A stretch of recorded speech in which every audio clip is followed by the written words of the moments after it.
Gamers, how are we doing today? Hope you're all doing well. Hope you're ready for some Ekha gameplay. Everybody knows Ekha, right? Surely. Ekha, who starts off as a tributary to Viakok in northwestern Sarhal. Ekha, who could become a strong colonial power. Ekha, who could not do any of that and actually go east for unspecified reasons. For very unspecified reasons. Vlacod, thank you for the 16 months. And Alexander the Great, thank you for the 30 months. Appreciate. We've got some gaming to do today. Resin can reasons, perhaps. Perhaps it's finally time. I did update the bit bucket, yes. We're gonna play this Ekha. It's a shorter mission tree, from what I've been told. We'll see, though. And hopefully we can get it all done before Resin Canned, technically the Jaharian Exemplar, spawns. We need to own the island of Elisna for that, the province specifically. And when we own that, then there'll be an event for Adventures in the New World, and then we'll go play as Resin Can, which we have not played as before.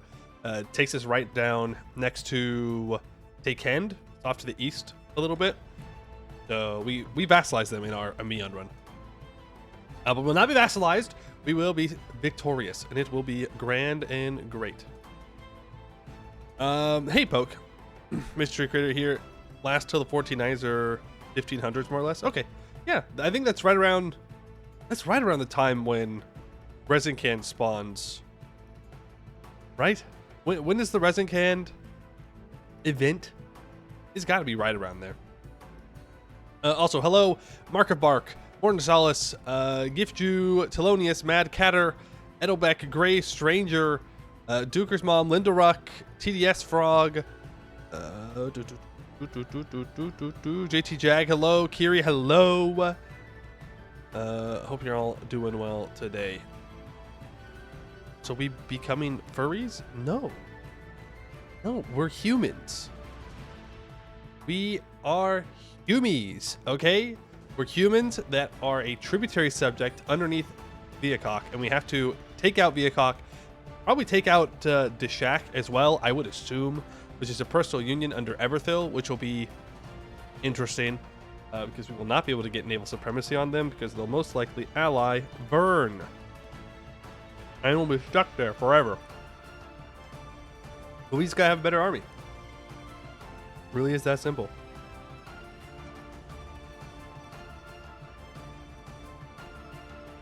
I'm playing with the version of the Resin Can Mystery reworked? I would assume so. I'm on the most recent bit bucket. I'll hate the Ekha mission tree, you're calling it now? Oh, so bold.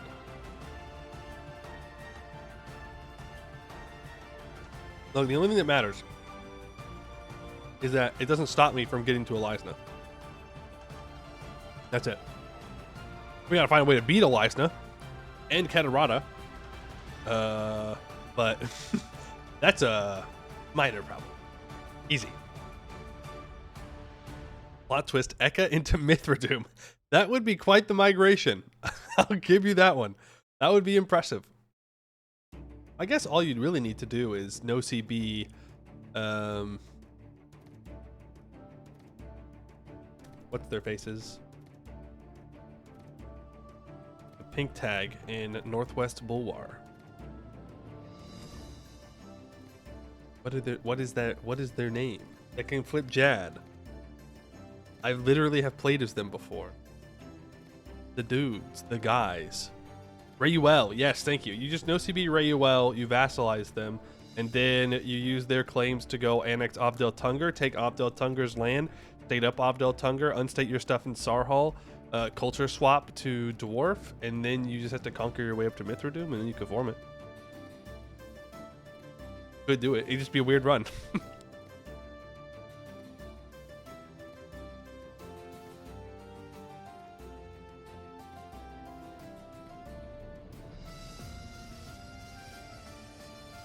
But yeah, we'll do Ekha, and then we'll try and get to our Resin Can run. Haven't played Resin Can before, surprisingly. Well, Maybe not that surprisingly. It is an alien tier nation, so don't play those all too often. We'll do what we can. Damn, I'm late for the train. Twitch lied to me. Well, time to worship Mountain Mama, certainly not cubed shaped. True. Thank you for the 29 months. It is time to worship Mountain Mama. That is correct. At least as far as I understand. It'll be great. It'll be wonderful. No restarts.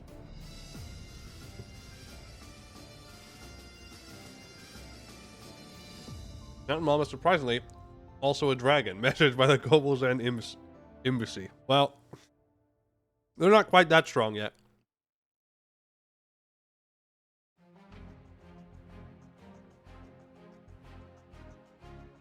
I always forget to change my camera settings. I don't know why. It auto switches back. Mommy Akasik is indeed not cute. No, she is not. She is round. She's round and ready to pound some gnolls into the ground.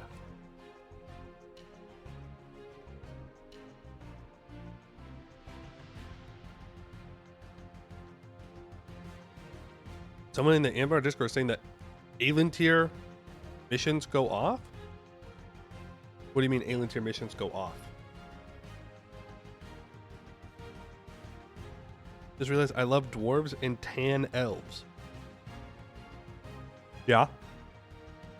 That's true. That's true. Is everyone in this room a freaking dragon in disguise? Not a good question to ask, you know? If you're asking that question, it's already over for you. Those are the kind of questions you just don't ask. And you're like, you know what? It's probably true. I probably am the only non-dragon here. But I'm not going to say anything. Because if they realize that I realize that, I'm probably cooked. Literally.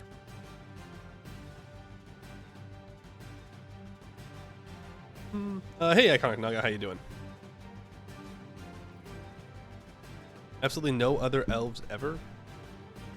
Well, to be fair, the vast majority of elves in Anbennar are the tan ones, aka the ones who live in Bulwar.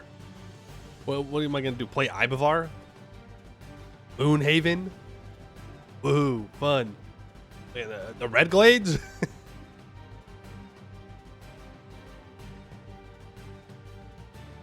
Sunrise Elf, good, true. But there's not many of those at the start.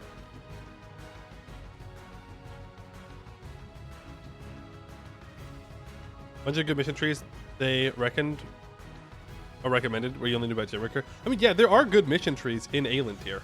The problem is just it is Alien tier, right? So if you win too fast, then you just sit there. And if you win too slow, then the colonizers kill you. Moonhaven is new. Yeah, Moonhaven's new. That's true. I haven't played the new one.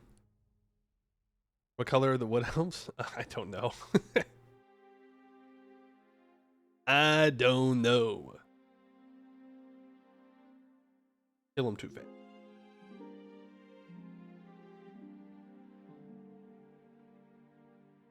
Ba-dum-bum-bum-bum.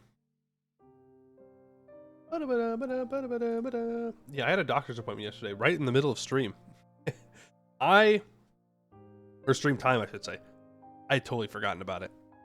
I'm glad they texted me the morning of, be like, hey, you need to check in. And I was like, check in? What do you mean check in? They're like, you have an appointment today. I'm like, oh, my bad. No, it's just like a regular checkup appointment. Those aren't too bad. What are the differences in appearance between green orcs and emerald orcs? Ah, that one's easy. Emerald orcs have leaves in their hair. That's it. Only difference.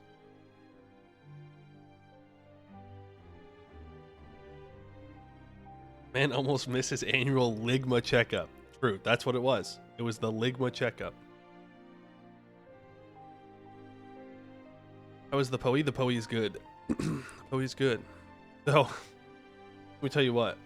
I couldn't stream yesterday, but you know what that means? Lots of Final Fantasy time. But do you know what I did the whole time? Crafting. God damn, dude. I was on the grind. Using the grindstone. I was on the grind, man. Ugh. I've gotten all my crafters up above level 60 except for armor. I couldn't get it done last night in time.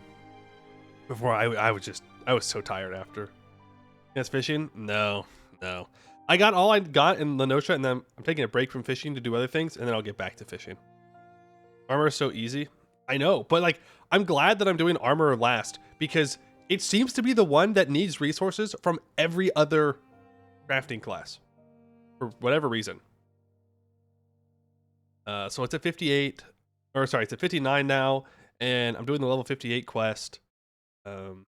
And I have to find a way to get it even higher. Then I have to do all the Stormblood stuff and get it all up to 70. Then I diadem. Some of you are at least using leaves and Ishgard. Oh, absolutely. Yeah. What I did was I got everything to 50. And then I went to Ishgard and I did the charity large leaves because I had all my leaves saved up because I hadn't been using them. So I would use the large leaves, the charity, which means I can turn in more, and so then I could turn in the high quality stuff, and then I could get pretty much from level 50 to level 56, 57, and then I can do the initial crafting quest, and that would get me up to 58 or 59, and then I just need to do 1 or 2 regular leaves, and then I can get to 60. MMO sound like a job? Yeah, but I could do something else. I could literally just go do fights and stuff, but I want to get caught up on my crafters.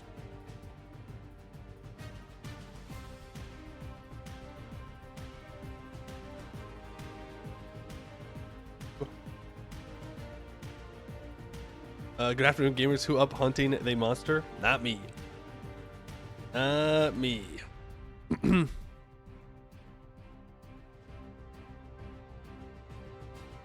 just PvP in MMOs? I just cannot get into the PvP in Final Fantasy. I have tried. I tried the other day. It's not fun to me.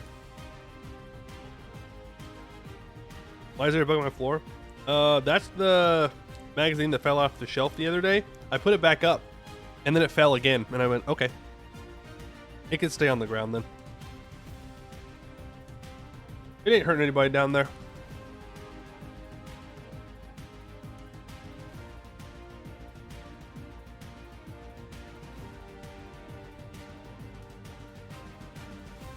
You want PvP, you'll play League? You don't have to, though. You could play something else. You could.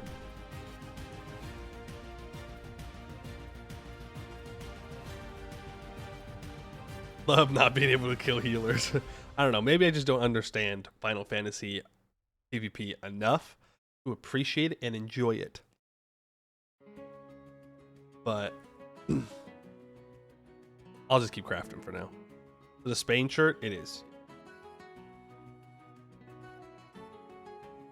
What, Marvel Rivals? You hate hero shooters? It doesn't have to be Marvel Rivals.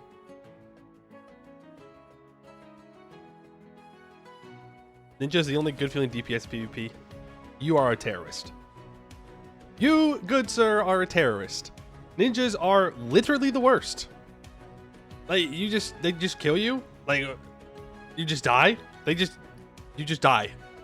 And you're like, oh, okay. Yeah, I guess.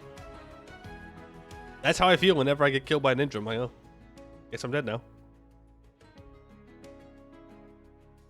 Final Fantasy's a drug and you're all addicts? Yes, and it's fun. Spain shirt equals vanilla colonization game confirmed. Is that what that means?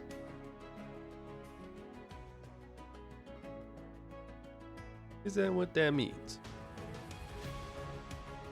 Once you've actually played a game or ranked League, your curse never stopped playing League. That's not true. I have played in my life exactly 2 ranked games of League. And I just don't play it.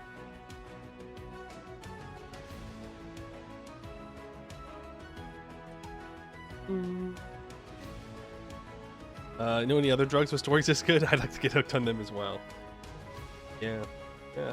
Story is good, man. Story is good. All you gotta do is invest a couple 100 hours, guys. A couple 100 hours, and then you can be caught up.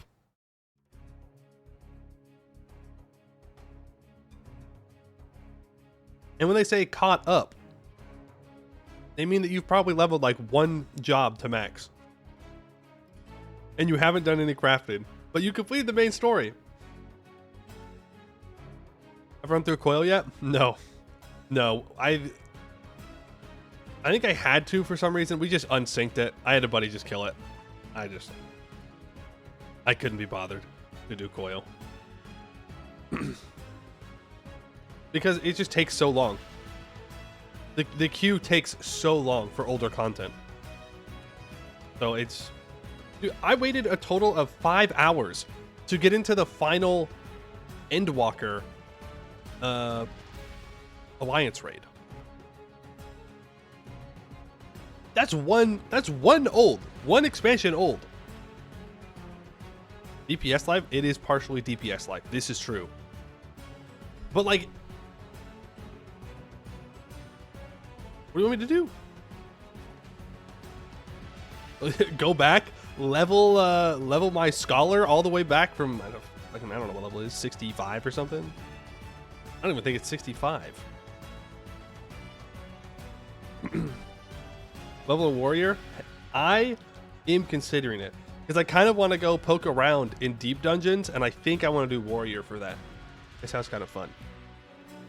Only because I'm sure playing samurai won't work as well. I do have a paladin at level 50, but I don't know. I wasn't really enjoying it. Samurai starts at 50. True. I know. Because I got to level 50, and then I swapped.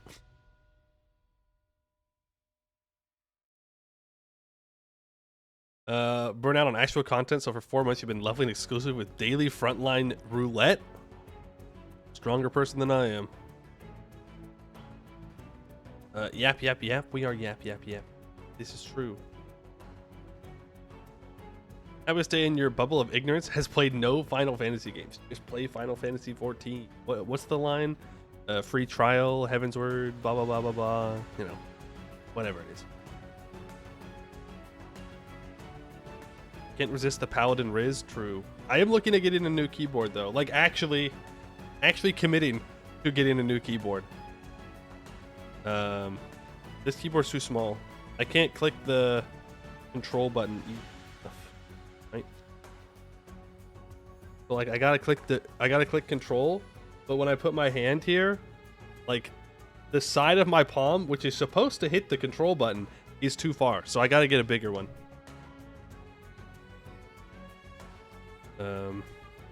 Plus this one disconnects every once in a while. So I want to get a wired keyboard that will not disconnect ever.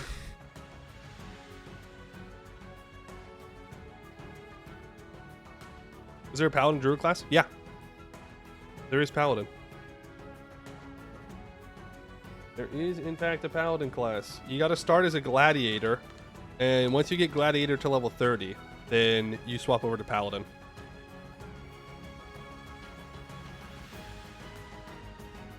It's not too bad to get to 30.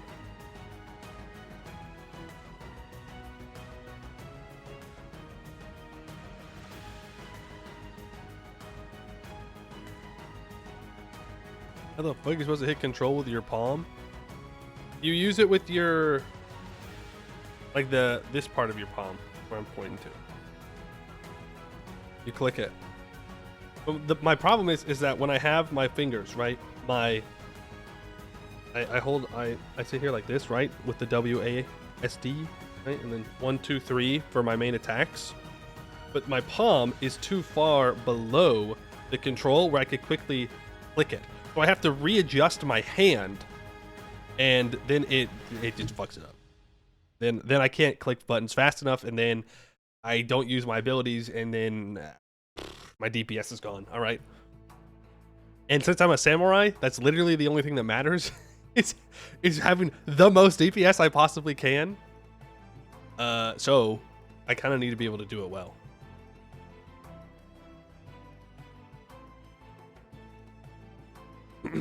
Freak behavior for clicking it with my palm? No, I tried to click control with my pinky, but it hurts my pinky. Because I like curl it really weird and it hurts. Go Samurai because of the meme, right? No. You want to know my thoughts of why I chose Samurai? I played Arcanist into Scholar for the first 50 levels. And it was boring as sin. It sucked. It sucked to do leveling content with. It sucked to do the MSQ with. I just click one all the time. It's literally all you do. One, and then you hit your dot. Boom. It was not fun. It was boring to look at. It sucked. And so I got to level 50, and I saw that I could pick up a DPS at level 50, and I was like, sounds good to me. And I picked it up. And that was that. That was literally it. And I never swapped. Never swapped.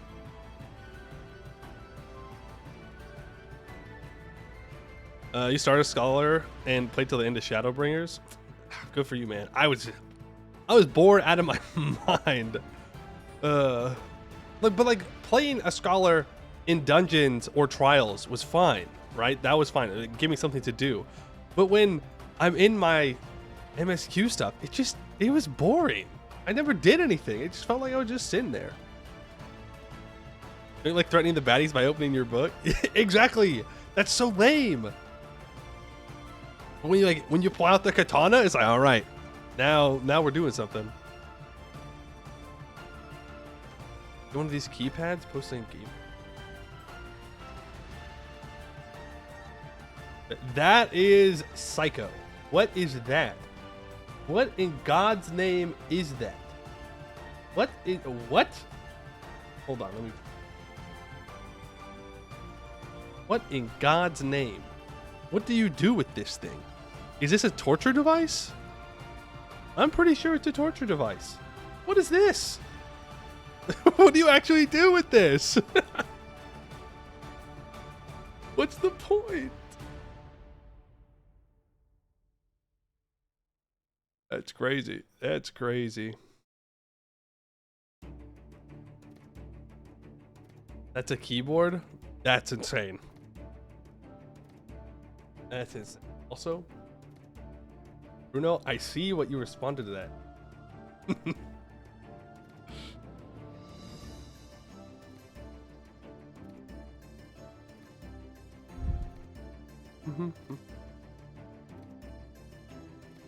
I don't know what you mean. Yeah, I don't know what you mean. I didn't do anything. Well, yeah, that's why I switched to Samurai. That's literally it. It could have been any other DPS. It was almost Dragoon. If I could have picked up Dragoon at level 50, I would have played Dragoon, but I didn't want to level it.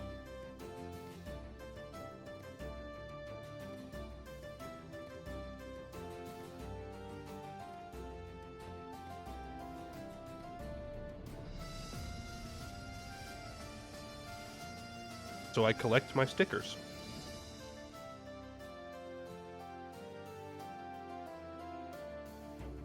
Dragoon does have a whole expansion just themselves. Well, when you really think about it, Samurai does too. You could argue it has to split it with Monk, but like, not really. Samurai only has to share Stormblood for like, I don't know, a level or two. That's it. And then it's just Samurai time. Plus, playing through Stormblood as a Samurai was pretty sweet.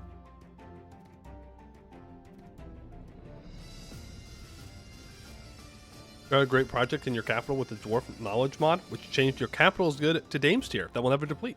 Congrats on the money. Make sure you get your capital infrastructure up early. Go artisan. I think Dame's tier can go artisan. Get another +1 goods produced. Did I do the Virgil quote? What? Virgil, like Virgil from Fallout 4? That's the only Virgil I could think of that would be quoted. Anything, ever. Devil May Cry? Oh. No. Didn't accept Xenos. See, I don't think that makes me weak. I think that makes me strong. I don't give in.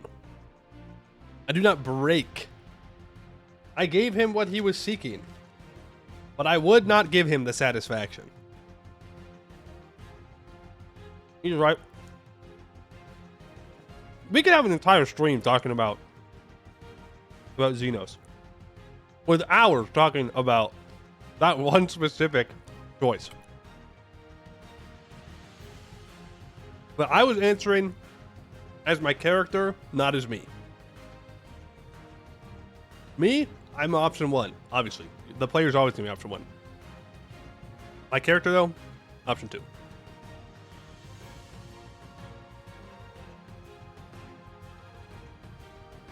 We're going through 5 expansions as your character. For the betterment of the world. 40 local gods. They earned it.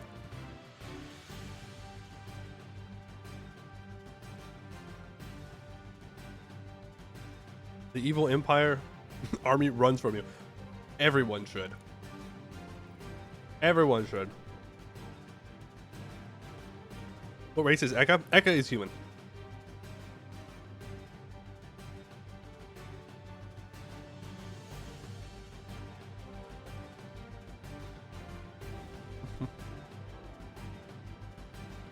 What if Ekha's Yasov cult? What if no? What if we simply never, ever, ever flip Yasov cult? Ever, for any reason whatsoever. Also, new Civ 7 update today. $30 DLC today, by the way.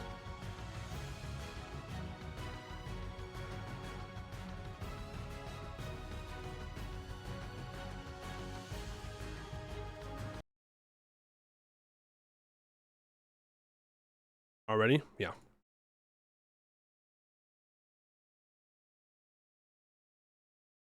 With more updates to come.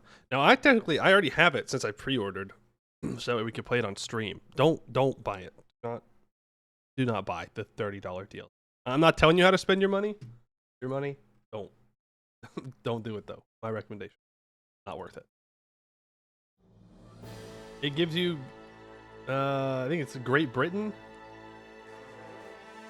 Ava Lovelace. I think that's it. I think it unlocks other stuff later in the month too. Oh, Carthage. You also get Carthage. And a couple of wonders. Natural wonders. $30.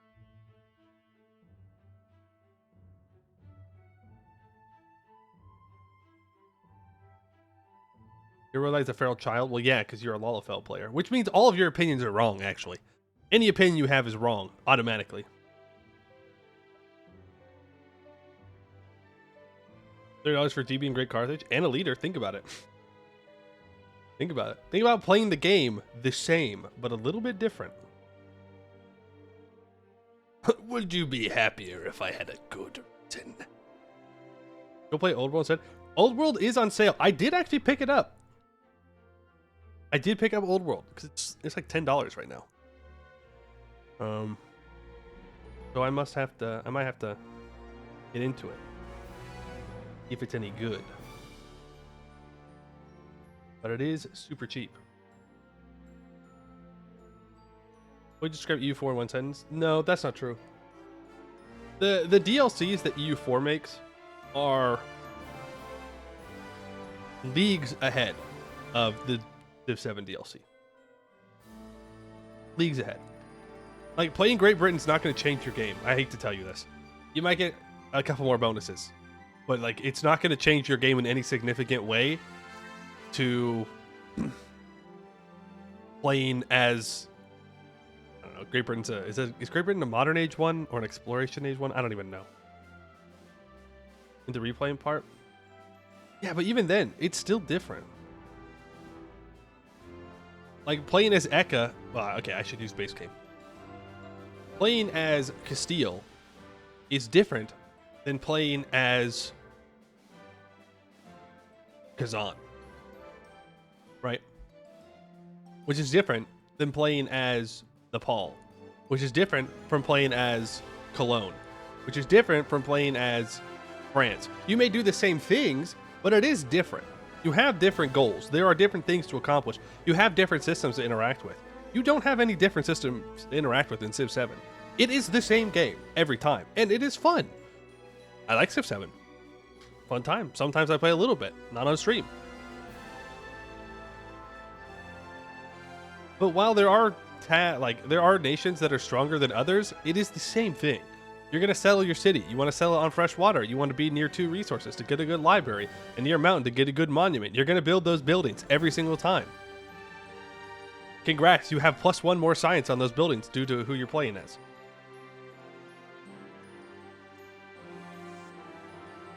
Nations and civilization feel like reskins. They are reskins. That's what they are. This is a good game. It's not a $90 good game. True. I'd argue it might not even be a $70 good game. But it will be eventually, so just don't get it if you don't want to play it. It really is that simple. Don't get it. Wait. It'll go on sale eventually. And then get it done. $30. I think $50. Knowing that there's going to be updates for the UI, I would say $50. But if that's your price, that's your price. $30. Then he plays 2 civs that should have been in the base game, though. I mean, we could sit here and argue about what should or should not be base game for literally ever. Should Great Britain be base game? Probably. Should Carthage be base game? Probably. But, like, what are you going to do, you know? Like, literally, what are you going to do about it? Something has to not be base game. Now, the argument does get a little bit more complicated. If you were watching all the videos up to Civ 7, we'll go over this and then we'll start gaming. Is that there were content creators that were told. Well, sorry, they were not told. It was mentioned to them about how there was a developer that was very excited for Great Britain to be in the game, and they were excited for people to see them. And then, and it was the conversation was assuming that it would be coming out on release. And then it was not on release. Instead, it was in the first DLC for $30 a month after the game release. And so it kind of seems like Great Britain was supposed to be on the release. That's what the developers planned. But the money people decided no, Great Britain is a popular choice. Therefore, we should lock it behind the DLC so people buy the DLC. That is scummy. Well, you can't prove that. That's just a theory. A game theory. Alright. But it's time for some Ekha gameplay. For those of you that are not enlightened Anbennar players and you don't know who Ekha is, we are a human tag that starts off as a tributary under Viacok, which is a Gnollish tag. Most games, they don't do too well. Sometimes they pop off. But we're in a bit of a rough spot because the Gnolls are very strong early game. But even if you kill the Gnolls, you then have Eberthil to deal with. And Eberthil will ally Vern, and they will have a larger navy than you can ever hope to beat. And you're going to want Deshak. And if you don't get Deshak fast enough, then Keterata will pop off, and then they'll take it. And then you'll be stuck with a Mega Keterata on your doorstep. So you do have to be a little bit fast here. You are in a really good position to colonize, though. One of the best positions to go and colonize South Aelantir, in fact. We're done a Viacok mission free run. No. I'm not done a mission free run of Viacok. Ekha, we start off worshipping Mother Akasik, and we are Saladesi culture. Looks like we've got some interesting ideas here, but let's go ahead and get the game on loaded up.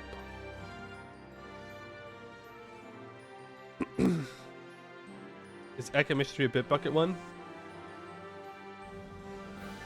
I don't know, but I am on the Bitbucket.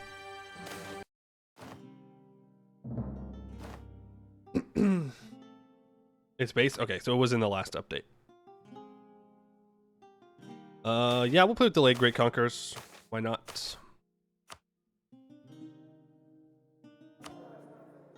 Indulgent. Damn. Ooh, we're a Republic. Nice. Alright. The Silver Tarnish. It was 2 years ago that the Sair's predecessor, Msakis Sharil, opened the gates of the city to Viacok and pledged servitude to them. 2 years since we began sending our own to die in the pyres of the cult. 2 eternal, soul-wrenching years, watching our kin in Casa being worked to their deaths and shipped off as slaves. In the midst of the situation, the Republic finds itself in a state of utter chaos, unlike any we've experienced before. Factionalism is rampant, and our state is in no way prepared to face the turmoil of these last years.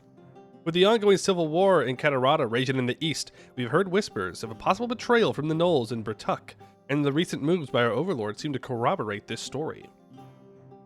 This may be our last chance to throw off the Knollish yoke and regain our freedom, but we have little time to act. Seeing the dire situation in the Republic, and fearing the worst should the Knolls perceive further weakness in our states, the various holy orders remaining in Ekha have united in a push led by the Madakas. They've invoked one of their ancient rights to force a re-election, a highly unorthodox move, and the Shukan, Biahan, and Akrohan will no doubt try to repel their attempts at reform.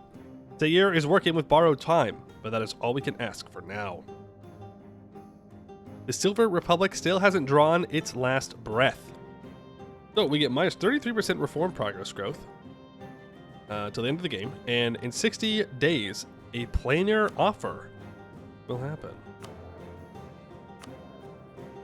All right, we start with the 223, Indulgent. We are human military and administration, so nothing crazy there. We're Tech 3. We have institution. That's good. Ideas. 10% trade efficiency, 33% female advisor chance, 20% ship trade power. At the end, we get 25% national sailors. We have 10% morale of armies, 20 global settler increase, minus 10 advisor cost, 10%. May recruit female generals, and plus 5% clergy loyalty equilibrium, 0.3 Republican tradition, minus 5% ship cost, and plus 5% ship durability, plus 1 tolerance of heathens, and plus 1 diplo rep, 10% morale of navies. Yeah, they definitely want you to go for colonial here, which makes sense. You're in a really good spot. You have 3 different trade nodes that feed into the Divenhall Gate. You can go for Sarhall colonies, Alien tier colonies, lots and lots of options. Will this be a high AE run or no? I don't know. Good question. Knowing me, yes. We'll make it so. Silver for Knolls. All provinces in the Akasik region do not have the modifier Knollish administration. Okay. You're saying that they will fix my troopers. Oh, we should definitely work with this here. Let's get our monarch points. Let's go oversight and expansion of zealotry. Right of council, supremacy of council. Free enterprise. Seize, that'll be good. Start building a spy network here. I'm assuming that if you're saying the mission tree helps do this for us, hopefully enough. Now, Viacok is Tech 2. You're Tech 3. But Knoll pips are very strong early on. We gotta be a little careful. No need for pinky control during Europa. True. Very true. Do I want to focus mill here?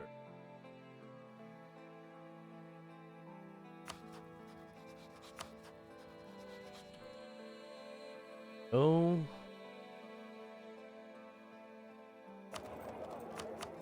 Not necessarily. Actually, we should probably just transfer in these nodes. More power. No heavies, you have naval supremacy. Bro, you know, maybe we should build some galleys. Not a huge galley head, you know that, but we're kind of poor. So having some kind of combat ship would be nice. Yeah, we also have more light ships than they do. Oh, we have cores too. Taking a look at our land here, we do have pretty valuable land. We have drylands cloth, drylands fish, drylands sugar, and then highland sugar. So, and technically a betu as well, which is just coastline fish. So not too bad. There is a gold mine here that Viacok owns. The first mission doesn't say that it... No, it does. Okay. Well, that's good, because I'm going to take it anyways. Do we have harpies? We do have some harpies. More friendly movement speed. A planar offer. The leader of one of the Deshati Sisterhood has come before Sair with a borderline heretical proposition. She will lend the full strength of her order to the state in exchange for future privileges and the eventual collusion of many of the orders of Akasik into a singular voice in the Silver Council. This is of course against the laws that have maintained impartiality among the holy orders for a century, and which guarantee all of the orders a fair share of representation under our system. And it would be in direct contradiction with the aspect of resilience. But the situation we find ourselves in is desperate, and she knows that.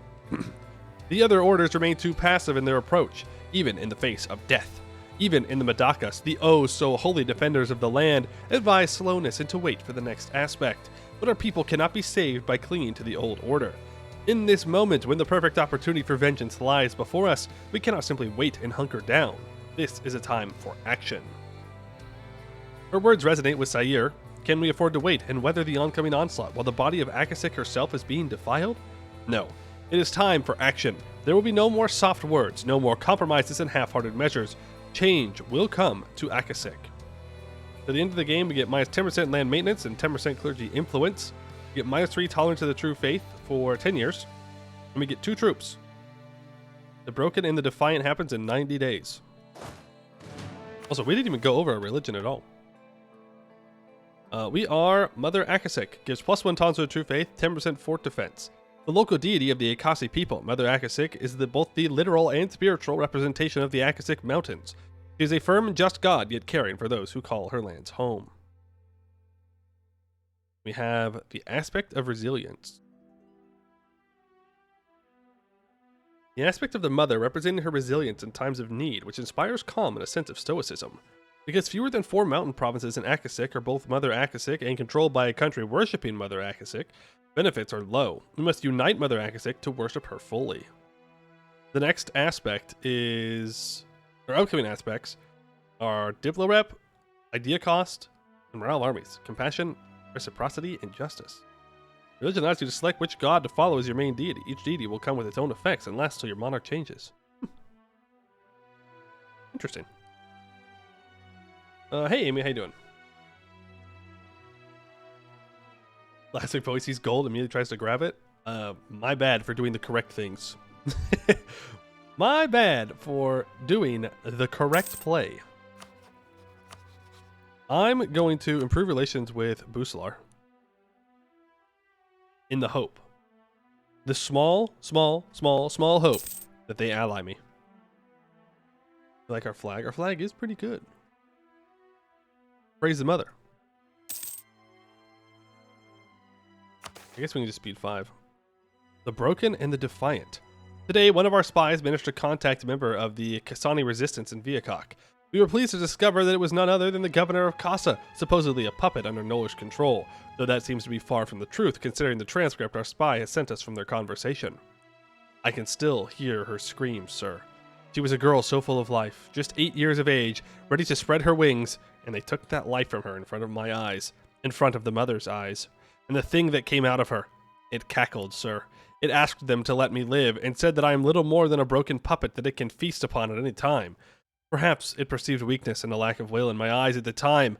I do not know, but I do know that what I felt was not hopelessness, it was determination. I am a defender of this land. I have taken the vows of the Madakas and served to guard our prince in these dark times. I have made a vow, sir, for the mother and for my daughter. I will not rest until I see these curs driven out of our land. Storms take them.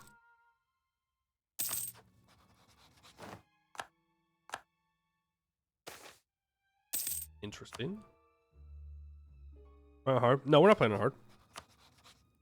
Or normal. We praise the cube for the win. I don't think so. A diplomat from the kingdom of Busalar has decided to grace us with their presence today. The disdain he feels for us is clear, and yet his words are soft and measured. The message he carries is short and simple. In exchange for a series of commercial concessions, the kingdom of Busalar will support us in any rebellion against the Gnolls. He speaks of redemption, the chance to free ourselves against the Gnolls and renew our glory. It is clear to all the members of the council present that his words are little more than poison, a calculated scheme to invest sufficient resources to make the deal enticing, but nothing that will affect them if the revolt goes awry. Whereas if we do succeed, they will hold a considerable amount of power over the gate of the Divin Hall and the riches that flow from Fangola. And yet, are we in a position to deny aid and bite the hand that feeds us? No. I don't think... Well, this guy is 75% cheaper.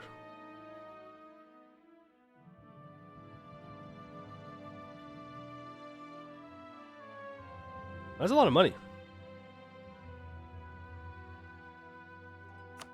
Well, we gotta do rebellion stuff. Can't really afford to say no. Oh, we're so bad. Oh, there it is. Finally, at last, all of these years of preparation have paid off. We have waited with bated breath for this moment. This is the day all our schemes and deals will bear fruit. We will dance with the cultists in the same way they started this ode, with a sudden and merciless strike. We'll show no mercy to these demons, as they showed none to our people. For every innocent sacrificed, for every day of humiliation, we will exact our due. Silence their cackles now and forever. Spare not the children or the elders. When we are done, every miserable cultist that dared step their wretched paws in our land will be dead, or wishing they were. For our brothers and sisters, for sons and daughters, for Akasik. Okay. Well, that's cool. I need a general. And a female ruler cannot become a general.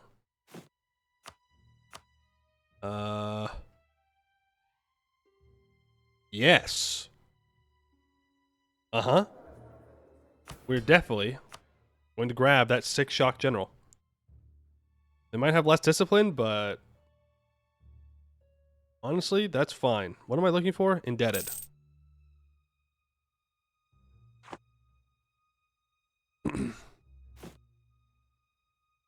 Yeah, there's no way I'm passing up on this. The Vernman Adventurers. Get our boats together here. This is the first attempt? Yes.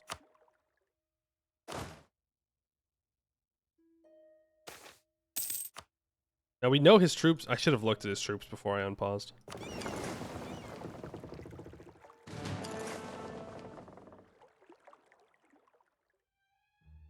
What? Oh.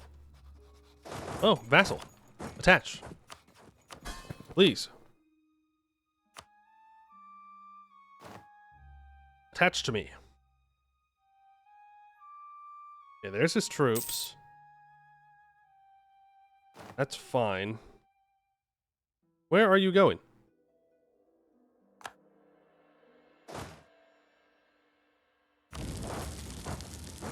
I've scorched the capital here.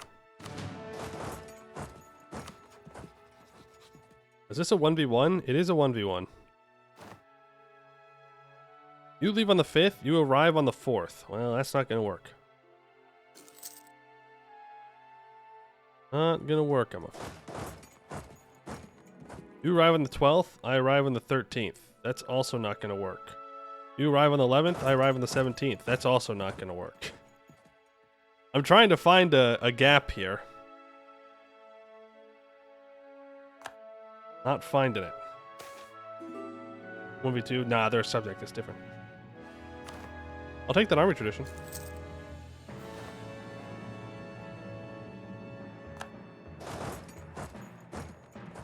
Could be a 10-1.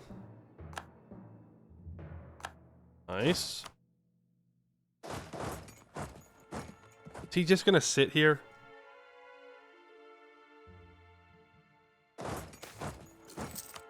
Can I convince him? Move on to Zarek. Like if I... A wall breach? Really? Seriously? For real? Vassal's cores on the rest of the region? Ah, I see. But I don't really want to feed him those cores. I'm sure they're going to want me to, but I don't want to.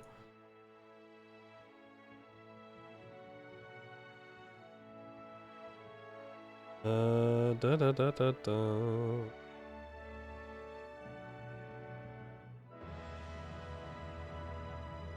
No option? Damn. Okay, well, I'm gonna go grab Sear Spit. I'd like to fight his stacks one at a time, if possible. The fact that he got a wall breach does kind of ruin things. I would have loved to have gone out and siege down the rest of his land, turn around and fight him, but I don't think they're gonna give me that option. The Vassal of Gold Mine? Yeah, well, apparently I've gotta. Okay, now I'm going to walk down to Adsen, and I'm going to hope that the AI takes the bait and goes after Sear Spit. I'm definitely going to kill this troop.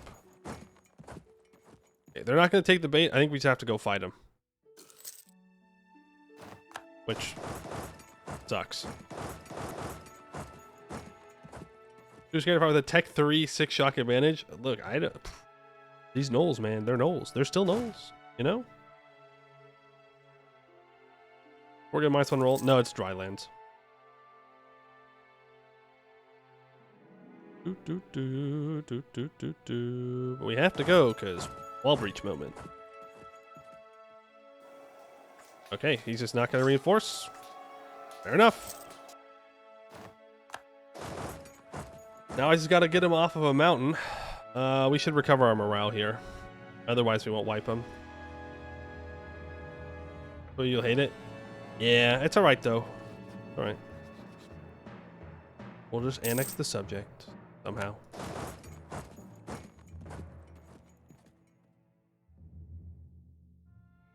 Watched a lot of Dawi die because they thought Tech 3 meant something to gnolls. Well, that's a dwarf issue.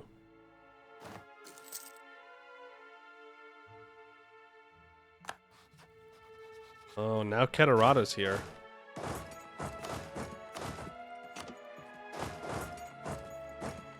That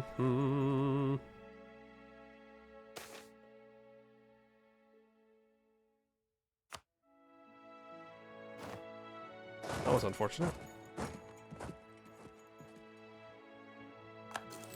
You know what I'm gonna do? I'm gonna tell my subject to attach to those guys, and we're gonna get the rest of this occupied. I do see that Ketarada is sieging stuff down now, which is unfortunate.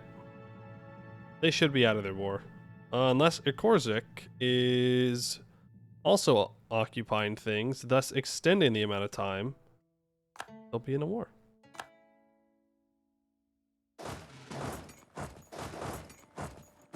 And if we do this right, Ketarada should go fight Viacoc's troops, and then I can save my manpower. Don't have to worry about it.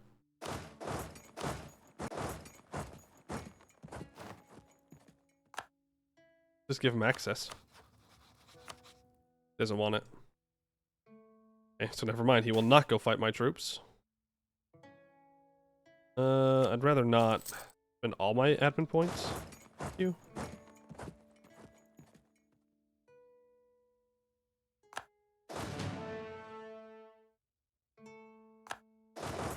Alright, then we'll get everything occupied and it will be good. AI cheating moment? Hello?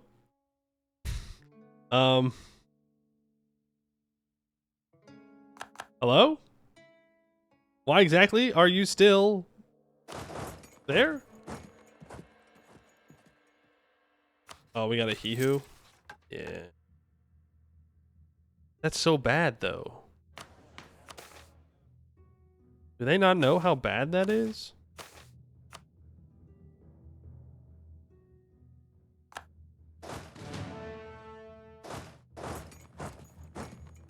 Think of the harpy child? What harpy child?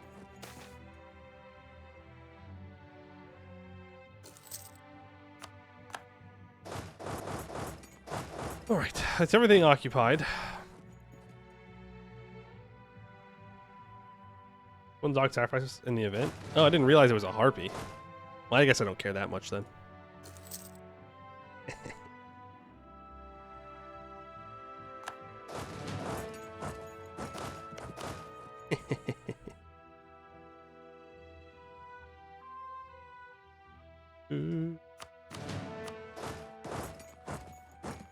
Let's go deal with the gnolls. What do you think of it? Spread her wings? I guess it was just like a like a figure of speech. Like this child was gonna grow up and like spread their wings and become like an adult. But I guess in a world where some people do physically have wings, that doesn't exactly work. You probably just mean wings.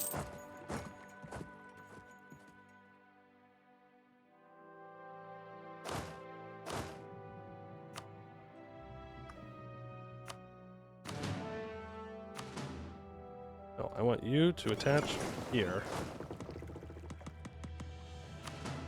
You to move here. All of this goes over to my subject.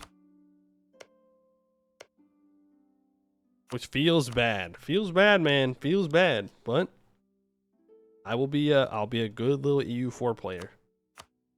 Right? I will give their cores back. Now, technically, I don't need to take these two.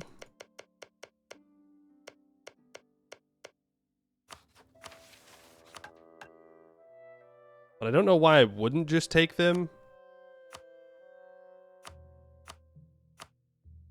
You know? It would be kind of silly to not. Do that. So we can go land here. Deal with those rebels. Or those two provinces. Bada bing, bada boom. Silver for gnolls. Nice. Silver for monsters. Much like Akasi blood has been spilt for this moment to arrive, but it is finally here. The Scourge of the Seas is dead, and Akasik is free once more from the vile grasp of the cult. However, even if it is time for celebration, not all is done yet. Some packs still remain in our lands. They are disunified and volatile, but even one cultist with dreams of becoming a Jazobine can become a disaster if they are not struck down swiftly. We lost everything once, and we will not bear to lose it again. Additionally, all the infrastructure the gnolls destroyed must be rebuilt, and of course the Tefori king still looms in the distance. No doubt planning to strike us down, using our sisters in Dashak as an excuse for our annexation. In these times of mingled happiness and uncertainty, there is still one matter that dwarfs the rest. The last heir of the kingdom of Kasa has come to us seeking an audience with the council. Bishal Kakasa is still a young boy, but even his young age, he shows promise, charisma, and something more dangerous: ambition. Free from the demon flame at last, the days after the initial confrontation with Viacok were received with a deafening silence in Ekha. Many had watched their sons and daughters, their parents, husbands, and wives leave their homes and to lead a desperate revolt against what seemed like an unbeatable foe. No one knew if they would ever see their loved ones again. What would become of them after this was all over? There would be repercussions if they were to fail. There was no doubt about that. Then came the dawn of something, when soldiers came back to their families, bright-eyed and smiling, despite the bruises, the pain, and the losses. It was done. The Scourge was dead. The city fell into ecstasy as a full day of celebrations and cheers began, a day to share stories and recount the battles, the acts of heroism, and the losses. Then dusk fell and the city began to mourn, for all the lost and the fallen, the ones that gave all they had so the rest may live free, so the ones they loved may see a new storm come. The day began with happiness and ended with sorrow. Then came the next day, and the only thing that was left was gratefulness, for the ones that left us, and for the ones that didn't. The dawn of the next day, a boy made his case before the council. A boy, 16 years of age, that had fought and bled in this revolt for freedom of his people, and then joined the celebrations in the city after our triumph, just like the rest. A boy by the name of Bishal Kakasa, last of his dynasty. The prince asked for his throne back, and to be more than the prince that was lost, to be given the chance to be the king his people deserve.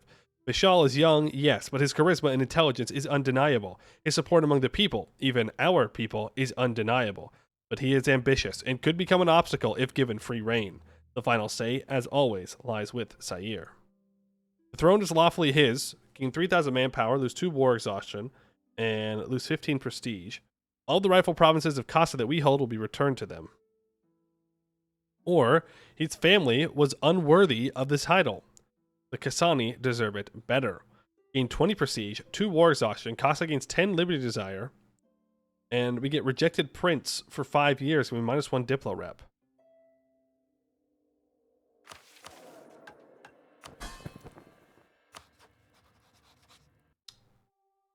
I mean,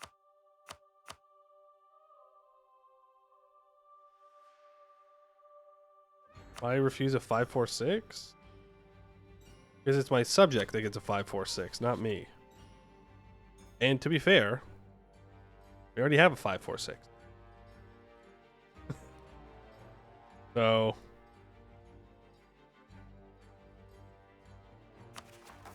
I guess we would lose 2 war exhaustion.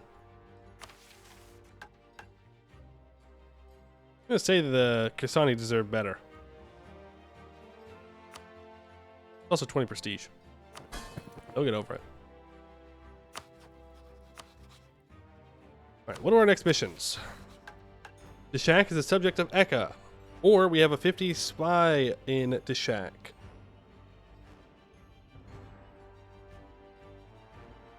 Or we have a spy network of 40 in Eberthil and 100 opinions with Deshak. We need an army equal to or larger than Eberthil and 100 admin points. Now I need an Inquisitor and an army reformer. Or an advisor of that type and 50 of each point. I should have been building the spy network in the middle of that war. And I should have been improving relations as well. Check religion now that it's under the true faith. Well, it's under the true faith, but it's not the right religion, right? Yeah. They need to be converted. What else do we have here? Government reform, elemental right to rule, generals, silver armada, merchant guilds, naval schools, right. We need a naval doctrine. Then we'll get a shipyard. Naval school. Naval school rights. Okay. Can do that. We need a naval doctrine. Support the monarch. Yeah. We need advisors in government reform progress. How much money am I making? 1 ducat a month. I'll keep those loans for now. Go all power cost and land maintenance. We can save the Diplo advisor for when I have the 75 government reform progress. All Nolish provinces in Akasik must have an infantry unit. Well, let's do that. I have a feeling I know what's going to happen.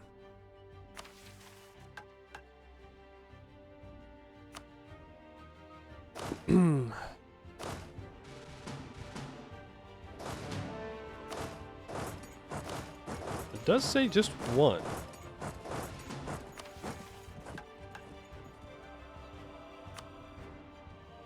You're gonna go there, you're gonna go there, there, you're gonna go there.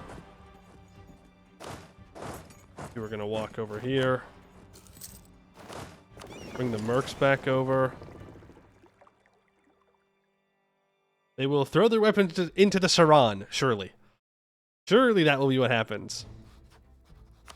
And now we just have to hope that Eberthil does not declare war on me before I can do my missions.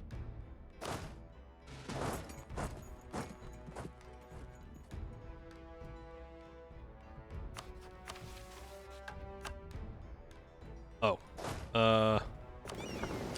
Take the mercs back. There we go. Oh. Well, ain't that unfortunate. Seems that I'm 1 short. Let's build another one. I'd love to be improving with my subject, but seems we're out of luck there. Does have claims on me.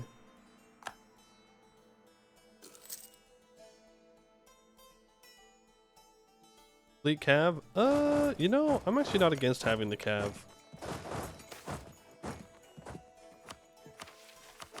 We're not over our force limit, so alright. They are very expensive. The chase. The coastal Crawway will be easier to colonize. 1426, the year the nightmare started.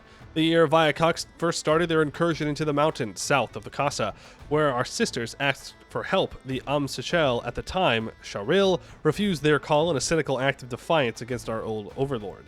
He knew what the consequences of said refusal would be, and he knew that hundreds would die by that decree, but the prospect of profiting from the Kasani's plight blinded him, thinking that he could succeed where they had failed. After Casa fell, he was among the first to bend the knee to his demonic masters. When Sharil himself failed, we have succeeded, however. We have broken the Knoll's leadership and driven most of the pack to the Salahad, but the pests still infest our lands. It is time to fix this.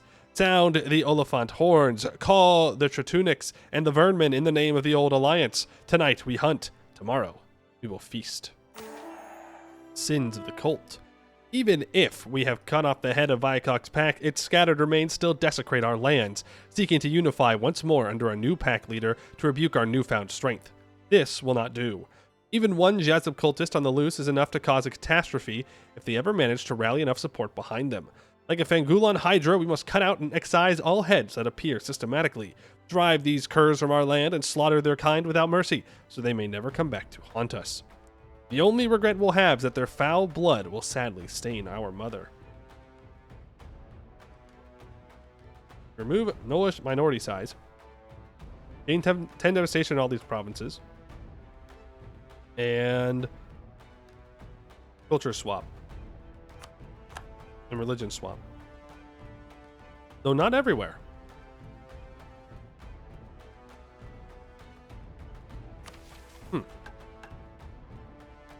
Interesting.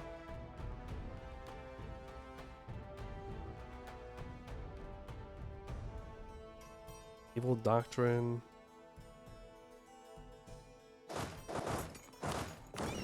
Yeah, it is better than the He Who debuff. This is true.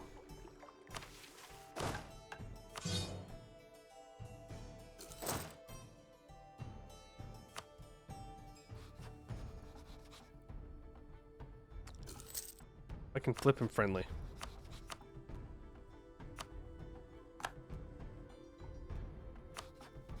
Orange Catarata lost. Nice 16. My army strength is apparently not enough for him.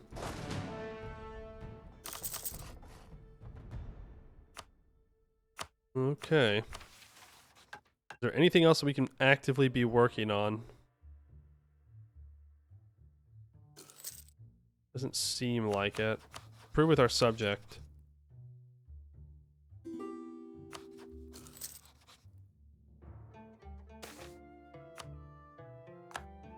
The 12th Summer Solstice. The summer solstice of the 12th year has arrived. With every 12 years, a new aspect of Mother Akasik is celebrated. While the Mother has many aspects, it is known among her devout that her main aspects are justice, resilience, compassion, and reciprocity. Many children have been raised knowing only the celebration of one aspect. Many elderly will not live to see this aspect again. Remember them as the cycle turns and the Mother carries us through our lives. May the Mother's compassion show us the way. We lose our morale of armies and gain +2 Diplo rep.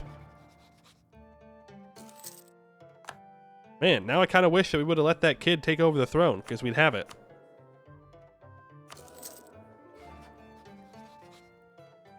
Oh. Nice. Okay. That's pretty good. Yeah, religious diplos could have done it as well. Let's not pay for our troops here. Still losing money. I'm not going to fire this merc stack, though. Not when they have a stick shock. And all this is stated, right? We're good? Yeah. Good stuff. Election. Yeah, we definitely re-elect here. The guilds take over, more goods produced. I mean, I won't complain. Different religion from Buslar, but it gives you +1 Diplo rep. That's what's important. Throw spine on your merchant. Good call. That. Go hostile trading here. A little bit more spy from it. Yeah, the relations are never relevant. It's 10. I mean, maybe. Sometimes. Maybe. Oh, we get -5% morale of armies with compassion? Damn. Oh, because it's better now. Our benefits are medium. We get -5% morale of armies. +2 Diplo rep. I won't complain. I got an ally out of it. Now we just need to get this improved relations with the shack before they catch my spy. We'll be fine. Surely. One more month take. I probably should have just pulled the spy back.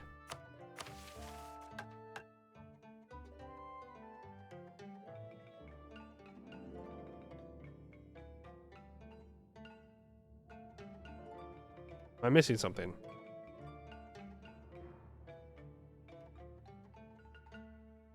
Oh, opinion modifier.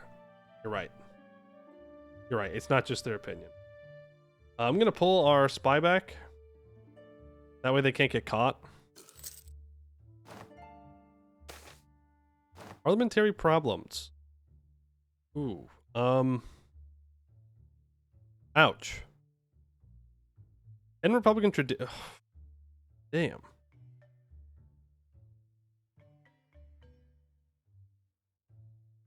Ten Republican tradition? Really? Well, let's complete the mission first. Amend the ancient laws. The mechanisms of our republic are rotten to the core. Traitors and opportunists have managed to infiltrate our institutions and bend the pillars of our republic to their whims. From the greedy Biahan and Shukan to the old guard of the Akrohan, we are surrounded by traitors. As Msakas of the Republic, I carry the solemn duty to act as speaker for all Akasi. My voice is the voice of our people, and my position is granted by their wishes. Their verdict is clear. Change is required. To my fellow counselors and the rats that hide among us, I present two options to you. Either we effectuate the change from above, or they will enforce it from below. Msaka Sayer, 1450. The Silver Reforms. The Republic has found itself in a state of stagnation for the last hundreds of years. Under normal circumstances, this would have been a fatal flaw for any state and a cause for its collapse. But we are greater than that, and we are made from different stuff. The fact that until now the Republic has survived with little to no reform in a more than good state speaks volumes to the great foundations which it was built upon. Sadly, these same strong foundations have also become a great thorn in our side, as any attempt at serious reform is blocked by even the progressive factions, but that must change now. The Nolish invasions have proven that the Republic is unable to survive in its current state, and our people know it. The general public is galvanized enough that reform will have to be complete approval of most factions. The Orders and the Progressives, the Little Folk, and the Grand Mayor are aligned. We have the will, we have our targets. All that's left is to decide who goes first.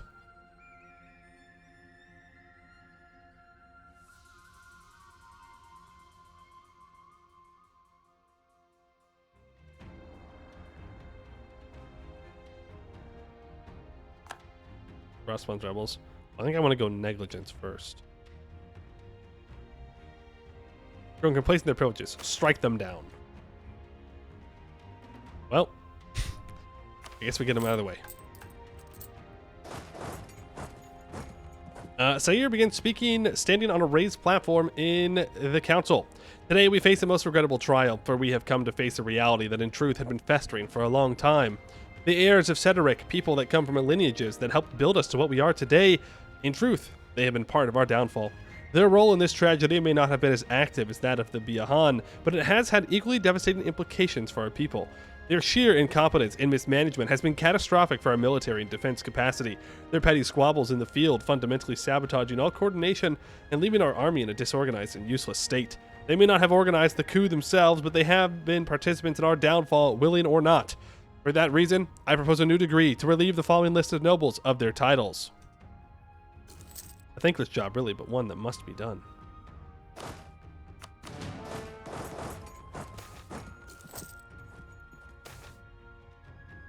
There's Renaissance. I also think we take the stab hit.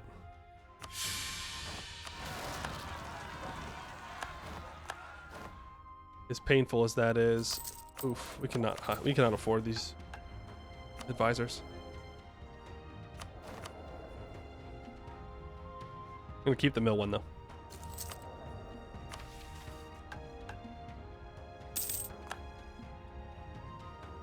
You max relations yet? Almost. Here goes the noble estate, you think? No, we're good. We've got nobles. Not that I complain about getting rid of the noble estate necessarily. Maintain that. The spy network built up one more. Okay, we discovered Eberthil spy. Support in Akasi Monarch. The Dishaki are pragmatic by nature. That is well known to the Akasi. When they invited the king of Eberthil to their lands after the pack mistress of Bertuk had devoured the royal family, many decried them as traitors to our people and cowards. But we see the wisdom and the wit in maneuvers such as these. However, now that Akasik is free from the grasp of gnolls and we are ascendant, we present them with another choice. They may join us in this coming of age. We will advance into the future as equals. Or they may choose to remain loyal to their newfound king and perish in the coming storm. We can only hope they choose wisely again. Add minus 40 spy network to Eberthil, lose 100 admin points. We add a truce with Eberthil. The Dishaki will be ready in 5 years. What does that mean? The Shack. Not a subject nation. Is a subject of Ekha. Okay. Right.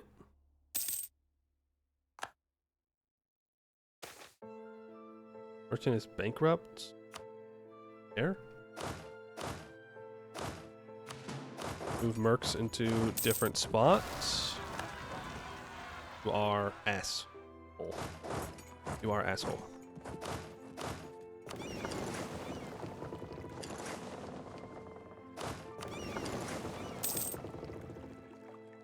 No way. No way we couldn't reinforce that in time. That's crazy, dude. That's crazy. No, I'm reloading that. Fuck that, dude. 6 shock? What do we do? Roll a 0? Dude, that's crazy. That's actually nuts. How slow are we?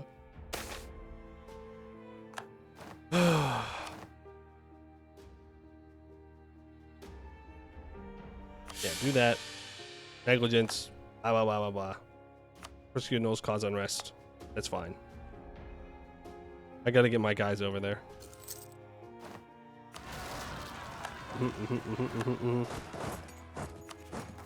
Damn. Damn. Rippy dippy. Unattach. Move over.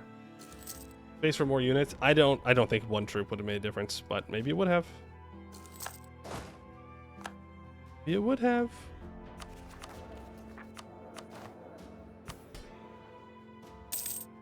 Forgot that you get rebels. Build that spy network.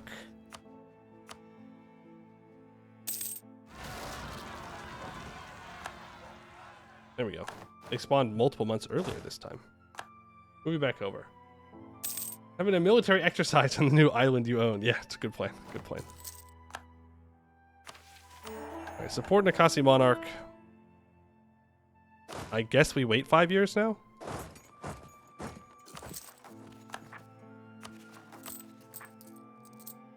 I just stopped paying for my troops. Maybe I should have kept the admin advisor. We gotta get to Tech 4. You send your troops to a vacation in Buslar, you could possibly cross if you get lucky. True. True, we would definitely have to get lucky. He has not allied Vern yet. He will. He will do it. He will ally Vern. But is not yet. Keep my improved relations with the Shack. Uslar, can I please have access? You. I'm not paying for my troops, I might as well just move them over. And we're gonna get off of negative stability. Actually, I take that back. Bring the troops back. And pay for them. We are gonna have some particularists. Rise up. I don't appreciate. Yeah, we might as well take Diplotech 4. I guess we could have developed Institution as well. But we also need to do some Diplo dev here. Dude. Aristocrats reject the Republic. Really? There are no aristocrats out here. They're just gnolls.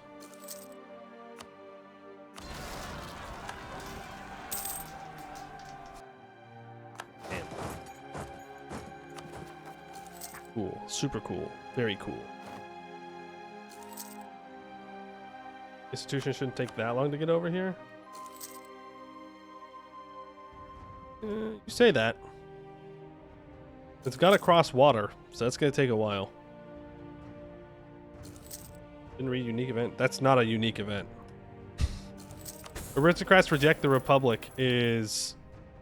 It's part of just being a Republic. Unless that one was, it's just named the same thing. That's a base game event.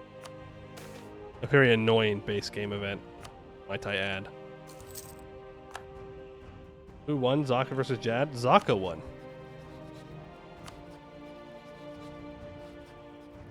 He's allied Sariand and Bersarden chess. Yeah. Not unique, yeah. It's just... That's just what it'd be like to play Republic. Sometimes you gotta get those bad events.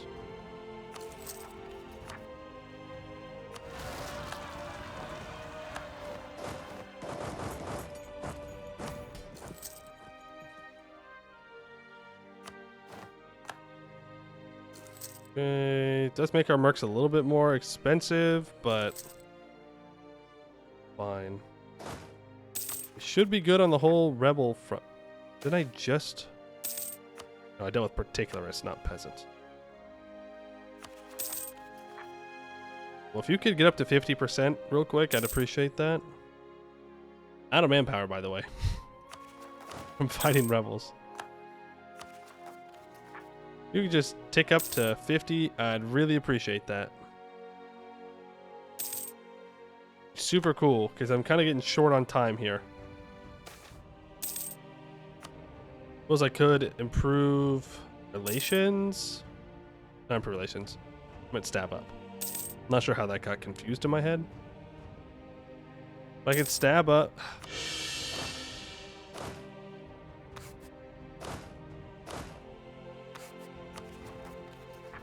Oh, we don't have 20 troops. National unrest guy. Get rid of them, then we'll be good. Buy on boat. Buy on boat. Pull back from you. We need to go across that strait here soon. My loan size is 39 now. Okay. Quality wool keeps us going another month. Dad is simply bad at fighting. He simply is bad. I very temporarily get fleet basing rights here. 0.7 ducats a month. This is highway robbery. Ooh. The base. Thank you. Thank you. Appreciate that. Rightful ownership. Oh. I love that event, by the way. The Acroholon curtailed. It is regrettable, really, when one realizes their greatness is not truly inherited. There's nothing more cruel in this world than to watch the descendants of someone beloved trample and ruin said person's legacy. This is what has happened with the Acroholon. Their ancestors were once companions of Cedric the Great, people he considered competent enough to manage pieces of his realm or specific charges. These buffoons with whom we now have to deal are a faint echo of their prestigious ancestors. Today, we have managed to revoke the title of the last incompetent idiot. We will now dedicate ourselves to finding people more suited to these positions, and make sure to set legislation in place to revoke their positions if need be. Even if this has been monotonous and unfulfilling work, what's left for us promises to be far more interesting. 2 beating hearts of corruption still remain. If before we had to deal with sheer incompetence, we must now turn our blades and quills to sheer malice. Who will be the first? Oh, you said malice. Might as well go malice. They be little more than vultures, in truth. A representative of the common people begins. They come off as all refined and dandy, I tell ya, but they be soulless below the skin, bribing all the folks who come here and killing the ones that don't comply. These city folk have made Ekha theirs, yes, running all the work down here while ya petty folk argue in the rich parts. I'm thankful to the Deshati for letting me up here. See, as I've lost most of the stuff they did with some of my mates, and I've proof for you, Judge. Skulls and bones plenty. I know where they dispose of them, and some of me friends down in the Thieves Guild got some letters among these rich folk. They be chillin' when you read 'em. You'll see what I mean. Some try to engage here and make ourselves heard, but it never reaches. I'm sure you know why by now, but I'm telling you, the number of bright people that come in here trying to make it better for a lot of us is not small. Ignoring the irregularities in the testimony, this is damning enough to build a case. Bringing down the urbanites. For 5 years, we get +6 local unrest in our capital, and minus 25% local tax. Say goodbye to our money.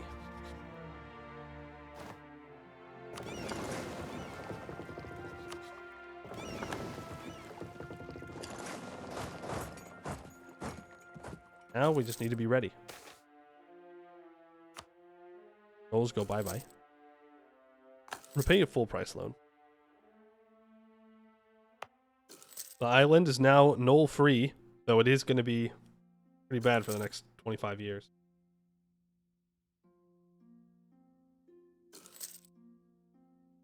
What it is. When was our 5-year cooldown? Well, it's got to be real soon. So, do I?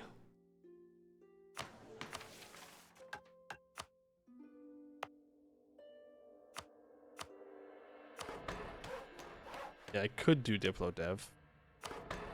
But, like, I have to do other kinds of development, too. And I want to make sure I get Tech 5.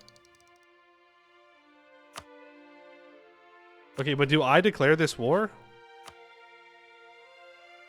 Or does Deshak declare this war?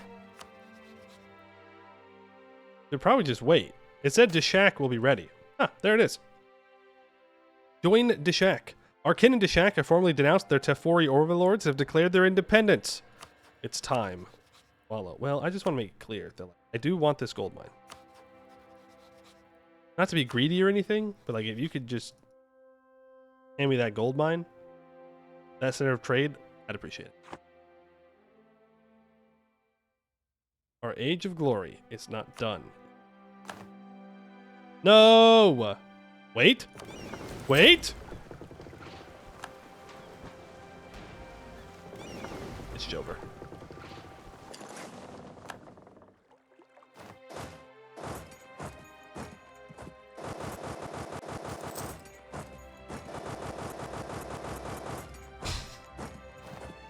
Average Eberthil game plan.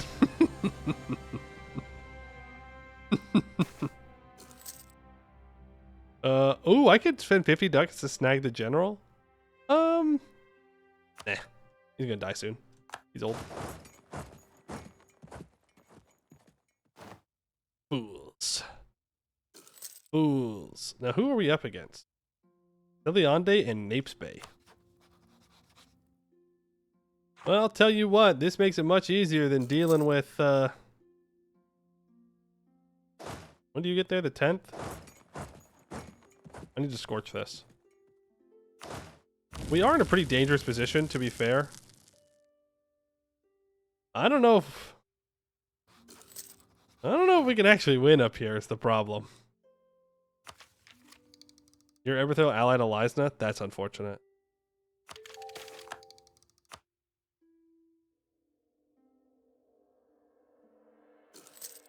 I think if we want to actually win up here, we'd have to hire another Merc stack. We'd need the Novice Adventurers.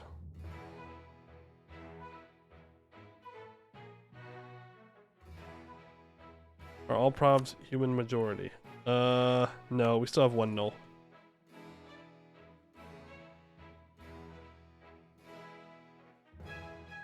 We're about to take loans. Oh, it's in a couple loans, you know? We're Tech 4. I mean, if I can get to Tech 5, gain that infantry shock. Of course, we're going to bleed out money while I do that.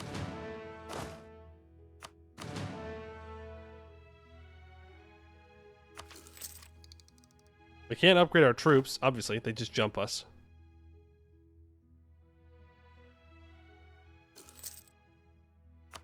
Yeah, beating Everthil Navy is not really something you do at this point in the game.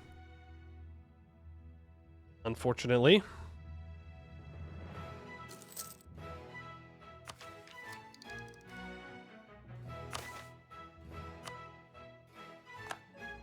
Guilds are in charge.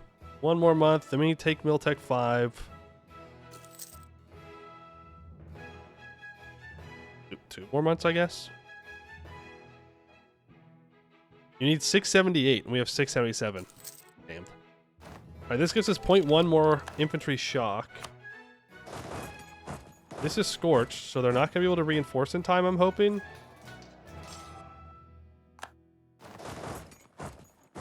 Nice. You even get a reinforcement tick.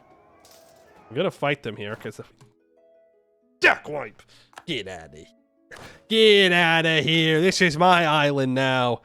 And we can upgrade to troops now. Do we want more shock damage or more morale damage? I think I want more morale damage. The Tijariketi formations. The term Tijariketi formations refer to a series of military organizations created by the various states of Ketapura as they consolidated in an attempt to create armies loyal to the state rather than to coin. On paper, they were largely organized in a similar fashion, using longbows, short swords, and padded armor, and employing guerrilla tactics adapted to the rough terrain. In practice, however, each state would adapt the formations to leverage their greatest strength.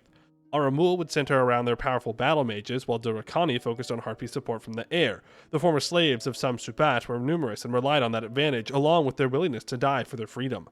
Meanwhile, Muakar's mages increased their strength of their troops with magics, and their vassals in Matabo complemented them with light cavalry.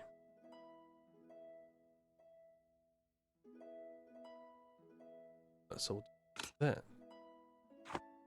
Mission asks for a specific reform. Yeah, the elemental right to rule. It's our special one. Throughout Sarhal, one can every so often find the plain-touched, powerful individuals imbued with the might of the elements. The explanation of their origins are as varied as the people who inhabit this land, be it because of divine mandate, pure chance, or any other factor. One fact stands clear. They are elevated from the rest, both in body and spirit. Thus it follows that when the time comes to elect a leader to guide our republic, they should also be favored above others.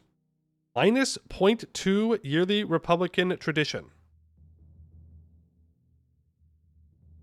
What? Rulers have a chance to be revealed as plain touched when elected. It's worth? Is it though? Because I'm going to have to choose bad rulers all the time. Like, I'm always going to have 411s.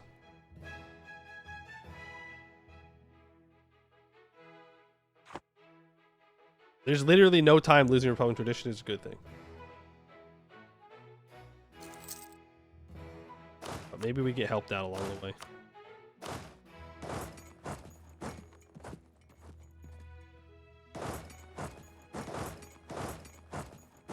I need to recover my morale. Come back real slow. See, I can't let them take this. We're in a real rough position here. You know what? What am I doing? Yeah? Oh my god, I'm glad we're not at war with Vern. What? Vern Emperor 1457? Yikes. Whenever I play, Wex lives forever. He stays allied forever. Oh, look at that. Costa has a war wizard that we can't use.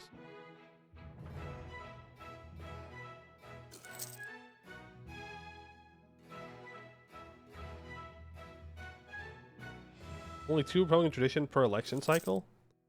I mean, that's a lot of Republican tradition. That's a lot. Your Wex rework must come sooner? Oh, and by Wex rework, you mean you're going to delete Wex from the game?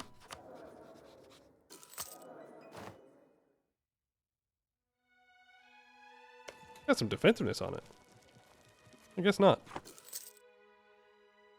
It is a coastal level 2 fort. So. Definitely helps. Oh. Okay, so it's going to be a blue Catarata kind of game. Let's improve relations with Elisna. Because they may be our buddy old pals. Man, they're really building up over here. I'd really like to get this fort. We did get a wall breach. Gonna make Wex into the true emperor to expand the empire across all Canor. Anbennar means unity, and Wex must rule. Interesting. Eskin is rightful Empire of Anbennar clay, when you really think about it. Really think about it. The Deepwoods? Kind of rightfully Anbennarian clay. Lensinor is most certainly rightful Anbennarian. I will take that discipline. Thank you very much. 100 mil every 20 years for a chance at War Wizards. What? No, it's not. You crazy? Strengthening government costs 100 mil for 3 Republican tradition. And why would I ever want to spend mil on Republican tradition? Look, I'm a big Republican tradition maxer, okay? Love having Republican tradition at 100 as often as possible. It's Escon, boys! It's East Canor! And since Western Canor is a rightful clay, then surely the rest of it is as well. I'm afraid if I move out here, that they're gonna get a little uppity. We've gotten rid of all the gnolls in our territory, so let's stop hee-hooing.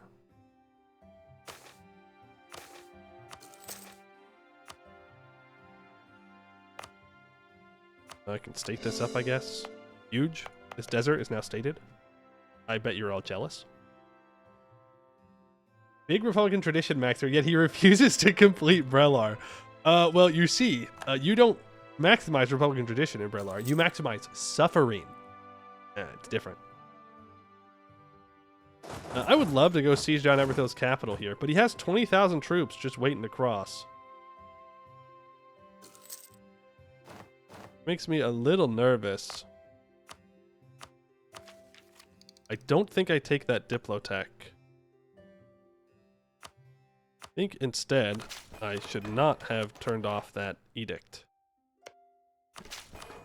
I love developing mass. I love developing. I love developing mass. I love developing mass.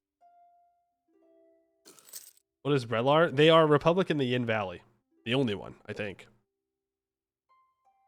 Who's in charge of war? Who do you think's in charge of the war? Not me.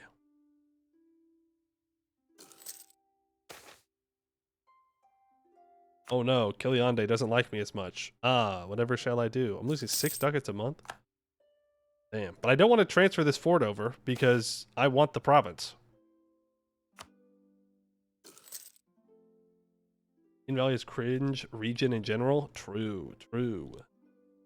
I do wonder how many people have actually tried to do campaigns in the Yin Valley, or if they just heard me complain about the Yin Valley and so have avoided it and say it's cringe. You know? If you haven't played in the Yin Valley before, you should go play in it. That way you can understand, fully understand my suffering. Defeated all the mission trees in the Yin. Congratulations for self-inflicted pain and suffering.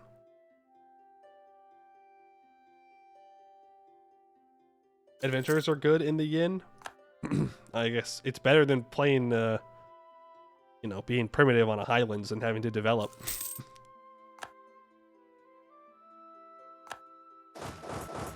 Only I could cross.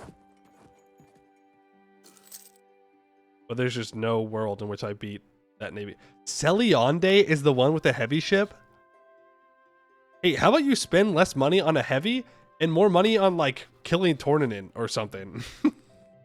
What are you doing?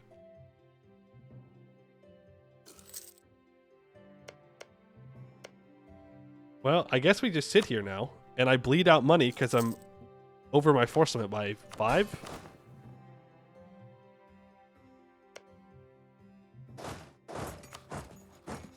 I could let him cross. Let him go into the Torf Citadel. Biahan remaining. The Akrohan and Shukan have been curtailed now, and we have saved the best for last. The traitors who opened the gates to the city, the ones that betrayed their kin and threw their people into the pyres just so they might breathe for one more day of their miserable lives. We cannot express the loathing we feel for these bastards with words in sufficiently satisfying manner. They will be sure to try to oppose us in any way they can, but we will give them neither quarter nor mercy. We will achieve justice. The rot. The courtroom is packed with attendants. From all corners of the Republic, people come to behold what is surely the most important trial Akasik has witnessed in its last 100 years of history, and which will go down as one of the most relevant in the centuries to come. On the side of the defendants, there is a lone man, tall and finely dressed in traditional Fangulan style. The elected representative of the Biahan stands tall even amongst the sea of murderous glazes that glare at him, and begins to speak. My kin, you accuse us of traitorous behavior not only to the Republic, but to our people as a whole. We deny both accusations. You would like to paint us the villains in this story, the ones that sold Ekha, but we are more than that, for in truth we are the saviors of the city. Do you think our walls could have withstood the Noash assault, that they would have even doubted for a moment to massacre the city? Despite what all peasants here would like to think, we made the pragmatic move, the wise decision that was hard to make, the one no one had the guts to make.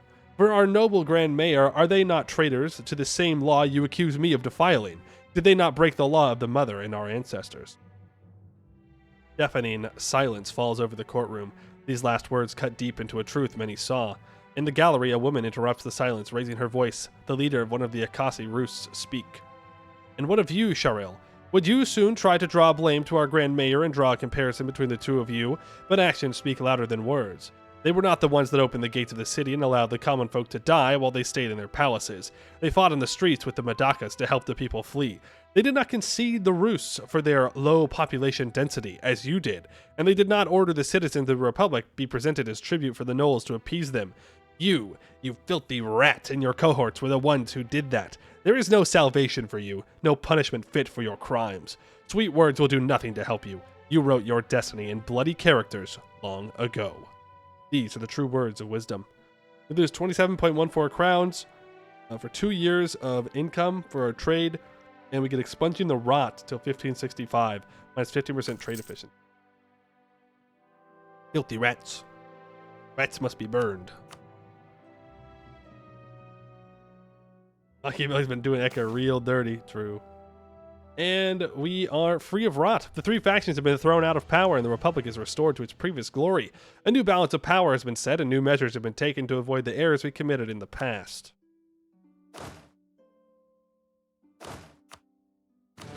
Army to the Ekhan army. Move in. How many times am I going to get cruelty of mercenaries? Actually, what? That's like the third time. There goes Celionde's troops.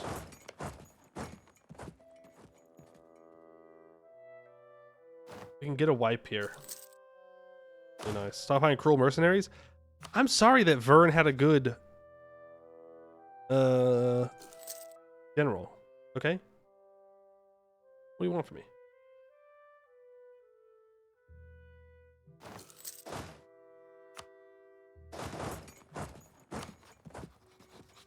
Leisna, even if you flip friendly, you wouldn't ally me. Now you hate me, so never mind.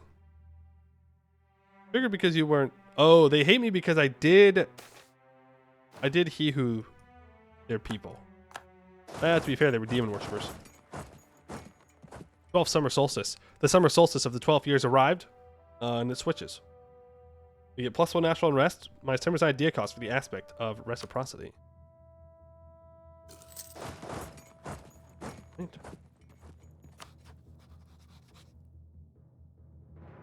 Deshak, I'd really appreciate it if we could peace out here, man.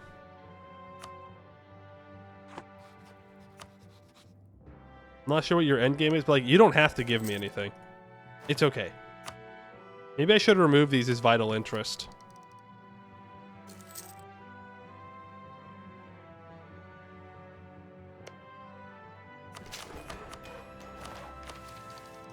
Break the chains.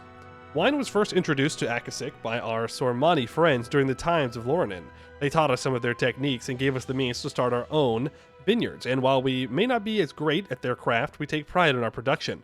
The Nolish invasion disrupted all of this, however, turning the flourishing fields of Akaset in Bus Akasu into slave ports where our people were worked to death and sold. Break the chains of our people, slay the invaders, and return the glory to our lands. We will celebrate the sweet taste of vengeance with wine-stained lips once more. Revitalize vineyards until the end of the game, 15% trade value. I need a naval doctrine. I believe I need to increase my naval force limit up to 20. Yeah.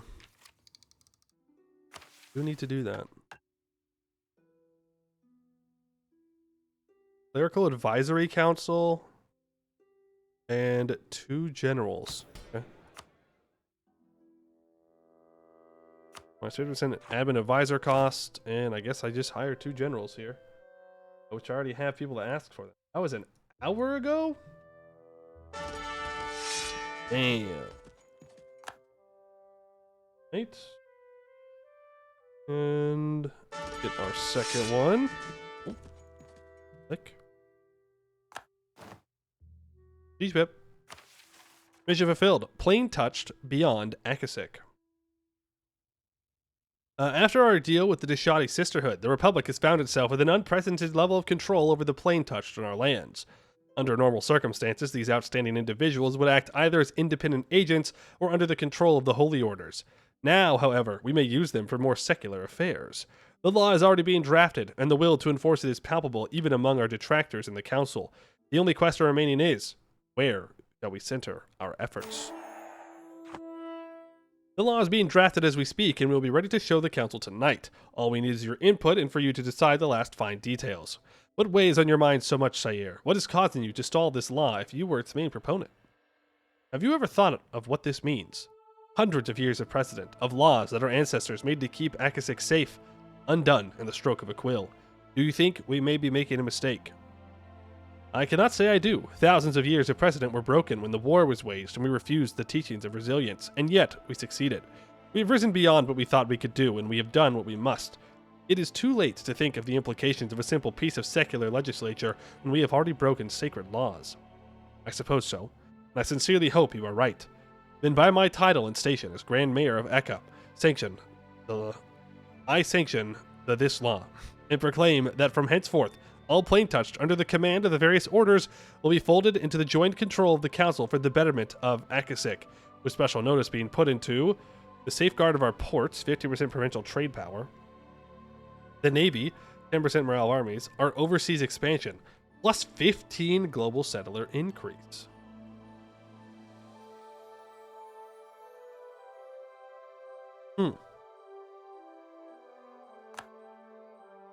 Yeah, I guess we go overseas expansion. That's really good. All genuinely good choices. Well, good choices and Navy. The Navy's also there.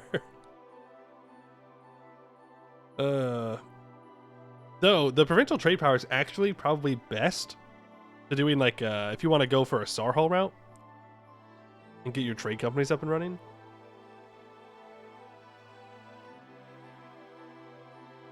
We'll go global settler increase. Navy's a good MP. Yeah, the Navy is good, right? It's a good choice. It is Navy at the end.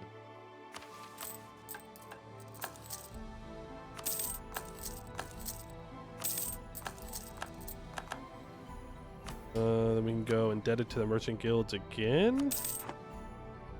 Take a bunch of 1% loans.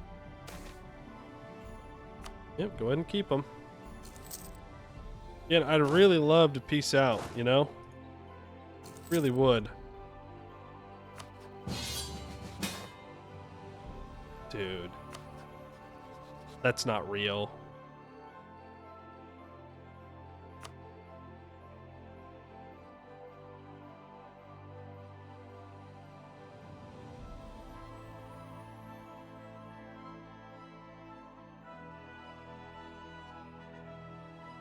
Like, is it because I have these as vital interest? Okay, I don't know. I don't know if he's not piecing out because of the vital interest, or if he's not piecing out because he got declared on. We'll go back to this year tick and we'll see.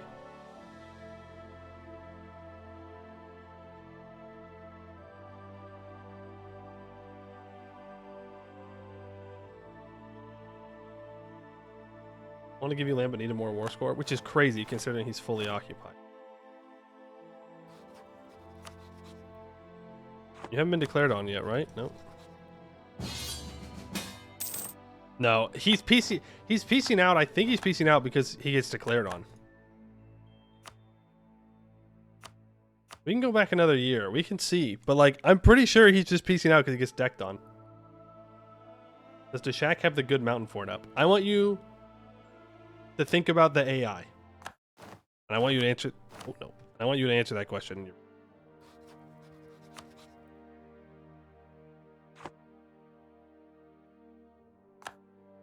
He's not piecing out because I get rid of the interest. He's piecing out because he gets declared on.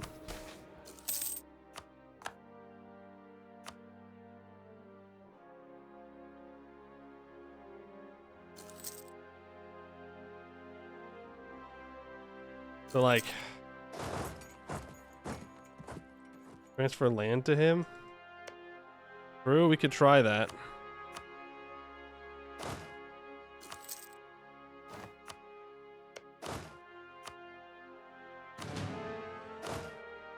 Like, I can't cross back over and go get his allies pieced out is the thing.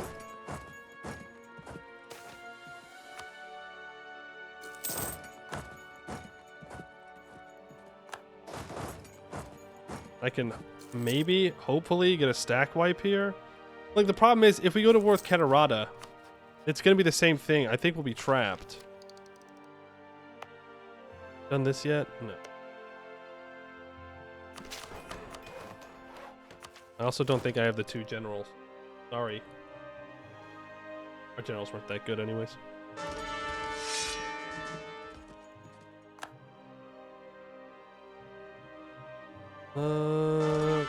All risk. It's been there. Ooh, 2 siege. 2 siege is much better. Verical, what was it? Advisory Council. Global settler increase. Break the chains. Wine is now produced. Very nice, very nice. Our allies aren't backing off this time, so we just gotta go. Very sad that it's not a stack wipe, but it is what it is. Pay that loan. We go indebted to the merchants. He's not going to peace out until he gets declared on. Like, if we could just get to this island, we'd be set. I think we could get a piece out of him.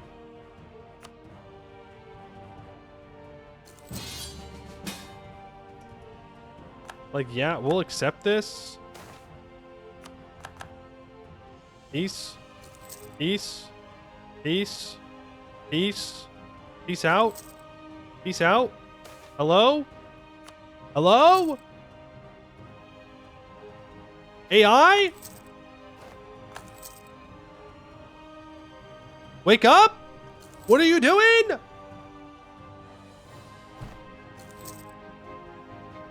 You accepted? The accept shouldn't have any... the accept doesn't change it. This is an AI moment. 78% can take literally anything they want. Yeah, let me peace out of this war. That's my only request for the mission tree. Never let the AI be in charge of a peace deal. Ever. Ever, ever, ever, ever, ever, ever, ever, ever, ever. Always a mistake.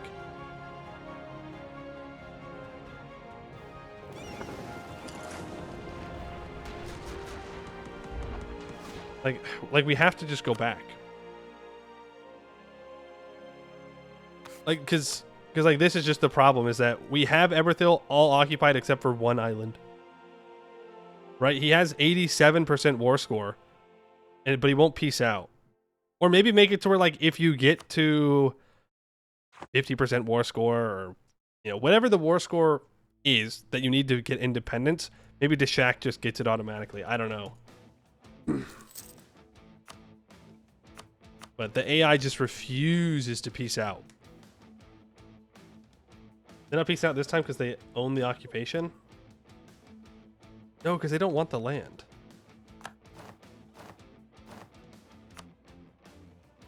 Want the land. Yeah, I think we're just gonna tag it. No, you know what we'll do? We'll fight these troops like we did in the first time. We'll try and do it as close to what we did, and then I'll tag over and just peace out for them.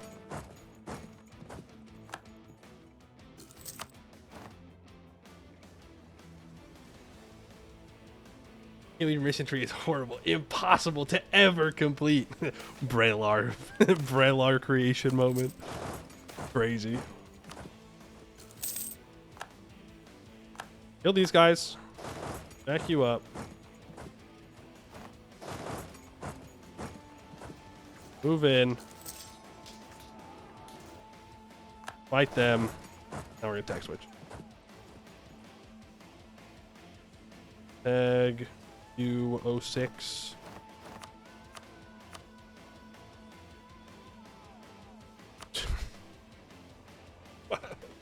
What? What? 23%? 23%. And you're like, nah, I don't need to peace out. That's crazy. That's crazy. 20% money, war reps. Ekha will apparently be very mad at that. Don't take war reps then. I don't want our trust lowering for no.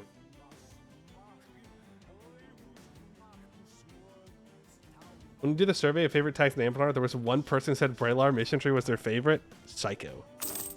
Psycho. Psycho confirmed. We'll get back to it at some point. Maybe. One day. Maybe. Yeah, I need to fire.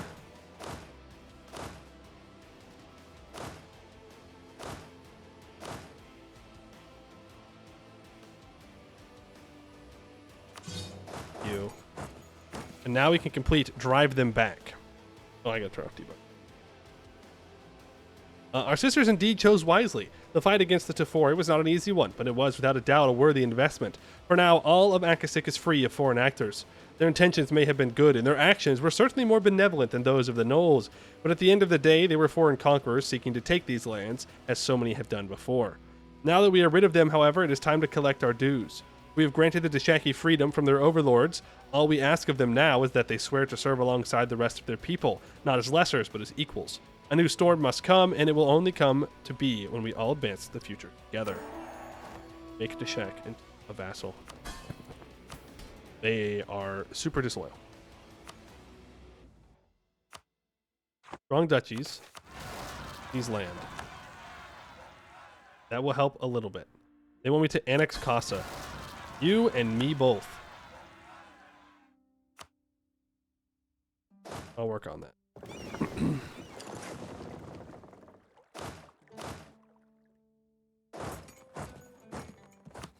You and me both. Eberthil no longer a valid rival. We should definitely just rival Kedarata. We should rival Wineport. We should rival Rubenair. Not exactly sure how all of those are the same. But I don't know how we're gonna beat Kedarata. We gotta get that fort built up on this highlands. Or even this mountain, and just accept they're gonna siege all this. That's probably the answer.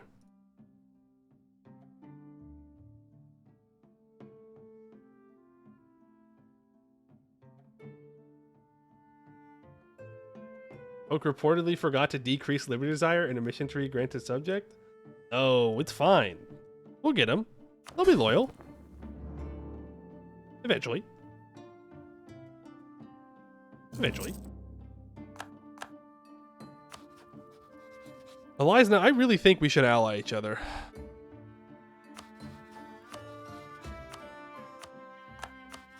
You know? You hate Kedarata. I hate Kedarata. You want Kedarata land. I want Kedarata land. I won't give you Kedarata land, but I sure would pretend to.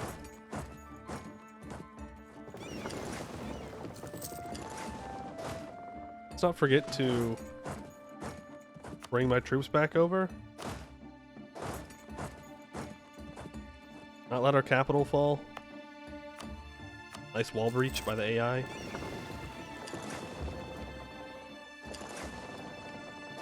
There. They're gonna get it on a 14%. There, don't. Okay.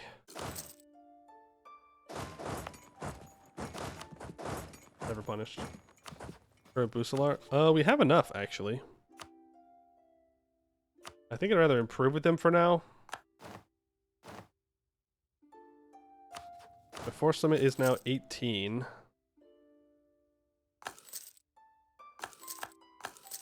Oh, right. Yeah, we're at this point, huh? Damn. Damn, they really were not piecing out, huh? That's crazy.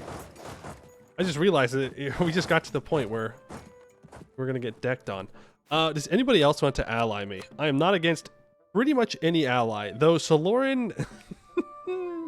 Soloran kind of pushes that any ally will work situation.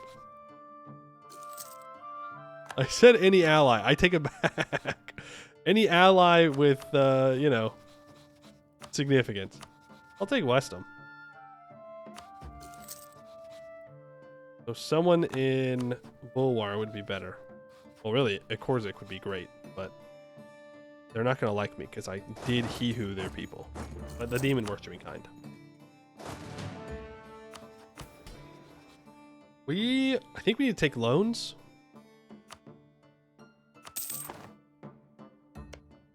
I think I want to build a fort on Hapak.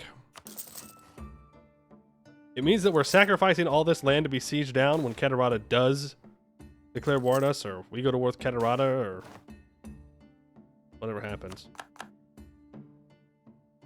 Demands of the prince. Today, King Bashal Kakasa presents himself again to the Silver Council. Many years have passed since he last sat among the counselors of the Republic, and the boy, now king, comes not with a plea but a demand. Time out. I said no.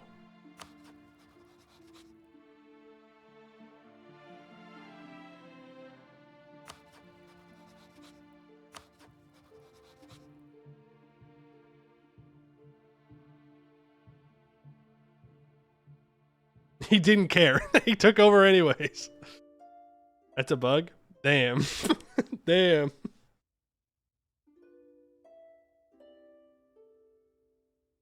The Palace of Arcus Asik. Kiss. What are they actually trying to get here? Feed Desh al the Shock. I mean, I guess. But what if instead I did it?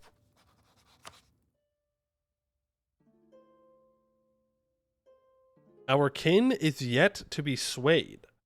Wait, so I can't even annex that guy? Damn.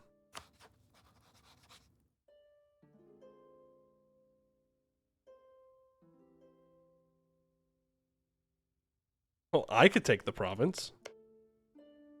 If it was the gold mine, I'd do it in a second. I mean, not a bad province. I don't really think there's a reason to piss both of them off.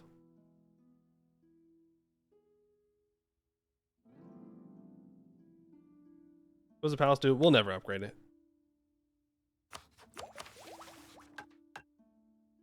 Wants to go colonial. Colonial and Dreliande. Build temples.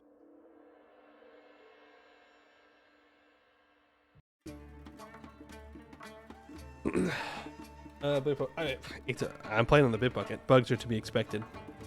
At least they can be squashed. I'd rather have the shock be more loyal. Doesn't matter. It literally doesn't matter. Take their trade. Take their trade. Make some money. That made us like 0 money. I guess that's what happens when your node is worth 0 money. Stop paying for the troops. Move mercs into vassal land, so that way when we get the bad event, it hits them. Don't take their trade. Your trade republic. Okay, but instead of getting 50% of their trade, I now gain 100% of their trade.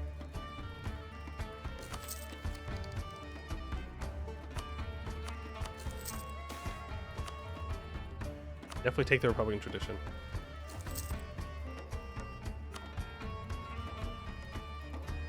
How are you gonna afford all this mission tree stuff only in an isolated desert? You'll see. You'll see. We'll pop off. Really what I need to do is get up to 20 naval force limit.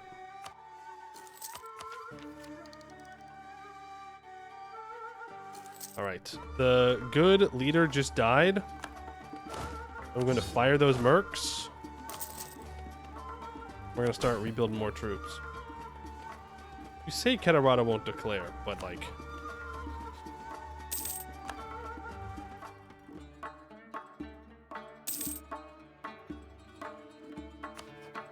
They are strong. If I can get to Tech 6, that might be a good chance to go after him. Remember, we're trying to own Alizna by the end of this. Yeah, we have mad vassals. If my vassals were loyal, well, that'd be a different story. Are mad. Mad 'cause bad.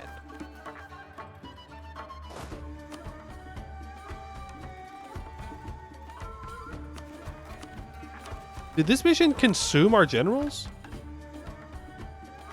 No, I didn't do it this time.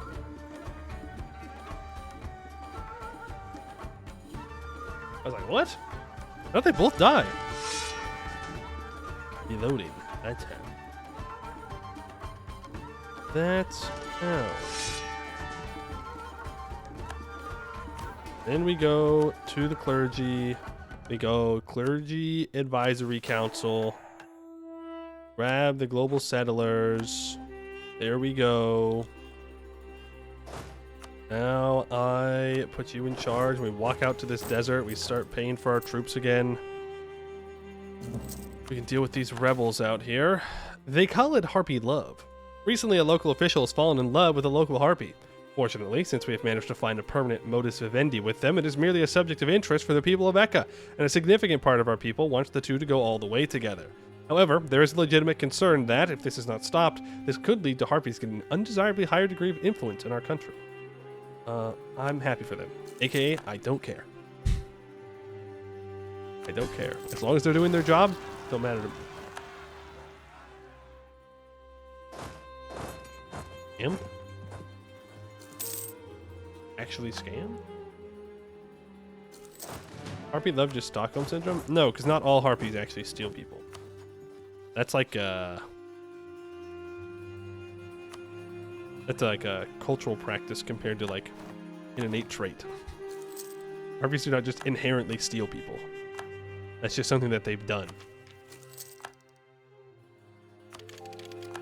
This we can unlock exploration ideas. Take the first one, take the second one. Gives us our colonist. Grab my boat. Do I just have someone sitting on these boats? It's just one guy though.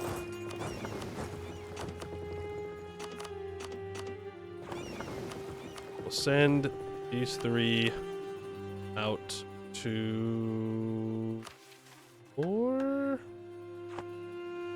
Yeah. Yeah. I want to go. Repression's fine. We're going to Andreliande. Do we also go colonize in Sarhal? No. So it's just Andreliande. Well, yes, we do. Yes, we do.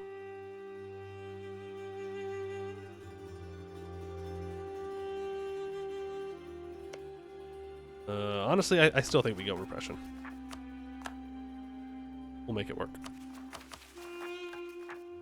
We go to the adventurers. We say, hey, we can have pioneer initiatives for more global settlers. We go to the clergy. We say, hey, you can have native assimilation. We go to the nobles. We say, hey, you can make our colonies cheaper. We go to the merchants. We say, hey, you give out global settler increase. We go to the mages and we say, hey, you're useless.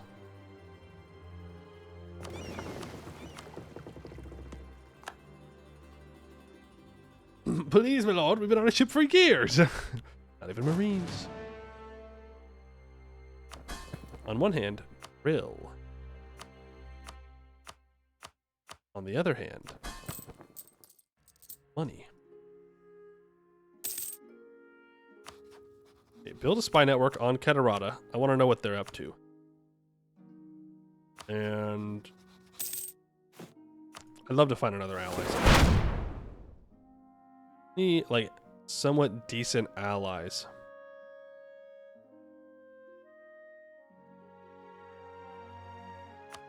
Abdel Tunger would not be a terrible ally. They've got boats. Let's start improving relations with them.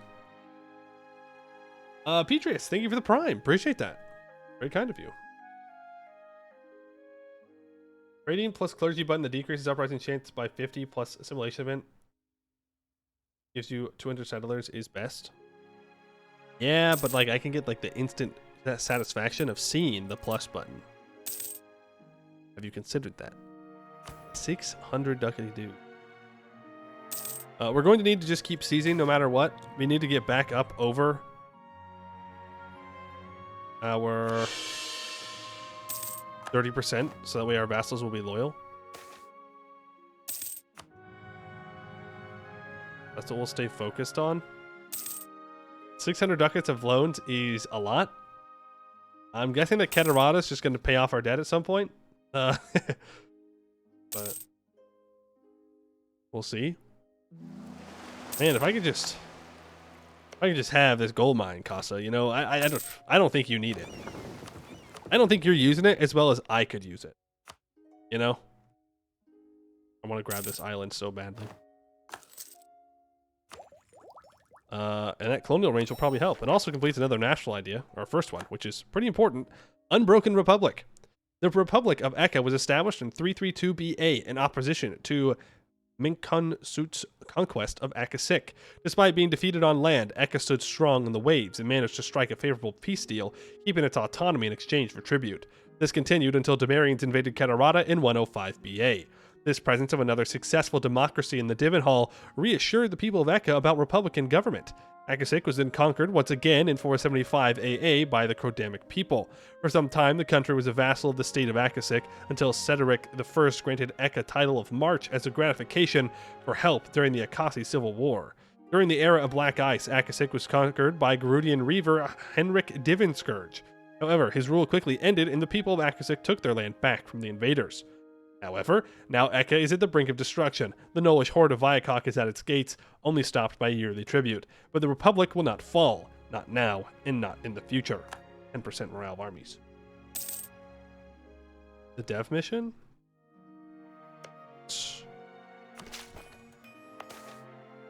Right. You are correctamundo. The game hates me.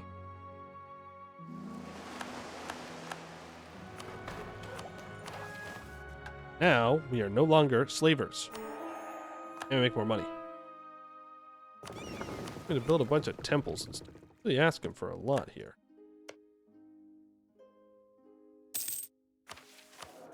don't think an advisor is actually going to help us get there. Ahaha. But I can go down here. For whatever reason, that's too far. This is not. Oh, we can reach just barely the edge. Nice. Then colonist.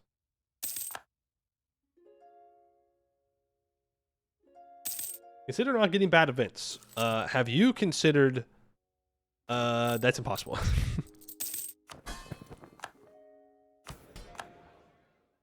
Pay for the troops. Pay for the troops. Can't afford that advisor anyway, so I'm not going to worry about it. Of course you would spawn down there. Where else would they spawn? In a reasonable spot? No. That gets us to 27% crown land. It is a start. Why are you so disloyal? Relative army power. I'm guessing they took Tech 5. And someone has Tech 6, and I do not have Tech 6. That would also do it. I have a bad feeling that Catarata is going to... Also, we're the first one in Ayland here. That Catarata is going to support the independence of one of my subjects here. And we're going to be shit out of luck. Colonist Rush. Plus 25 global settler increase. Thank you. Grand Republic. Frequency of elections.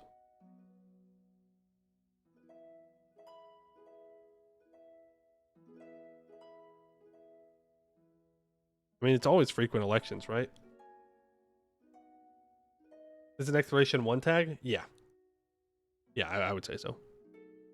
The way the mission tree pushes you, and I mean, you can get to Aelantir faster than literally anyone else. Even Vinale. We're beating Vinale to Aelantir. That's pretty good.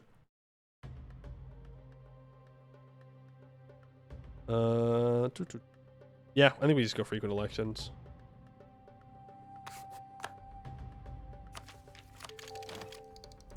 Take Miltech. We can upgrade.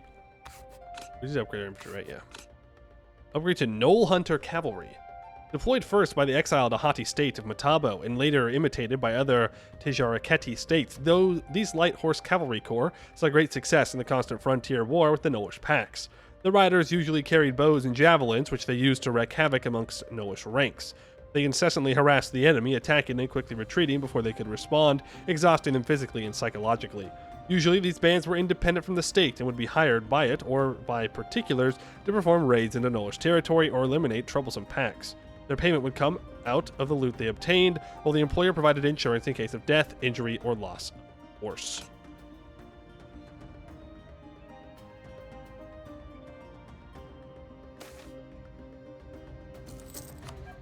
You get rid of that. Oh, I mean, I guess we just kind of wait, you know?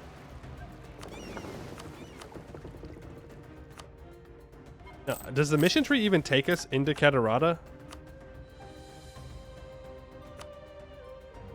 No. No. They're like, no, dumbass. Why would you want to do that? Why would you want to pick a fight with Catarata, stupid? If you would just flip friendly, man. That's all you gotta do. Flip friendly.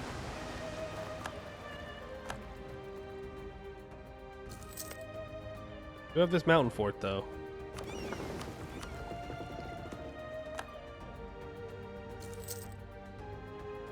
Akasik would maybe go fight Ket. Is that the cultural formable? We gotta annex our subjects first.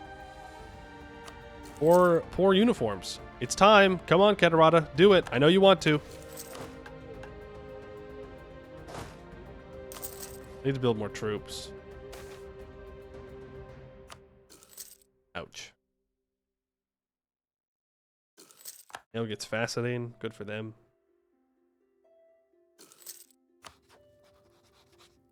Relations with you. Keep a fully up and running. What do I need to be working towards?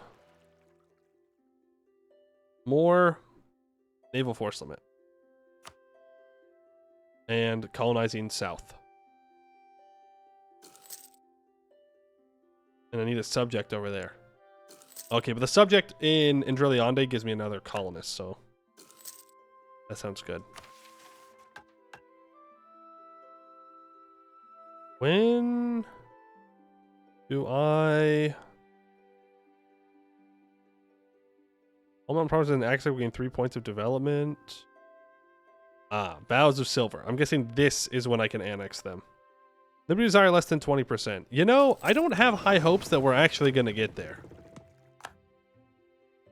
Maybe that's just me. But like... we're kinda poor. And by kinda, I mean very. I'm not sure how I'm supposed to build these temples. Oh, cool. Thank you. That does not help. Are we at 2 stability? Damn. I thought we were at 1. I wanted to keep my prosperity up. Oh well. Gain that global settler increase. They're going to become more disloyal because I'm going to fall behind on Diplotech. We need to develop as well. I considered more loans. Well, we're going to consider more loans soon.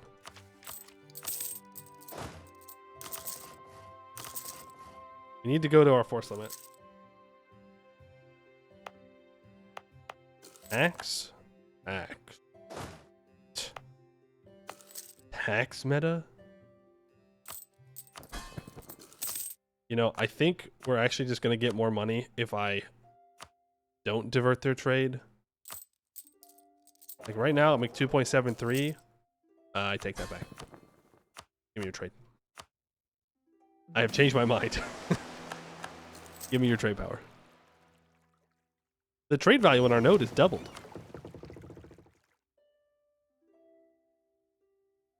West Salahad Coast. Yes, I'd like to start transferring here instead of in the Bay of Wines. And I'd like to start transferring here when I can. Not yet. Oh, now we're bringing even more money up into our node. Nice. We're making money. Finally. Colonization is very profitable. It'll be profitable sometime. Not really anytime soon, but sometime.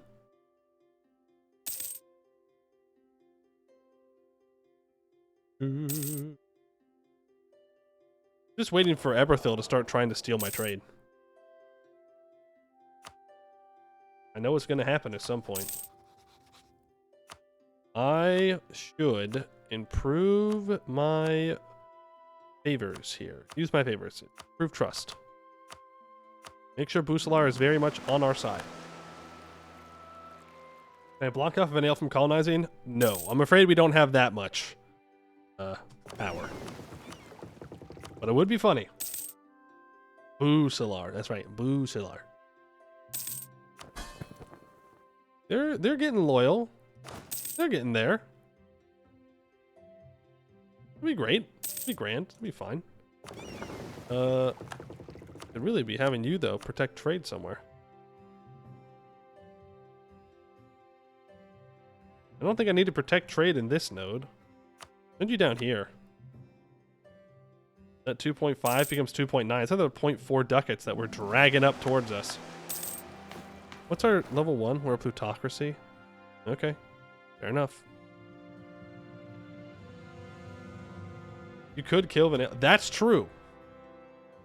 They're allied to Westham. But we could kill Vanale if we built up a large enough navy. Bin Warji would ally me. Aren't you pretty strong? You're Tech 5. You might have to kill you, though. But for now, I'll take the alliance. Uh-oh. But maybe good. But maybe good. Do it, great Chaz. Declare war on Katarata. Take what is rightfully yours. Take it. Do it. You know you want to. Do it. I need to develop the institution. I'm afraid. Where do I want to develop said institution? Probably in our capital, even though it's already 16 development. Yeah. Yeah. We almost have prosperity though, so let's wait.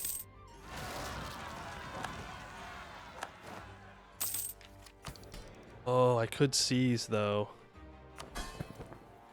If I seize,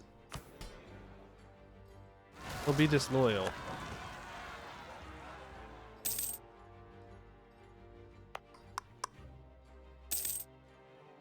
Here's prosperity. It's 49 to develop here. If I expand infrastructure, it's 34. Throw on encourage development. That gets it to 29. Yeah, I wish I wouldn't have chosen the Annex Casa one. My bad. I can't do that for a while. Do some Diplo dev first. Get it to 10. 30 development.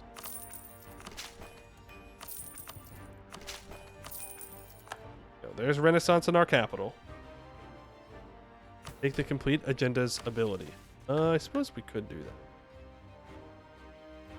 Wow, lots of things I can do here. Oh, more colonial range? Sure. How did I do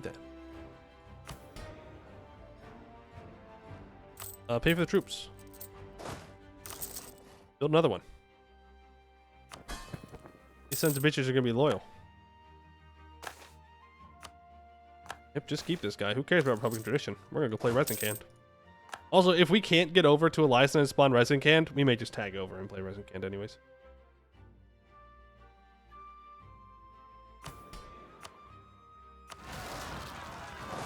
Because that is a tag that we need to be playing. Now gain, I think, 5 inflation from events. Average Poimu gameplay. Gladly take that mercantilism there. Stop paying for my troops. I didn't have to seize because we developed, and that helped us a lot with our crown land ownership. So right now I make 4.51 from trade, a total of 1.56. If I disable this, yeah, I make more money by diverting their trade. Of course, that does risk Katarata supporting independence and all that. Why not just play as Mix? You hold your tongue. How dare you say such things to me? I need to save up 71 ducats. So that way I can get a probably merchant navy. I'm going to extend that loan and that loan. What's my loan size? 54. Colony in New Hope is completed. Let's grab the center of trade. There's Vanail in the New World. Again, I think we just focus on getting the colony up and running. So that way we can complete... Oh. Never mind. Well, I still think we do it. Interesting. How does Ben Warzi own this? Of course I get.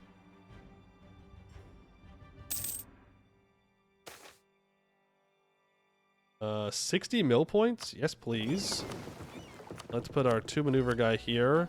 You go explore stuff. We have to take our naval doctrine, build up boats, then we can gain another colonist that I can't afford. Do I rush for 20 global settler increase, or do I try and get up on tech? Global settler increase. We also can get settler chance.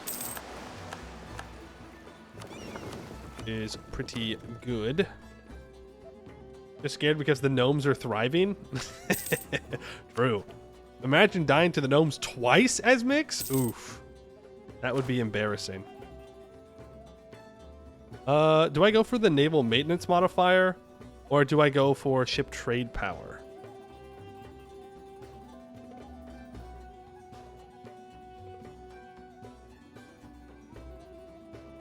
Money? Well, they can both give me money. Is the thing. How much is the Navy costing? 0.61 ducats. I think we'll get more money out of the trade one.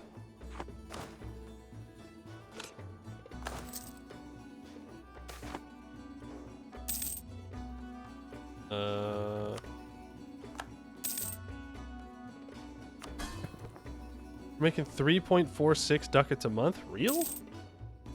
Real. I could fire my mill advisor. You know what? I'm going to. We need money. We need to build a bunch of temples. I don't... we might not actually be able to do resin canned. I might have been a little too bold with thinking that we would get a resin canned off of Ekha. Yeah, that's not going to happen. We're not beating Eberthil and Irlium. And I'm not beating Elisna, Versardenshus, Sariend. I suppose maybe if we waited for Samartal to happen, like, we could no CB Elisna and try and snag the island away or something. How close am I to my Splendor? I could do claims on claims, maybe? But then I'd have to get a claim on Deshak and on Casa. Or we could tag switch. Well, the problem is we don't know when they're going to spawn in. Claims on claims over colony debt? Yeah, true. We'd have to give up our development. We may just need to do resin canned at a different time. We're making 4.66 ducats now. We're making the cash money.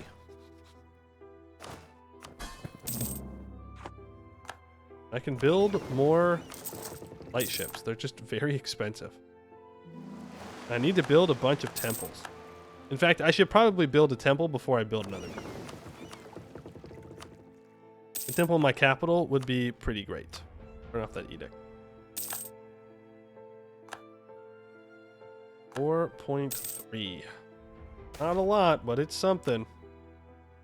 Down to 66 Republican tradition. Negative Republican tradition enjoyer.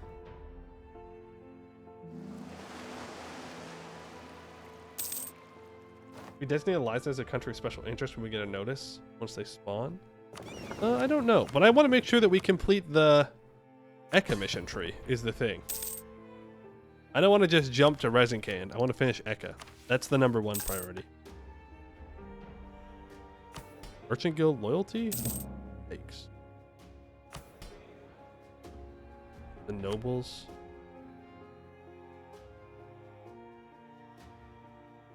Which is the one that the nobles... This one.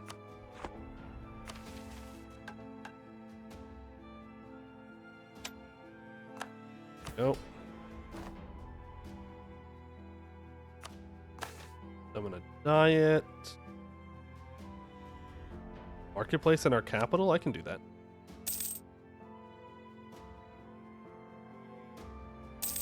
Change bad government form might give you at most 2 plain touch. No, I use the special stuff. If we have something that's made for our country, I'm gonna use it.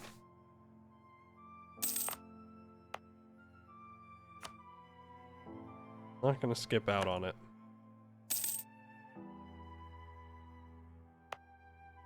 You want to build a marketplace here. How much money would I get from a temple? I think building the temple is more important. We'll get more money out of the temple. Then I can build the marketplace. We're making 6.12 ducats a month now. We're inventing money. We're printing it. I don't know how. A cheaper trader sounds pretty nice. In fact, I will hire the cheaper trader for sure. We're just making money? It's that easy? Simply invent cash. Spend some admin on Inflation Reduction Act. I guess it's true. We need to embrace the institution before I really take the next tech. It's only increasing by 0.1. I'm not going to keep buying it. Another colony complete. I can grab that settler chance, which also completes another national idea. The Deccan Front? Deshaun Front? Oh, wait. Deccan Front. Ekha is uniquely situated at the westernmost point in Sarhal, which gives us geographical advantage to explore what lies beyond the vast ocean. This, combined with the dire situation of the country, gave the Deccan movement an opportunity to rise. Many merchants and traders traveled to the New World, establishing outposts and settlements to profit from transoceanic trade. Some of them, however, want to escape their homeland.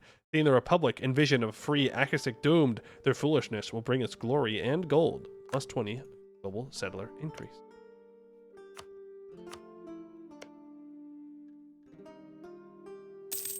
One, play the game hoping your financial situation improves. 2, randomly it improves. 3, profit. Actually, 3, get your vassals loyal. Even though one of them should be loyal already. But it is what it is. We'll figure it out. Korzik is at war with Katarata. Yeah, he's allied to Eberthil and Early. I think we're just out of luck on that one. I think we're just out of luck. Do I ever pay a loan?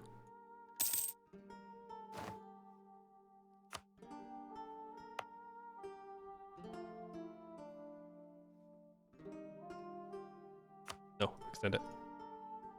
Did Jazz do anything? No. They're allied to Zaka and to Tluct. So they can't attack Zaka, which means they can't attack Kogzala. They can't attack Tluct. They're not strong enough to attack Kedarata. So I guess they could go south. But I guess they're too stupid to do so. Or too scared. One or the other. Rathanor is going to attack Marblehead. Terrifying. Scary. I'm going to ally Abdel Tungur. I don't really want to take tech before I embrace the institution. I could sell seas here. I say that, and then plutocratic coup, so maybe not.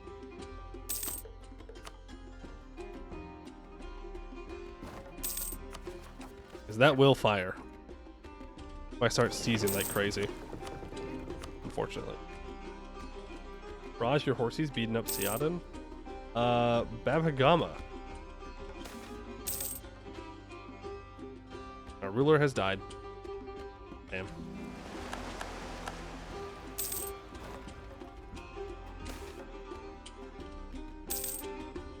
Well, the fact that it's Babhagama that's doing the occupations is a little weird.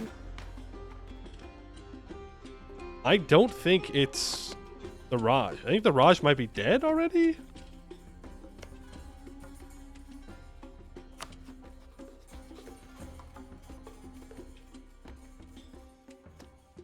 Yeah. Babhagama is declaring war on them alone.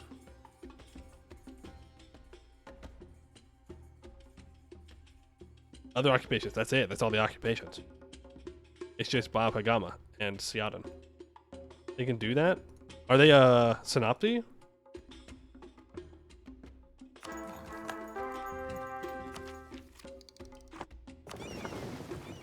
Raj rework is in. Oh! Is that part of the Raj rework? Oh, okay. Interesting. So now you're saying I have to fear the Raj and Rebecca-ker? Cool. Their opinion above 100.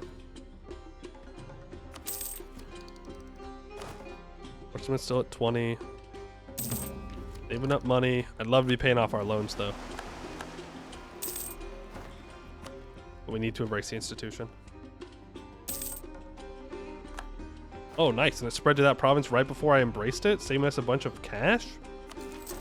Huge. Then I can take admin tech, and I could take mill tech, but I'd rather do some development if I'm going to be honest with you. Just a little bit. Yeah, I want that force limit. Need that force limit, you could say. Admiral for a mission? Yep, but I'm not paying for it.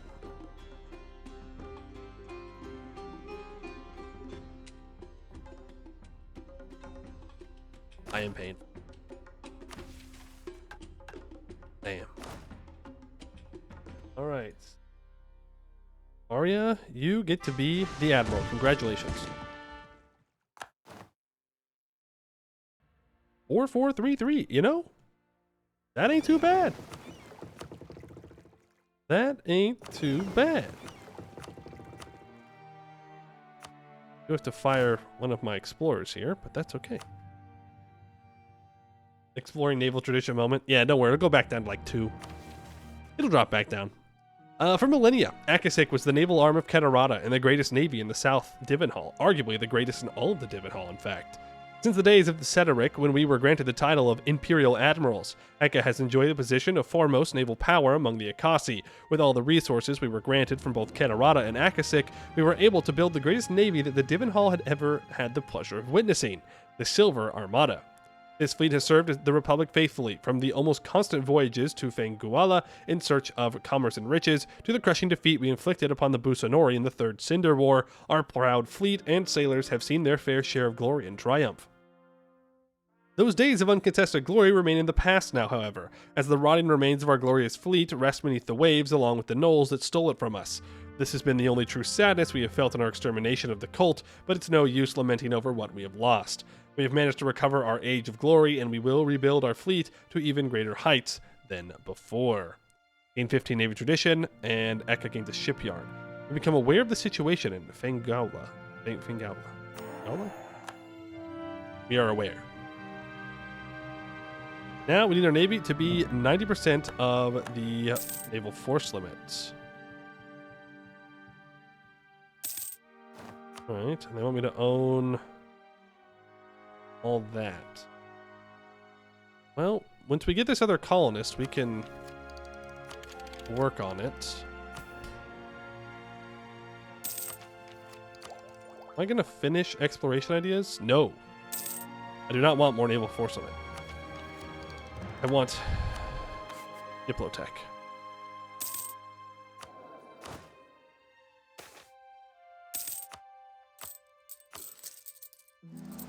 We want to get rid of our loans here.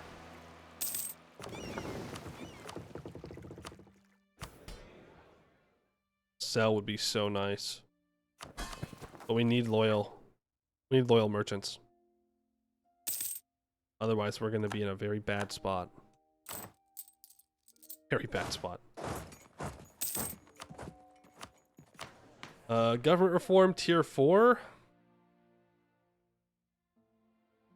Madakis Marcasi. For as long as the religious orders of Akasik have existed, so too have the Madakis Marcasi, forever bound under solemn oath to defend the land under the Mother's shadow. The Madakis always had the safety of Akasik and its people as their primary concern, even if their methods have changed throughout the ages. They've defended the land from invaders with both sword and shield, as well as more diplomatic means. Inside Akasik itself, they serve as a neutral party and act as mediators should any conflicts flare up. Among the ranks of these paladins, many plain-touched can be found. Let us elevate them and promote their order, so that they may serve us well both in peace and war.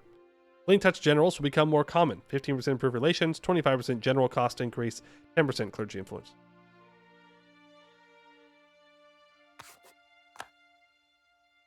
That's true, we could build that market, huh? That would help. Good point, good point, good point, good point, good point. I'm going to improve with Vern. They are the Emperor, and they hate me. No. No, Everthil could come after me. So again, he's not allied to Vern, so... Actually, I don't think I care. Also improve relations, though. It can't hurt. Wasn't using the diplomat anyways.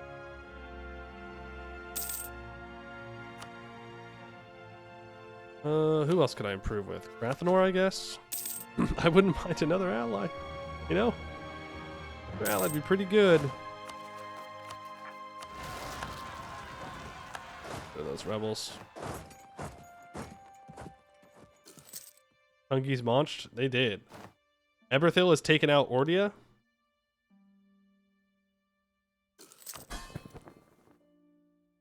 You will become loyal. Gonna happen. You can run from it all you want. I will make you loyal. You will give me your money. It's going to happen. Boom. That's another 5% loyalty. I could make Casa loyal right now. But I think I make more money by stealing their trade, right? Yes. I make like 0.8 ducats from stealing their trade. So I'm not going to stop doing that. Sorry. Outdoor Tongue Conquer? No. They just fought goblins. They fought goblins, and the goblins are a different religion and culture from everyone around them, so no one cares if they take the land. So they go crazy with it. Election. What's your trait? You are life plane touched. Minus 10% dev cost. Plus 0.05 monthly war exhaustion. Plus 0.25 global prosperity growth. 25% average monarch lifespan. I mean, that's good.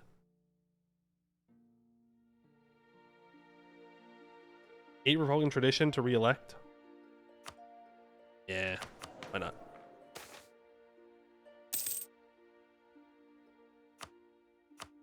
I'll take that percent. Thank you very much. Okay, now when that is built, we can sell seas. That will give us a bunch of money to build more boats. Build a bunch of temples too. Age ability? I do think we just want to go for the higher developed colonies.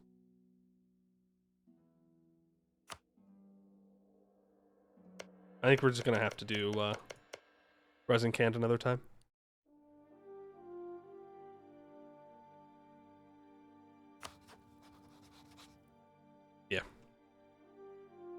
Yeah, we'll do it another time. We'll stay focused on this tag. I don't want to compromise Ekha for someone else.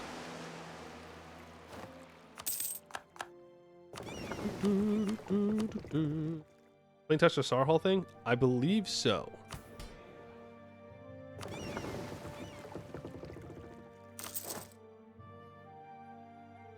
I believe it is just a Sarhal thing. Oh, also, we should probably consider colonizing this pretty early. Because the Canorians will...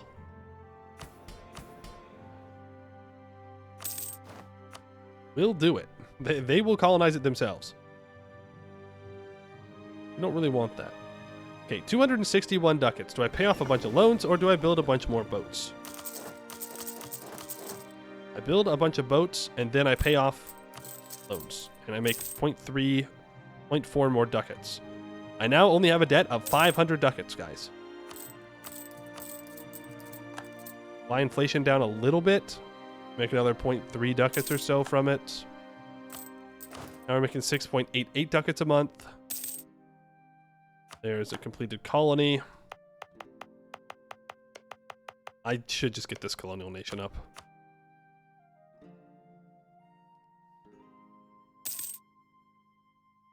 Rathanor's thing done. Oh, what's my loan size now? 64? We could do some loan rearrangement. Yo, wait, is Rathanor allied Elam? Huge? I could get rid of Westham and ally Rathanor, but be fine for now. Alright, where do I need these so-called temples? I'll build the 2 in my land first, because I'm a greedy little guy. After that, though, I'll build them in my subjects.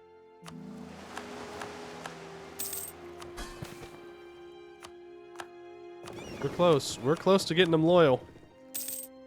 Now, how we get them to 20%? I mean, we'll have to stop diverting their trade, but not too bad. 7 ducats a month? We're rich. We're rich. Look, if we look in the ledger, economy, income comparison, we're up there. If you close your eyes and squint really, really hard, actually, we are kind of up there. We can't compete to Roarenmarch, who's making 68 ducats a month, or Goed, who's making 50 ducats a month.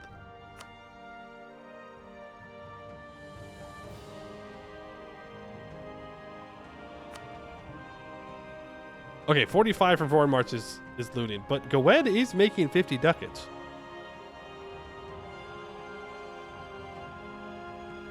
Goed tax meta confirmed. They did go economic ideas first. Okay, I mean, yeah. Shit. Fair enough. That's crazy.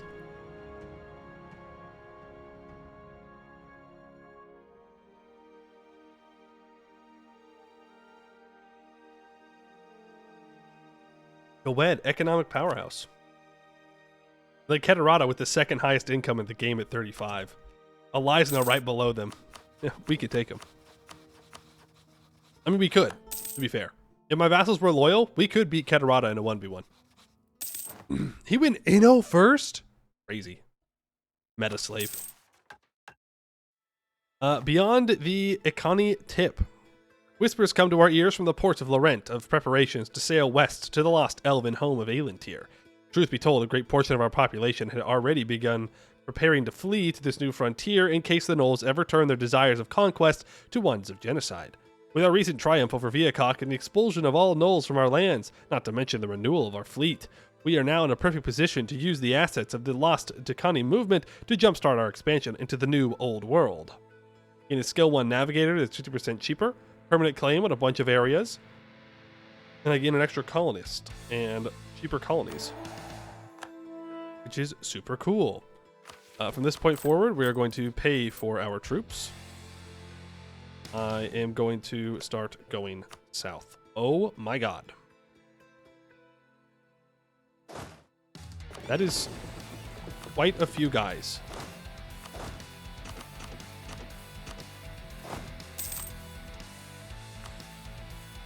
That is quite a few dudes.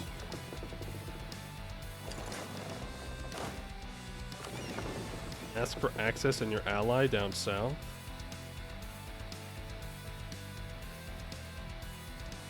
For what? Oh, the Kraken way. You're right. You're right. You're right. Cancel that.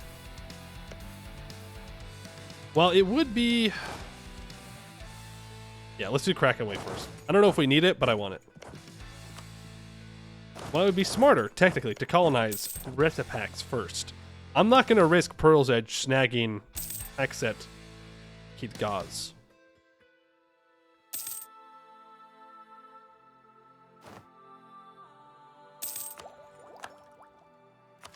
I'd rather take Diplotech here.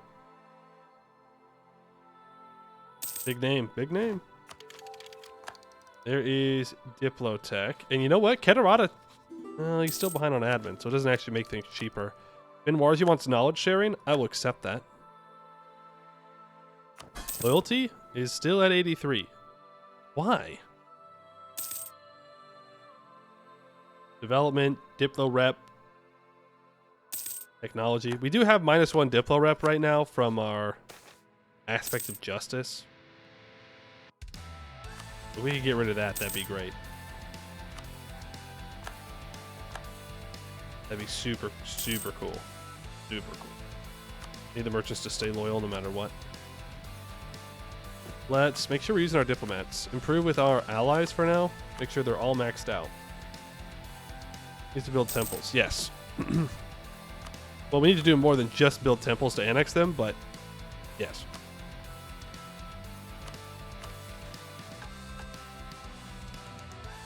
Like, we have to do this stuff too. You need a temple. You're going to need a temple. And I build my vassals. And literally, once I get... What? What? You accepted them?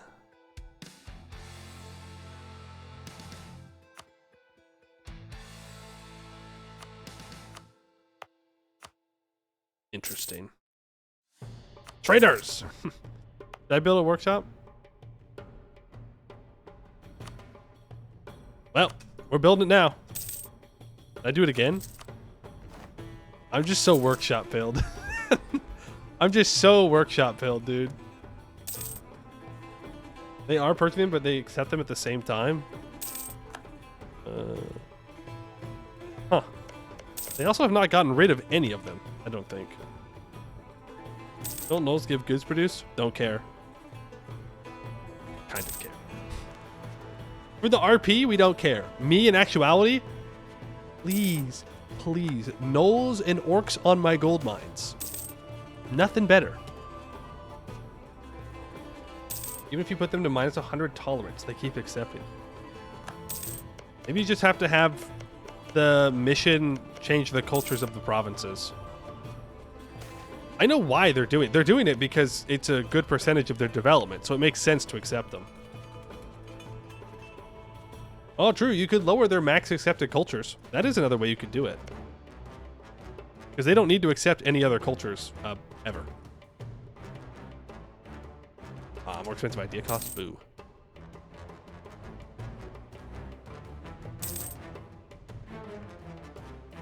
Prohibited for making the mission change more than 3 provinces? Ah, fair enough.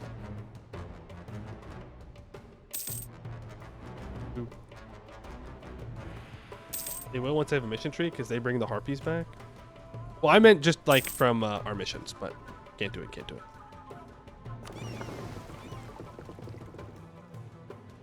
Bum, bum, bum, bum, bum. Now you can get a temple built, even though it's worth nothing. But we got to build them on the mountains. Could finish exploration ideas, but I will not. Then I will take that. This. Is this a expansion idea kind of play here? Just go expansion into this. Wouldn't be bad to go for a mill idea. Plutocracy would be kind of a huge grab. More global settler increase, I suppose. Empire recovery speed, potential trade power, all good things. All good things. Not be against it. No, don't. Just extend the loans. It's fine. And the bodyguard. Let's not do that. Our Republican tradition is very bad.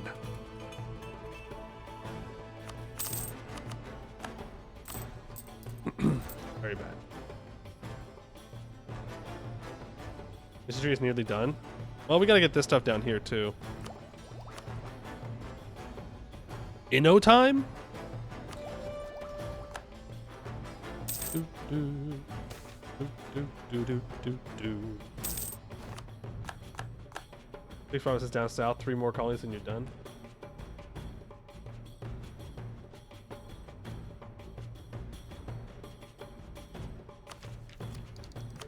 Oh, take that idea. That tech. They're still disloyal. You bastards. How could you possibly say that you are equivalent to me?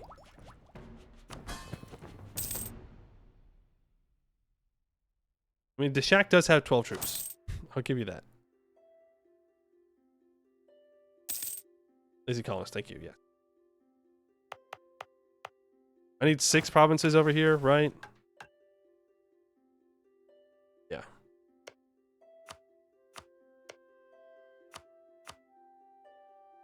Wait, did I finish this?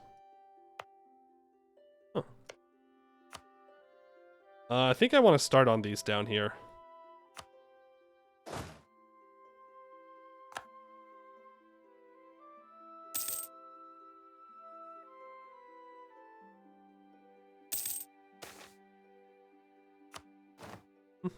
We'll see if this is enough troops.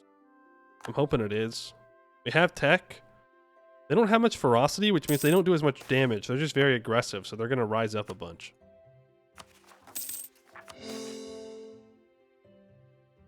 The combination of said things that can be unfortunate.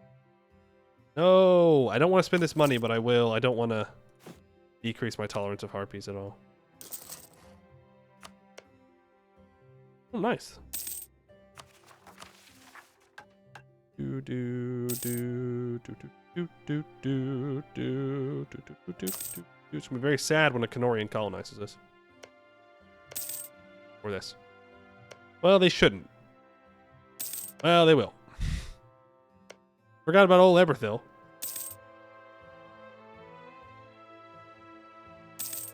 Oh, Eberthil. Kill Eberthil again. Great idea. They're allied to Keterata. So that would not be... That's not just like an in and out 20-second adventure, you know? There's exploration ideas. There goes our cheaper trader. It's very sad.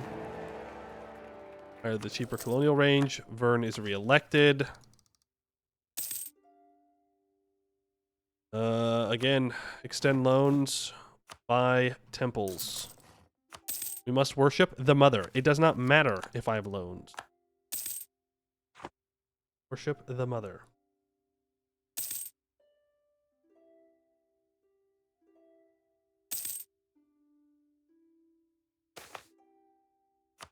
Okay, 1, 2, 3, 4, 5.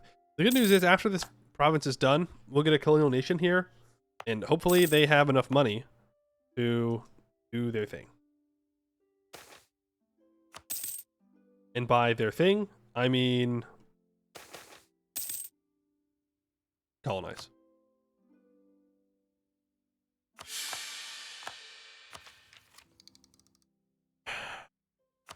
Yeah.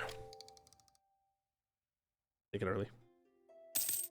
Don't own anything in this blue node, I don't think. No. Well, I can't put down a trade post or anything. Move trader to alien tier now? Oh, yeah. True. So true. So true. Thank you. From Eberthil. Let's see how much we actually pull over here. 1.45. I disagree with Vanale having that much trade power. Not because they shouldn't, but just because I disagree. I don't want them to. But other than that small detail, fair enough.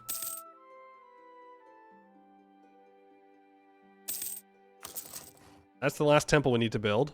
So now I can pay off loans? No. I take that back. Need one more temple. Indesh al-Dishak. I don't understand how I'm supposed to get them loyal. Like down below 20. I guess I have to develop them? Somehow?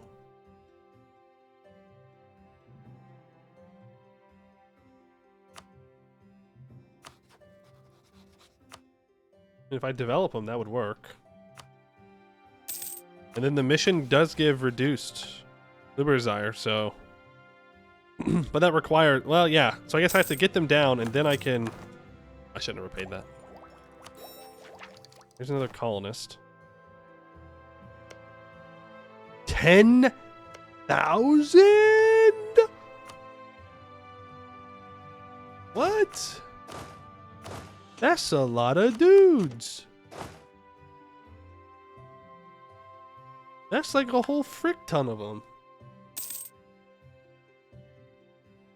Do the prestige button? Yeah. But they both have to be down below 20%. It's gonna be a tough one.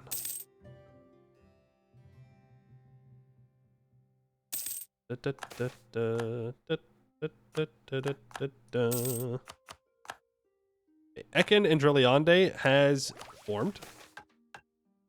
Administrating an empire.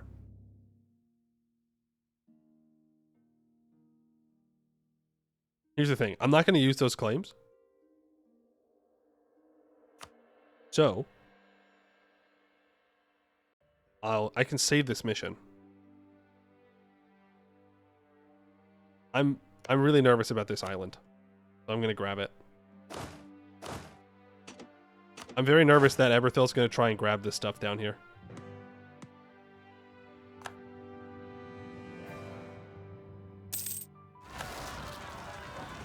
Spend that loan.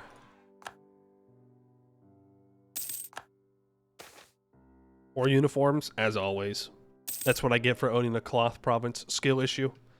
Simply do not own a cloth province, bozo, and you will not have poor uniforms. Fuck you, dude. Really? That's bullshit. They still have 24 influence. That's stupid. This isn't. I thought this wasn't supposed to happen unless they have less than 10 influence. Now I'm kind of.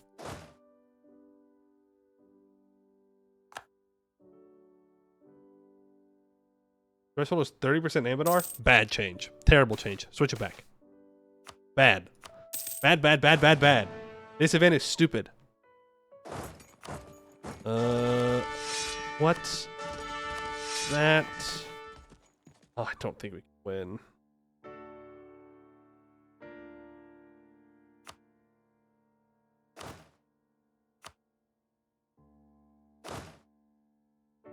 I might be able to get these guys up here in time.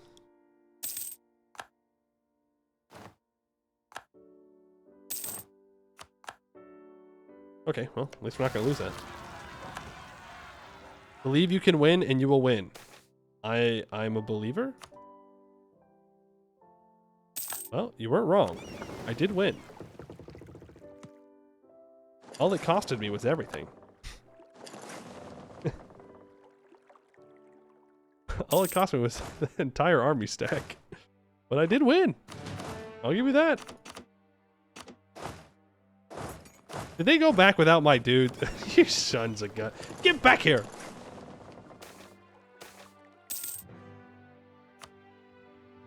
I don't think I can afford level 2 advisor. I need you to land here, please.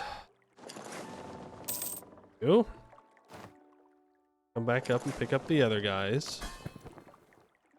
Hey, at least we have one subject that's loyal.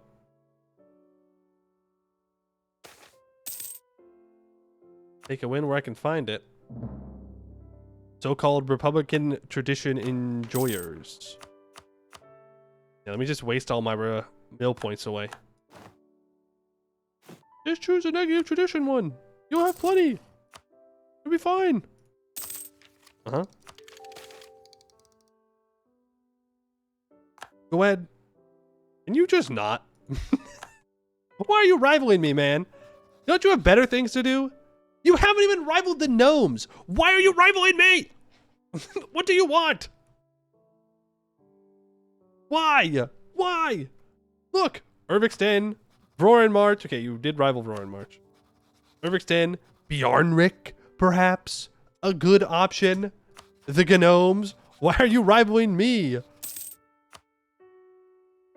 Frick you. Rival you back.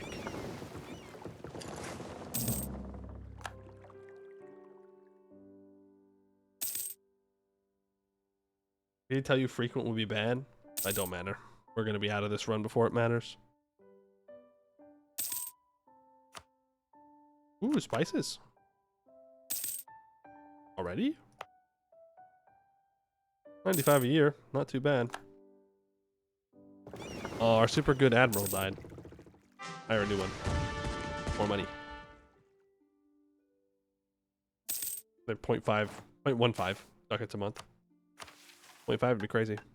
Alright, mountain temples. The mountaintops of Akasik may seem like an inhospitable and lifeless place, and indeed they are that way now. But before the gnolls invaded and the cult slaughtered our people, they used to be full of life, with hundreds of stone-winged villages and monasteries. Those days seem far away now, but we will strive to rebuild the damage done and return the villages and roosts to their previous form, even if these homes will remain empty for years to come. All mountain provinces in Akasik will gain 3 points of development.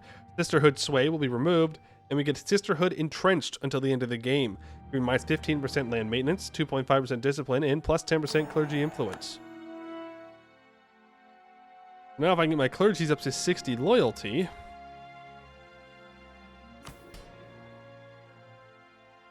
which we can if I do what they want. Another temple. Go figure. Did you not get enough temples already? Can you not worship well enough? This is even a mountain. What's the point? What's the point, I ask? I'm a temple. This is a temple. Our next run today? No. We will not start a new run today. Extend. Build temple.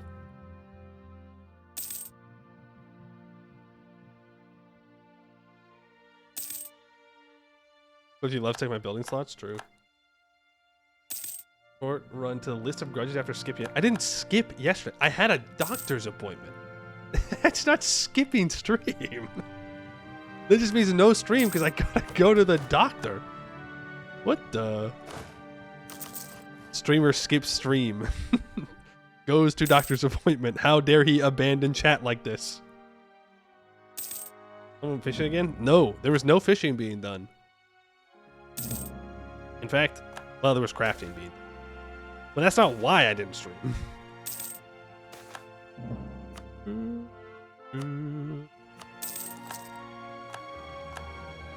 Heterata, leave me alone. Where's your loyal? Which means I can consolidate the sects.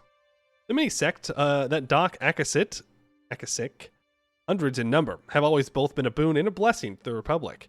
On one hand, their constant refusal to obey our secular authority has been a thorn in our side for a long time, as their uncompromising nature and great power has meant the more pragmatic laws and actions have been beyond our reach.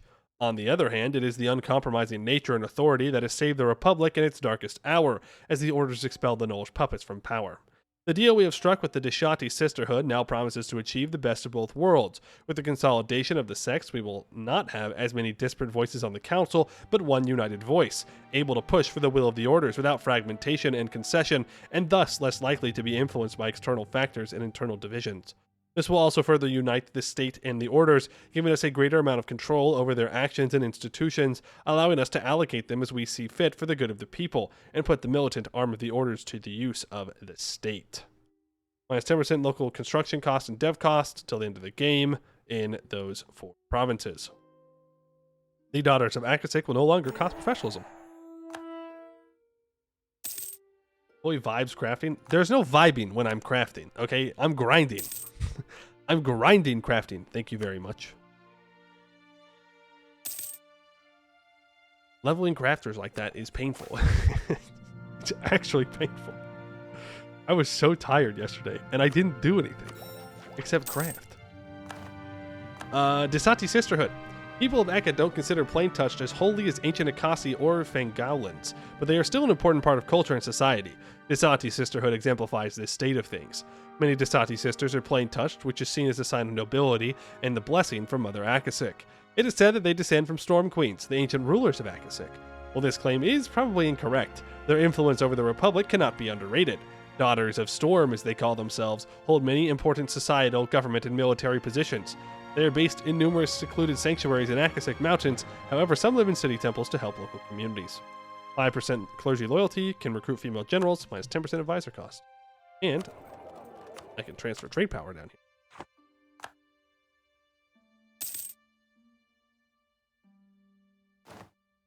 I'm under 26? Yes, barely.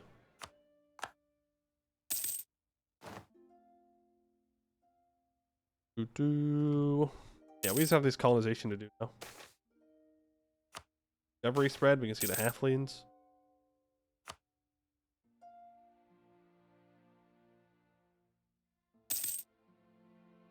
You could console yourself to Eliza so you can get resin can run started. I don't. We're gonna be in this run forever, probably, considering I can't annex these guys. 90% disloyalty, by the way.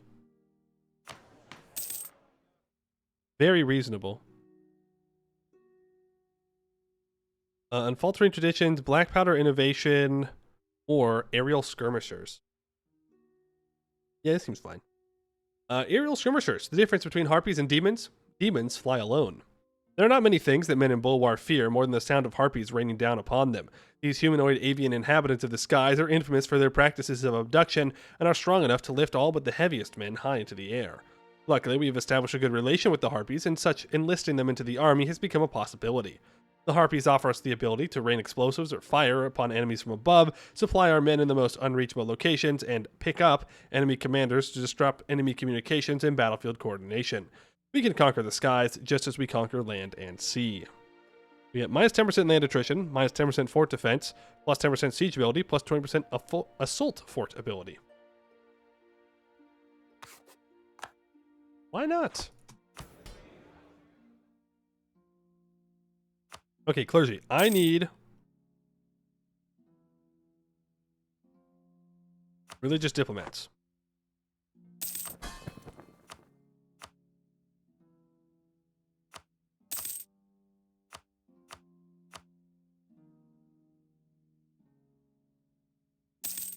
I am a great power.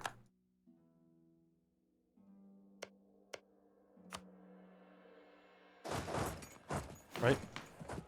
No. Fine. Not a great power. Skill issue. L plus ratio.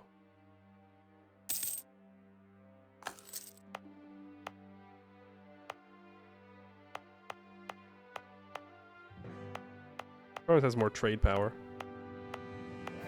This technically does, but it also has double the trade value. So I'm going to assign this fish to a trade company. I'm going to create a trading post in the trade company, and I'll build a marketplace here.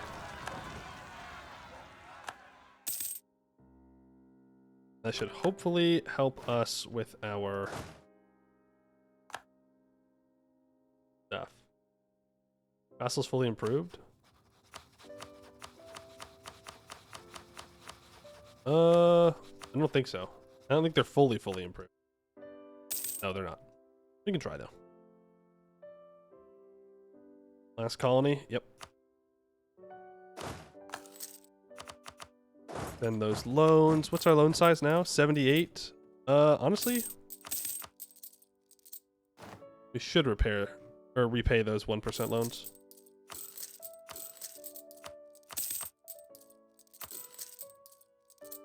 And then I should go to the merchant guilds and go indebted to them. Pay off the 4% loans. And boom.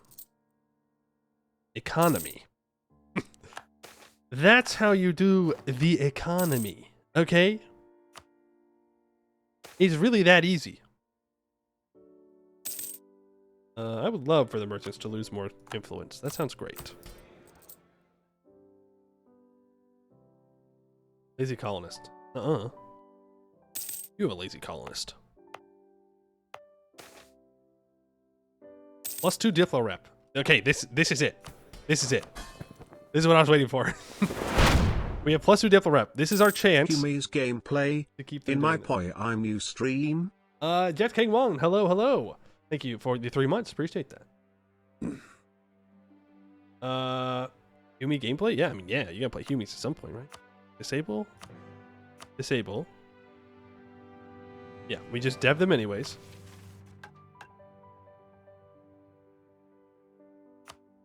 Ram's Landing needs to be owned by us and have a marketplace. Well, shit. We have time. I'm going to get them loyal. We're going to make less money for it. A lot less money, probably. But I don't think it's worth risking someone supporting their independence. We can go get the last province we need over here. Catch up on the VODs for this stream. We'll be back, you think? Well, we're getting close to being done with the run.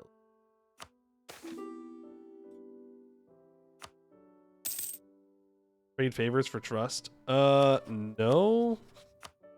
We could do that. Maybe we should just focus on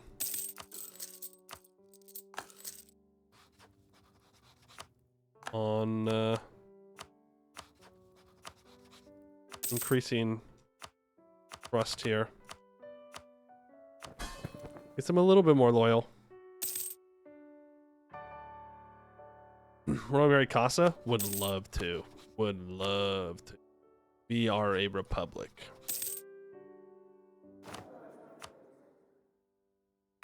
We're gonna need a Diplorep advisor.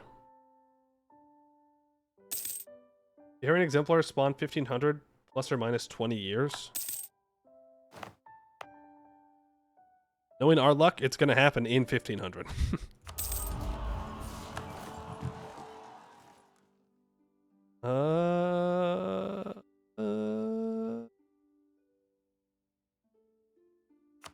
Sure. Yeah. Grab plus 20 global cellular increase. Why not?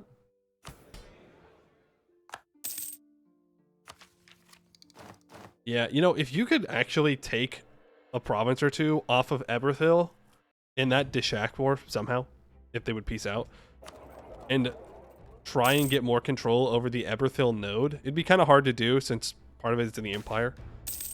You could go real crazy with Ekha here. You're just in such a good position for colonization.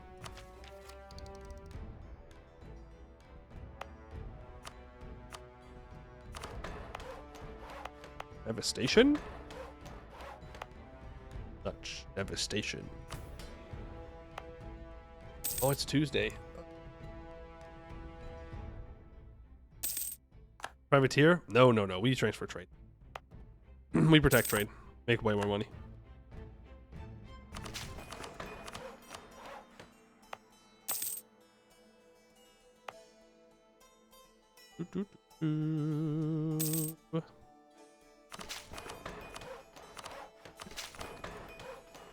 Go. Lots of development. That'll help keep them more loyal as well. A lot of their disloyalty comes from the fact that they have a lot of development. I can build more troops. I can also merc up and go over my force limit to get them super loyal. A lot of ways we can do it. Reset day, go talk to your custom delivery NPCs for more crafting levels. That's how I'm gonna get culinarian level. Hell yeah. I gotta get Imnago to like me more.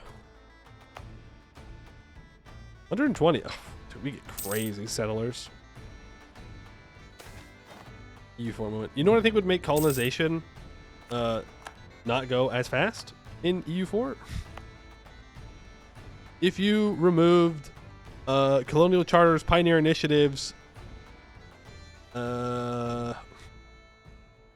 yeah.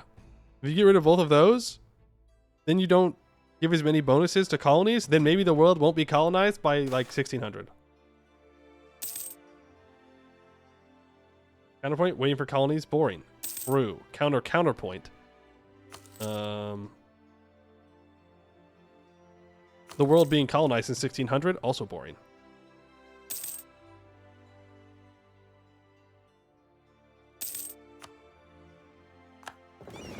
Okay. So counterpoint. That kind of an idea doesn't really work in EU4. The one that I said. We're debt free. It only took us 50 years. But we are debt free. I bet you're all jealous of how debt free I am.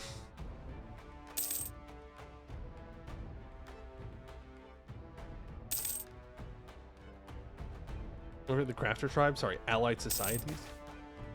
Yeah. Oh! Yo! What? The game is blessing us. They didn't give it to Vinale. Literally the only person, the only other person who could have spawned it. Though Vinale's an island, so can they even spawn it? Are they allowed to?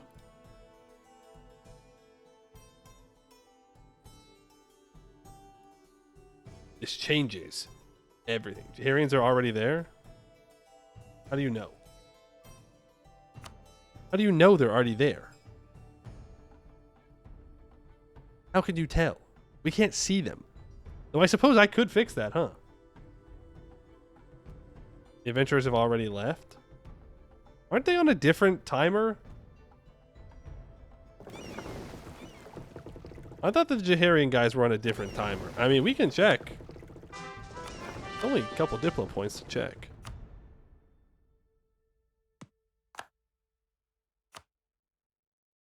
Not that inflation.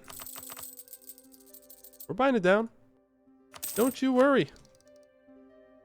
It is shrimply that easy. Diplotech early?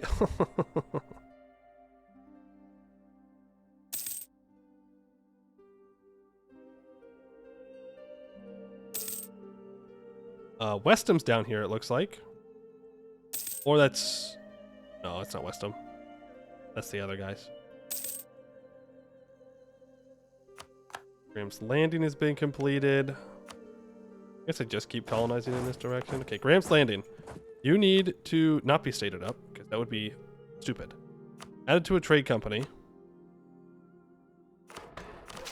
I regret developing this. Or I regret taking tech.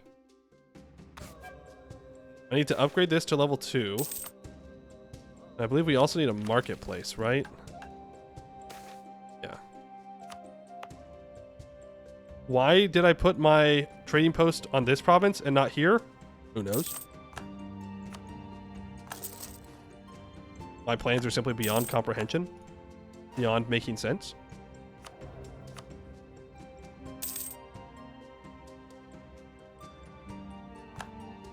Yep, it definitely looks like they're there.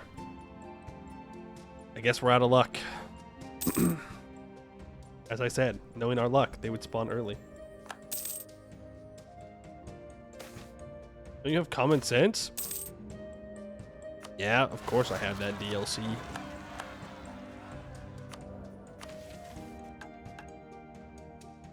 Well, now that we're debt-free, let's take out more loans. We're that to level 2. Waiting for that still. Oh, they want me to state this? Gross.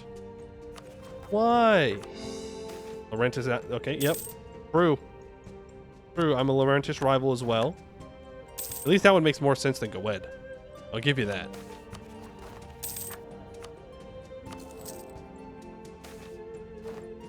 Orcish slavery in Aelintir. Let's not.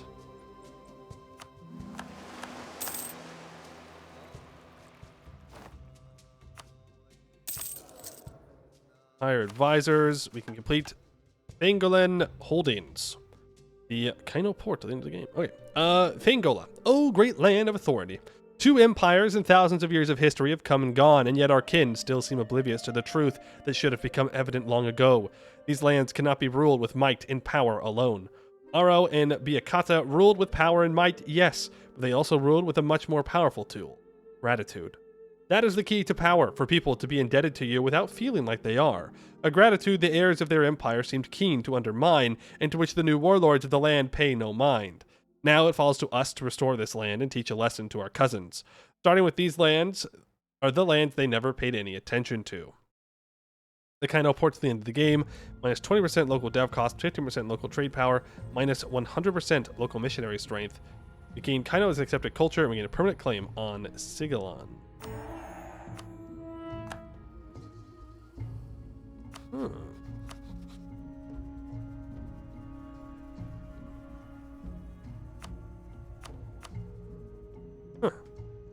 That would be a pretty nice province to own, I'll give you that. Give you that. Once that colony is completed, then we get everybody loyal. Then I need prestige of 80. Okay. I guess we have to go prestige farming?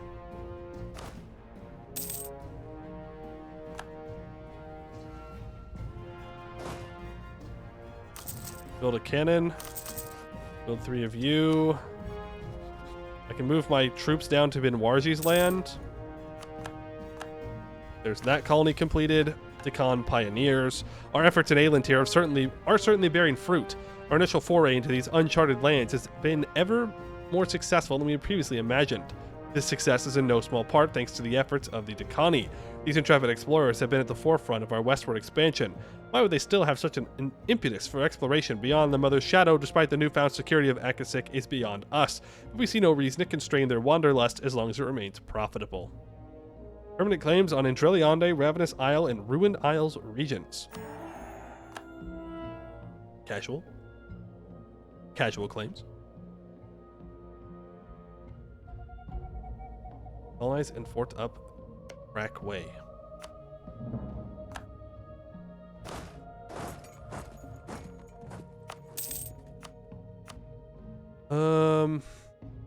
Yeah. Gotta farm prestige somehow.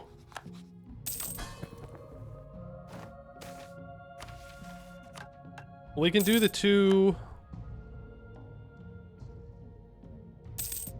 estate privileges. That's a little bit.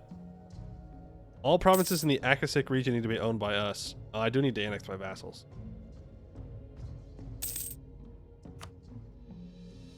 Forced interfaith dialogue.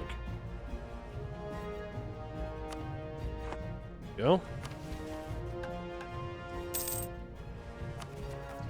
We'll state that, and that completes reunion and communion. The first lands we've come to possess in Fangala are that of the Kaino, a people almost as foreign to the rest of Fangala as we are. They have strict codes and rules they enforce upon themselves in search of redemption for past crimes. And yet, with all the virtue and kindness they've shown, the rest of Fangala still sees them as criminals and outcasts. We must strive to fix this rift, however long it takes, and like all reconciliations, it must start with small acts of kindness. We'll take the first step. Plus 2 tolerance of heretics until the end of the game. Okay. Diplo have at least 2. 190 opinion of us. So, Casa.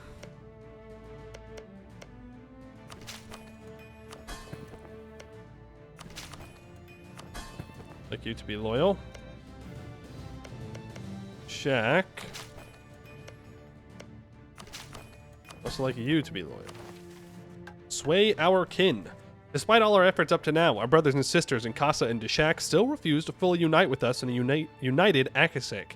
They cite their concerns over the administrative capacity of the Silver Council to administer the whole of Akasik, the perceived notion that they will be left as lessers in a union of our peoples, despite our best assurances regarding representation. Most importantly, they do not trust the integrity of the Republic and its capacity to remain true to our purposes as proven during the Nolish invasion of Akasik. We expected these concerns, of course, and we expected even more of the stubborn refusal of our kin to acquiesce to our calls for unification. We are 3 branches cut from the same tree, after all, and we are as hard-headed as they are. Thus, on this day, our Grand Mayor makes a vow before the Mother herself with the blessing of the Orders. We will unify Akasik with quill and ink, to prove to all that we have redeemed our name. We will be traitors and cowards no longer. At the end of the game, we get minus 50% Diplo annexation cost, minus 15% Liberty Desire and same continent subjects, and 10 Republican tradition.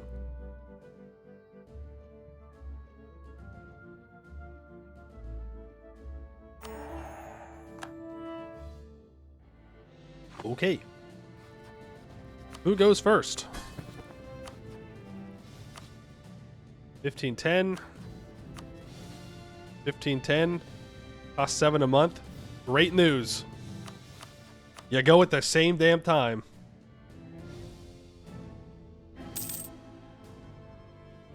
Same continent does mean Sarhul. It does mean Sarhul. This is true. You can go and make a bunch of vassals all around.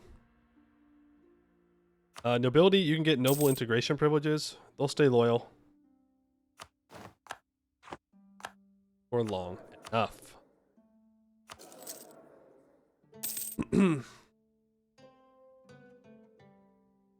Very, very, very good.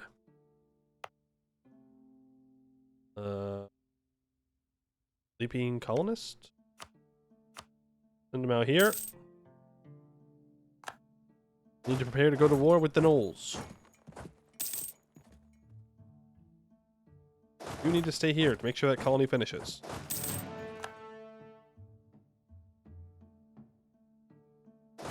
You need to walk down.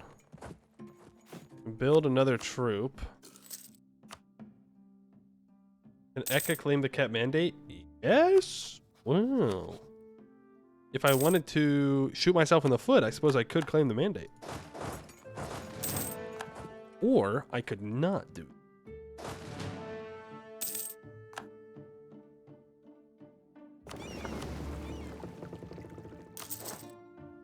Build more transports, just make my life easier. Benwarji, can I please have access? Thank you.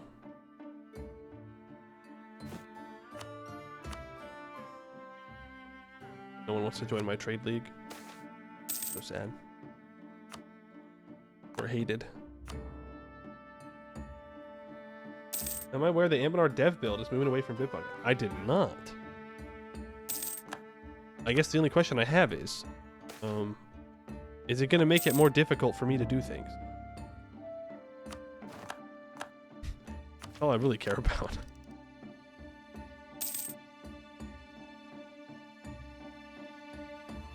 Never touch mandate unless enforced by mission tree. Correct. Correct. We went to GitLab? Okay, cool.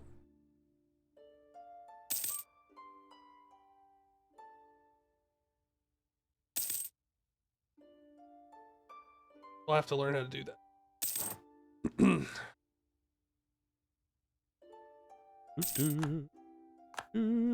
Just waiting for this colony. Then I can go to war. War in March is gonna die. If you're gonna attack by Blood Gorger, things have gone bad.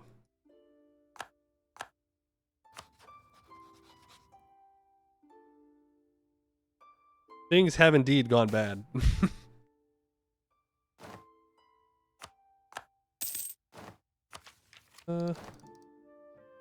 There's Miltech. Oh, I can embrace the institution. Why not? I should have embraced the institution, then took Miltech. But I'm built different. Poorly, but different. Freeman regiments. These regiments were first employed by the Republic of Samsumbat, descendants of former slaves that valued freedom more than anything, and would rather die than see themselves in chains again. They were made entirely of volunteers who elected their generals among themselves. Carrying spears, swords, and bows, they marched into battle singing as one. After Samsumbat was integrated into Aramul, these regiments continued their service as proud and brave as ever before.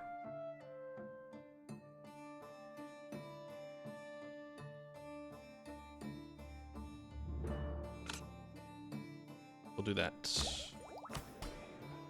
Built stupid? Wow.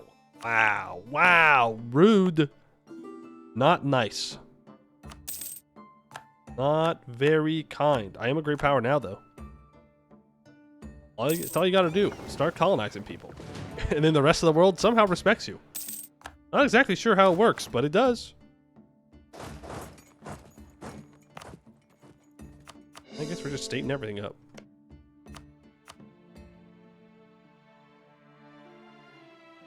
Okay, 15,000 troops here. You have 18,000. You are Tech 7. So I do kind of have to give some respect. A little bit. Troops down.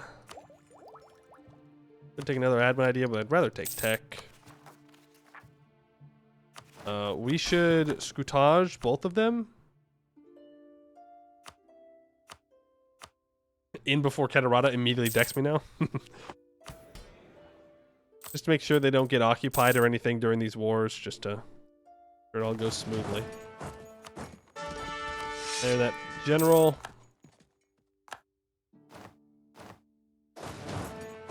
Let's get in there. Sorry, Selikal or whatever your name is. I'm afraid your time is up. You've got a center of trade that I want. I'm a great power, a colonial great power. I don't have a choice. I have to do this.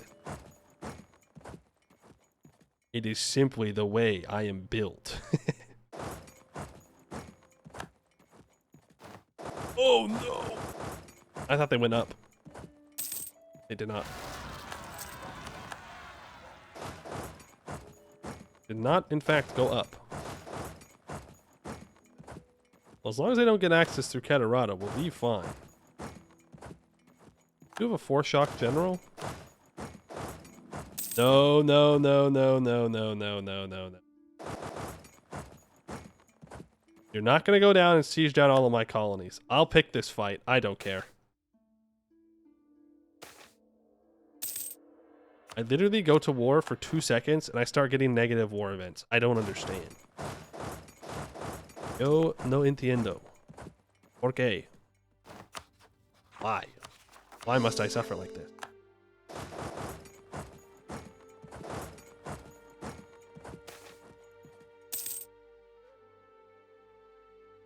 He says rude does not deny it. That was very unfortunate. Well, I can't exactly deny doing something stupid when I do something stupid 2 seconds before, you know? That's exactly hold up well. When I take tech and waste monarch points for no reason.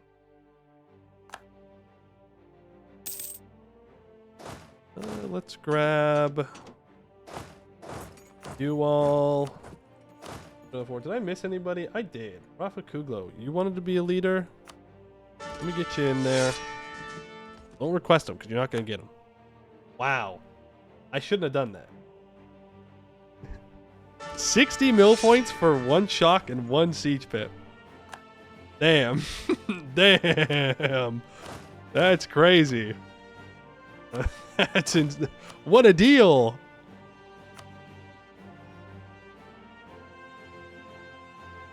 Let's say I do that with their ships. Secret technology is cheating. I said don't. I said don't. Okay, I'll do one more. Surely you'll be the 6 shock general we're looking for. This is it. You're him. You're not him. But I'll tell you what, you are better. You are better. So, yeah, congratulations. Welcome to the general force, I guess. No. You can't let them get out of here.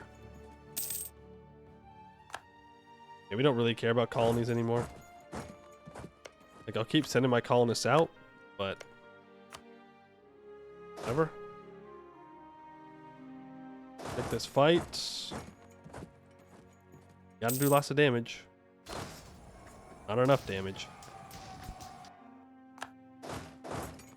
Gonna retreat maybe to his capital, maybe to Bubakar. He's going to his capital.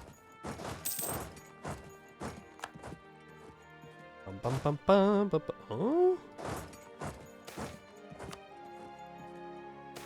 I don't know where he's going. Is he going down here? That's unfortunate. Can we take this? I cancel his rivalries. And war reps. And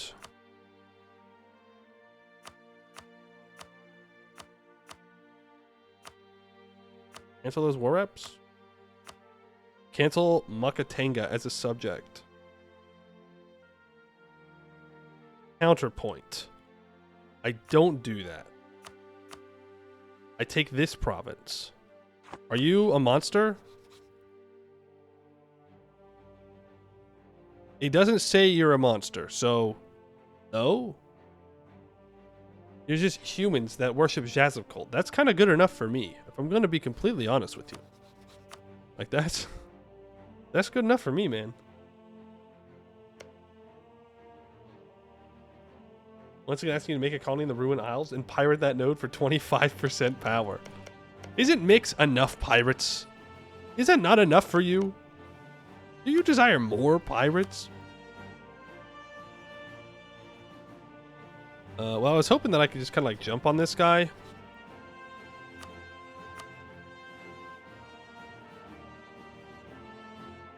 I could still make a claim on him, so I don't need this. Cancels the subject. Gain the 8 prestige. Take some money. Thank you very much. Then we need to start building a spy network up on him.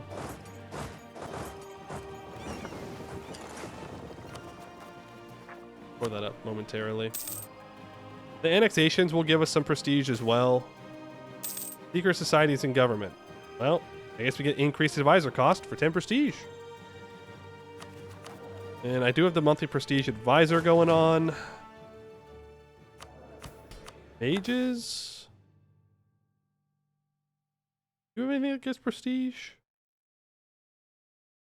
was thinking maybe Magnificent Feast did. But I should cast Magnificent Feast anyways.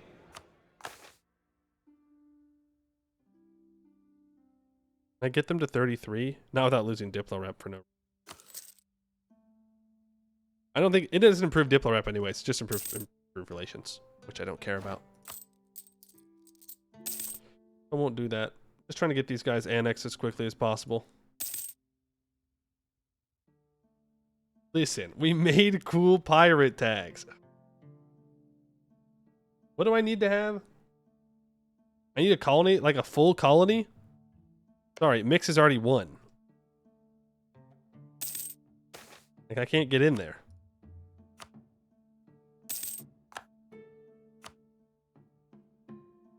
Colonial and trade region. Well, if I can make a scuffed one.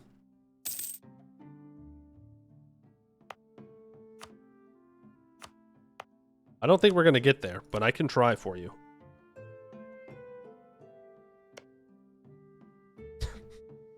Never mind. As reports making my life more difficult.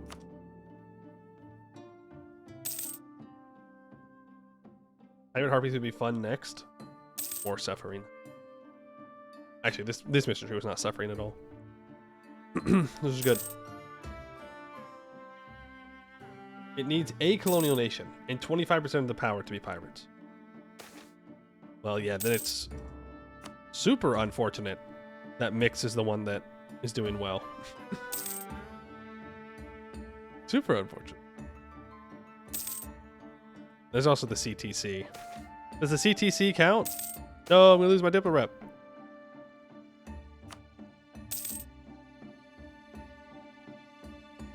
Will Run Colony have a unique name for us? I don't know. I think we're out of luck then.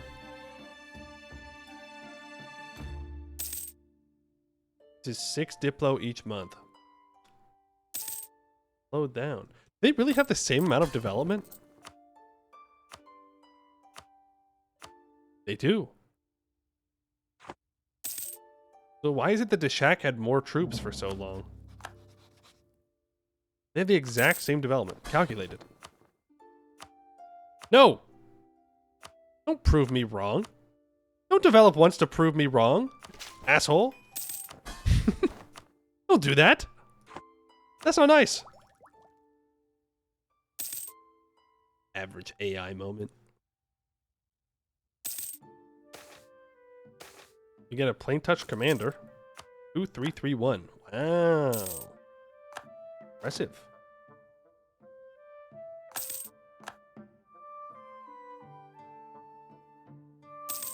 No, they did it again. Who developed? You lost a development. Did Deshak exploit development? Can they do that? Is that legal?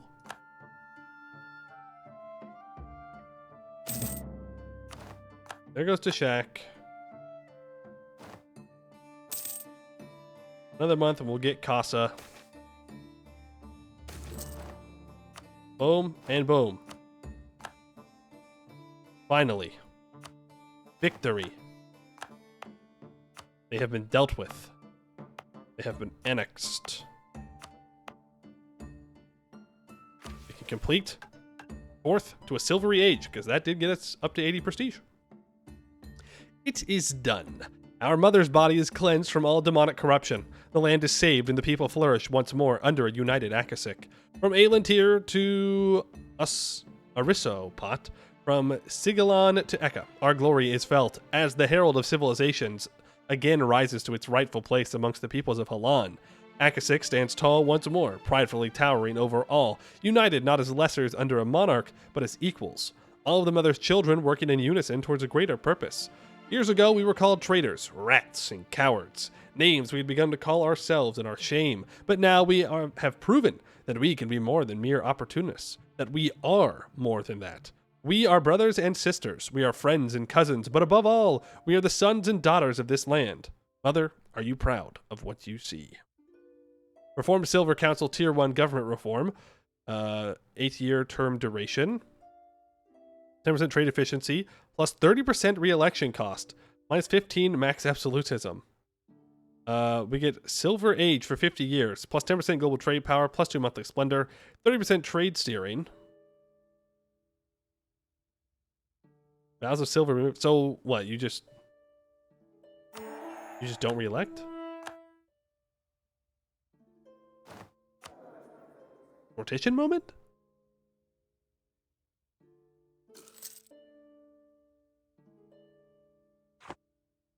Oh, yeah, I know that the Plains Touch ruler is, or general is good. 10% morale of armies, 10% reinforcement speed.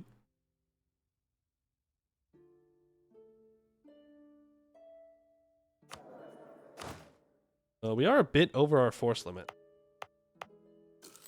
So that can be fixed to a large degree by lowering autonomy everywhere. One more time, is this it? This is it. That's the Ekha mission tree. Nice, short, simple, to the point.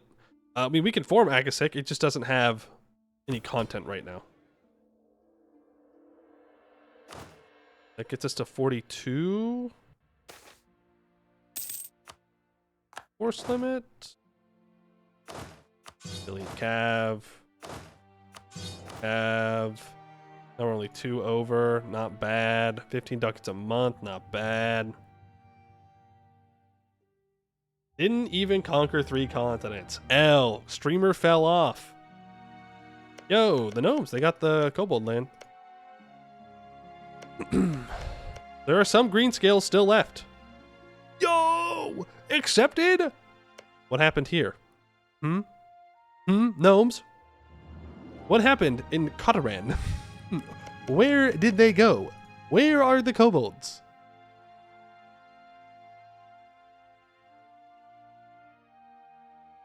Read traditions. Inform Akasik. Look at that. Nice Ekha gameplay. It finally happened.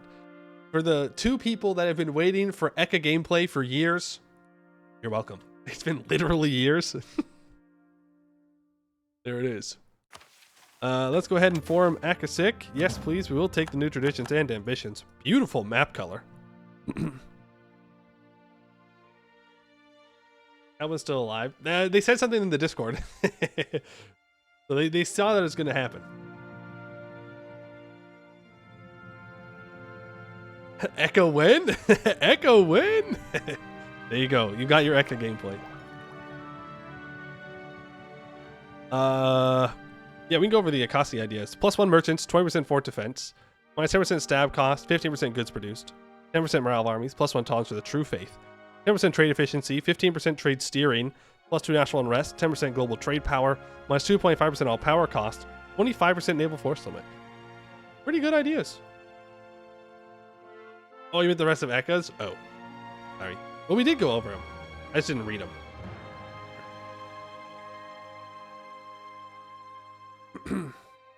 Now it's time for the opposite campaign. Playing as Viacacus during the golden age of piracy.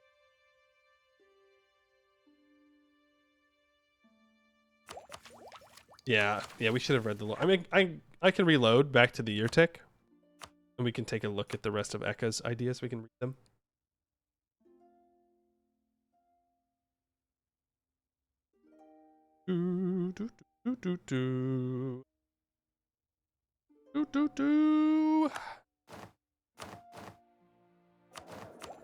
Right.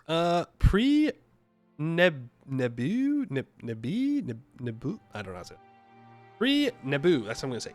Translating to the House of Gold refers to the splendorous palace in the center of the city of Ekha. It holds many important facilities: courts, assembly hall, diplomats, and president's quarters, and even prison. Dripping with gold and silver, it is a prime example of eclecticism. It mixes elements of Busanori, Imperial Fangaulan, Akasi, Ketaradan, and even Garudian architecture. It was built in 479, but was rebuilt multiple times, each time adding new elements, mostly to appease the Ramset, legislative body of the government, but also to show power and extent of influence of the state. It is the place where most important decisions in political life of the Republic happen. A single topic can be debated for days, if not months. People say that that's not because of their love for the Republic, but rather to spend more time looking at this beautiful piece of art. And with the new age of the Republic comes a new palace worthy of our mighty empire. The new Ekhan Arsenal. The Ekhan Arsenal is one of the oldest and most important institutions of Ekha, probably as ancient as the city itself. Its service to the Republic is indisputable, providing quality ships for times of peace and war. It was expanded multiple times, most notably during the Third Cinder War, in effort to fasten ship production. Despite its importance, it has fallen into disrepair in times of no subjugation due to lack of sufficient funds. But now it stands greater and more efficient than ever, restored in 1521 thanks to patrician patronage, and most notably, Izemrazin Kosdivin's gift. Our outstanding engineers and new technological advances in shipbuilding allows Arsenal to streamline ship production, producing up to 1 ship per day, while keeping them at exceptional quality. That's kind of crazy. Herald of Civilizations. Since ancient times, Ekha was the middleman between Fingala and Kenor. Our merchants were always first to bring news from far and foreign lands. In recent time, our republic and its influence grew even larger, spanning from ruin-born civilizations of Taken through Vizimbi, Halfling Archipelago, to scorching deserts of Ardamaya. Our merchants are a great alternative trading partner to these people. This led to our people not only being knowledgeable about and more open-minded to the world around them, but also made them experienced diplomats, knowing multiple languages and customs from throughout the world. +1 tolerance of heathens, +1 diplorep. And the Bus Akasi Academy. Even though Ekha Naval Academy is the oldest naval university in the country, the biggest and most famed is the Busakasu Academy.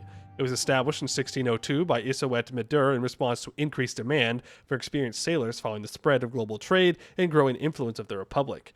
It recruits around 500 students each year, and many graduates are known throughout the world as experts in their field. From captains and admirals to marine engineers and naval architects, since the 1630s, it also schools Tefo Mesa, an elite marine regiment experienced in fighting on both land and sea.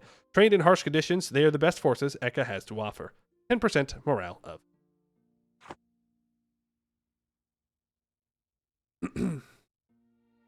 Oh, well, that is the Ekha run. We did it. Yippee! Did not get to go into the Heron Exemplars. Was a bit of an ambitious thing. Oh, look who wants to ally me now. An ambitious thing. Keterata is a bit too strong to go fight, especially when they're allied to Irlium and Eberthil. Eberthil would just be annoying. They just keep landing behind us as we tried to fight Keterata. How's Commander Amion doing? Command is dead, and Amion is strong.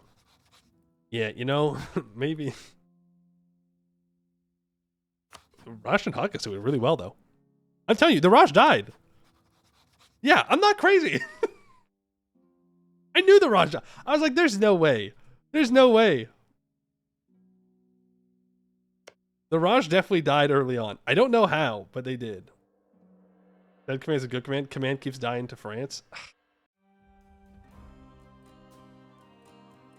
Oh my god. Maybe that's true. Maybe you're right. The dragon command is here. Which means in this 60 years, they conquered Beyond Fang. Damn.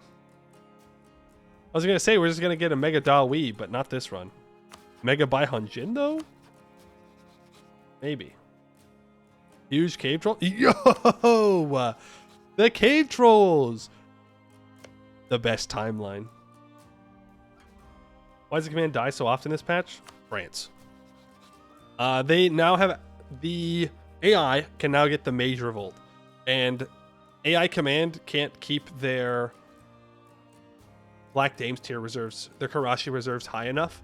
And so they die to them every time. They just get rolled. They go boom.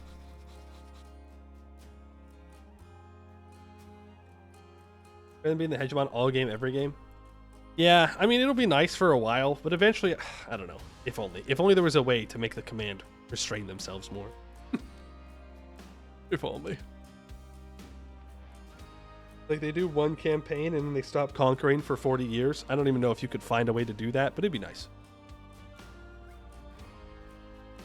Because, like, it's nice that the command is a boss, but it is kind of crazy that they can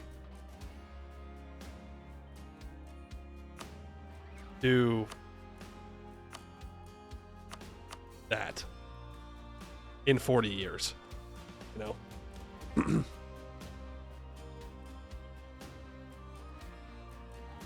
Command run when we played the command. All right, we played them. We did the thing, the stuff and things.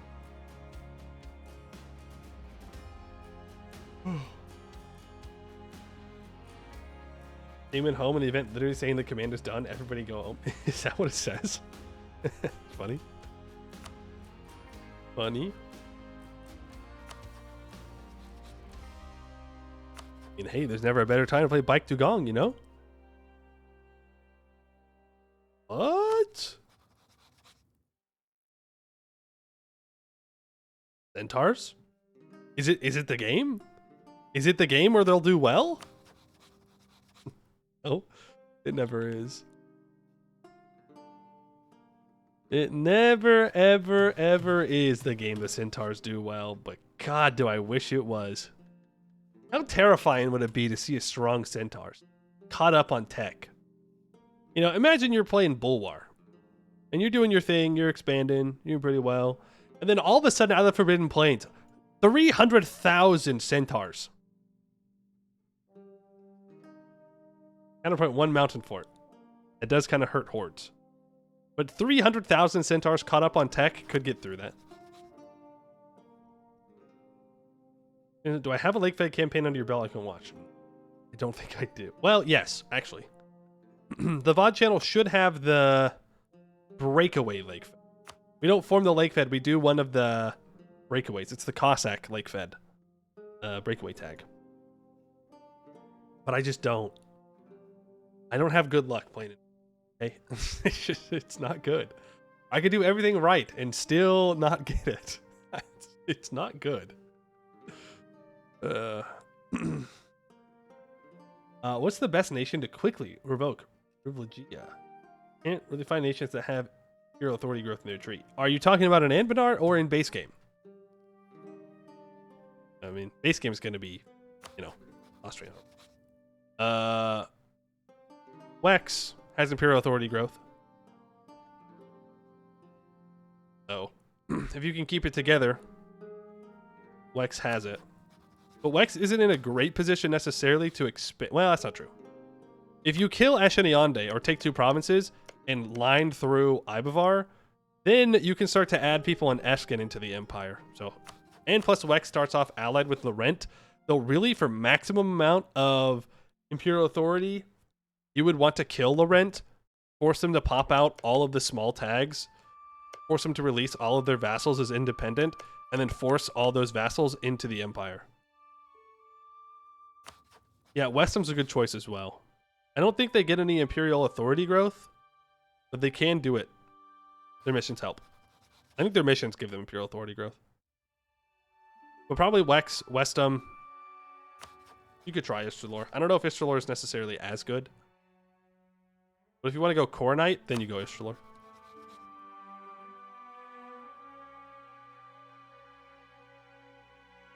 None of the big campaigns? No Command, no Lake Fed, no Goed, no Yin Valley? Okay, well, first of all, we've played Goed. Second of all, we have played in the Yin Valley before. We've done a full campaign in the Yin Valley before. Ooh, Palmbaston's doing well. I know that may be hard to believe, but we played as one of these guys. I don't remember which one it is. Avarian. Yeah, I don't know where they start. We played as them. Not on the VOD channel? Ah, unfortunate. Pre-VOD channel moment. VOD viewers don't know how good they've got it nowadays.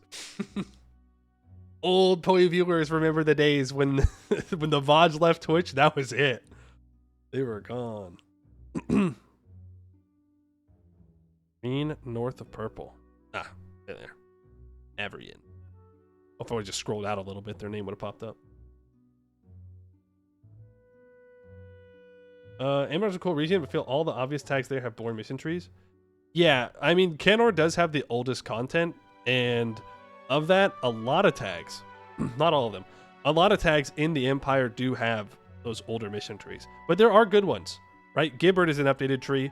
Silverforge is an updated tree. They don't go for Emperorship, though. Something to keep in mind. Varane has an interesting mission tree. Benin has a good mission tree. But a lot of the big tags have older content. And so it's not up to the same level that you would expect an Anbennar mission tree to have. Swix, thank you for the prime and the follow. Appreciate that. Did the black tag up north too? You're right, I did. Correct. I played Brelar. We did it. We finished Brelar, guys. You're so right. So right, Sky Dragon. So right. Real. Real and true. The final cast Norbod you're missing? Yes, it is the final cast Norbod.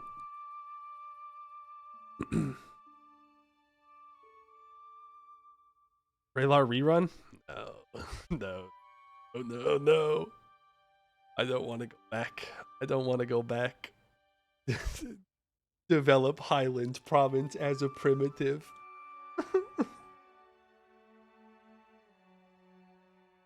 You dug your OPC to find a way to send you a 13 gigabyte. Oh, you have it? Yeah, surely there's a way to do it. Surely. Because that'd be pretty sick.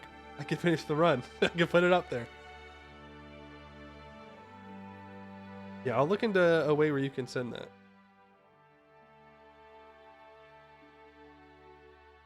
Put it into 1 gigabyte files. When the Yin River worship in Yosahar rework arrives, you must return to Brelar. Hey, when the Yosahars are changed, I will gladly return to the Yin, okay? Gladly. But not until then. I just hate how Yosahars work, man. I do. Again, the idea behind them, interesting, good. The implementation and the way it interacts with things, bad. Bad. Palm Vassin took 1 province. Sorry, sucker. You can never get that back. It ain't ever gonna work. Have fun with your plus 500% province war score cost or whatever.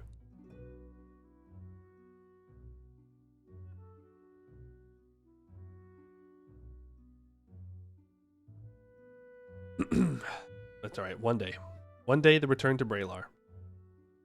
Unless EU5 comes out first. Oh, it's like... There is a timer here.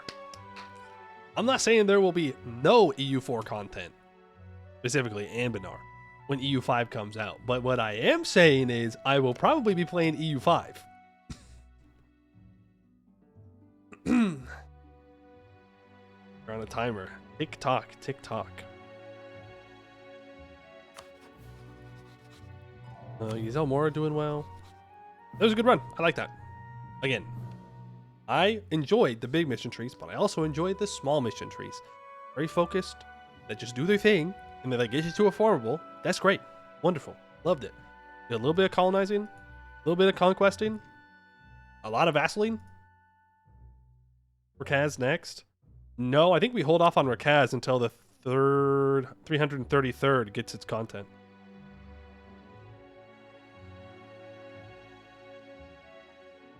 Four minutes till it's uploaded to Google Drive. You upload that much? Rakaz. Oh, Rakaz, not right. It's Rakaz.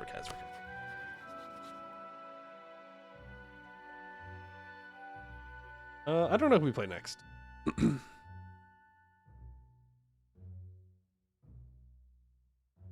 Don't want to play in the Forbidden Plains again? New Lake Fed Splinter Mission Tree? Yeah, we definitely want to hold on for... 333 is being made? I know. That's why I said I was going to wait with Ryaz, but people said Rakaz. Free tier of Google Drive is 15 gigabytes. True. Myth, baby? No, we can't. We have to wait. We have to wait until the next update for Dwarven Knowledge is done. And then we'll send it. When I am told that we get the green light for it, then we'll do the dwarves.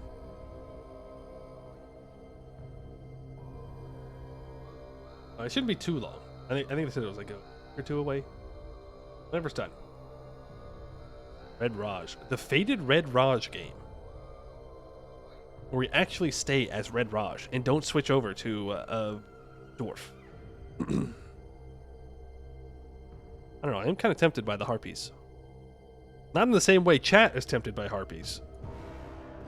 But it seems like a difficult start. It'll be fun. Watching the final VOD, I look so young. It's been like 2 years or something. Telum World Conquest really changed you. The burden of the Telum World Conquest is visible.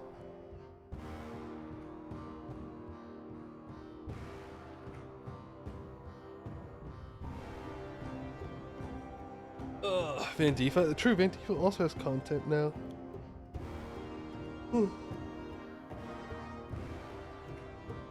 But pirates? Harpies? Pretty good. Somehow find a way to fight Buvauri early on? Mix? I played Mix before. Mix is up on the VOD channel, I'm pretty sure.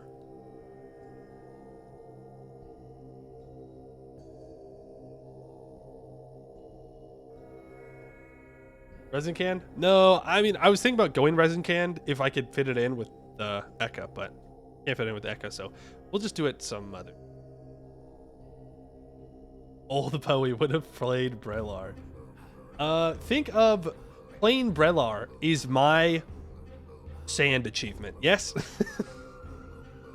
Flurry's sand achievement, that's mine. But mine is just playing Brelar in general. Eliza mini gaming? Yeah, it would be something like that to play as Resin can to make sure that we can actually run it. Pull for the next run. I mean, I like getting feedback, but pulls? I like choosing. Box lovers. The fluffy tail, touch fluffy tail. I mean, I gotta do it at some point.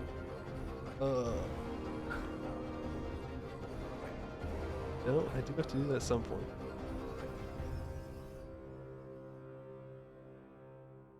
Last conquest tag? Yeah. I know. That's why I'm not considering it. I just did that. I just did a massive conquest tag. Box lovers? It's Yin Quan. Yin Quan. We have played them before, but now I think they have their full content in, right? Yeah, it was before the rending, so. Gnome Japan as a mission tree. What the hell is Gnome Japan?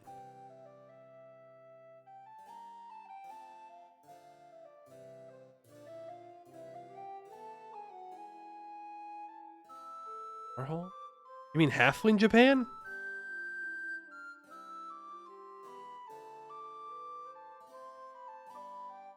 Unless I change them to gnomes?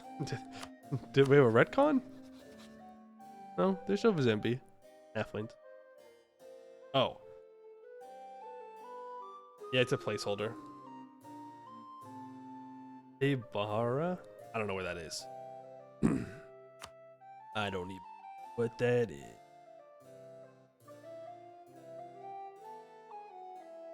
They do? Oh, do the halflings have a full mission tree now? As if so. Oh, this guy. It has a mission tree. I mean, you could play as halfling Japan. I've ever done 510. Yes, it's on the VOD channel. I can check. Well, I'm Sussurus would know. Sussurus would know if it has a mission tree or not. But it is a bit short.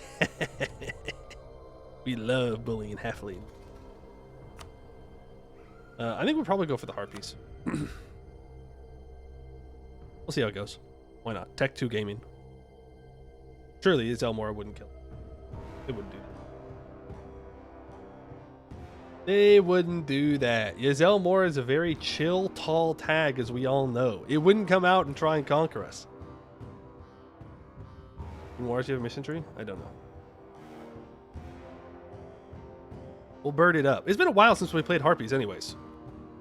The last harpy would have been... I don't know when. The Casanor VOD is now up. Okay. I will message you so I can get it shared. Me and whatnot. I can upload the final Casanor VOD? It's going to be very confusing when there's just randomly a Casanor VOD uploaded. Just out of nowhere. That's years old, but hey, we'll take it. ARLN probably? Yeah, it probably was. There aren't any Harpy VODs? Really? There's no Seadin VOD?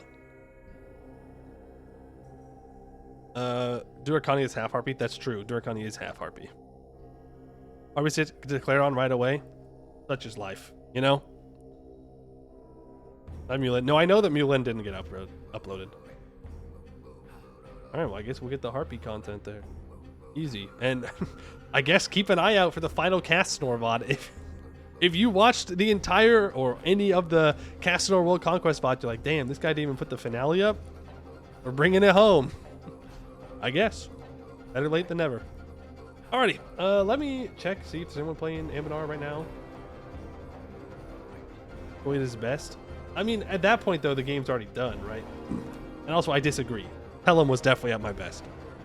I don't think I've played any better than the Tellum run. I don't think I ever will. I think Tellum is literally the peak of what I can possibly do. I don't know if there's a harder run in... Well, there's probably are harder runs in Anbennar, but that was a lot. Flurry's live. He's doing the 1 billion stack. Oh, no. All right. Well, I will... Oh, he's almost... Oh, he's almost there. Wait! I gotta send you guys over as quickly as possible. I'm sending you to Flurry, okay? He's trying to make the billion stack. It's in the movement. It's in the movement. I'm gonna send you right now so you don't miss it. Okay, adios. Adios, adios. See you tomorrow.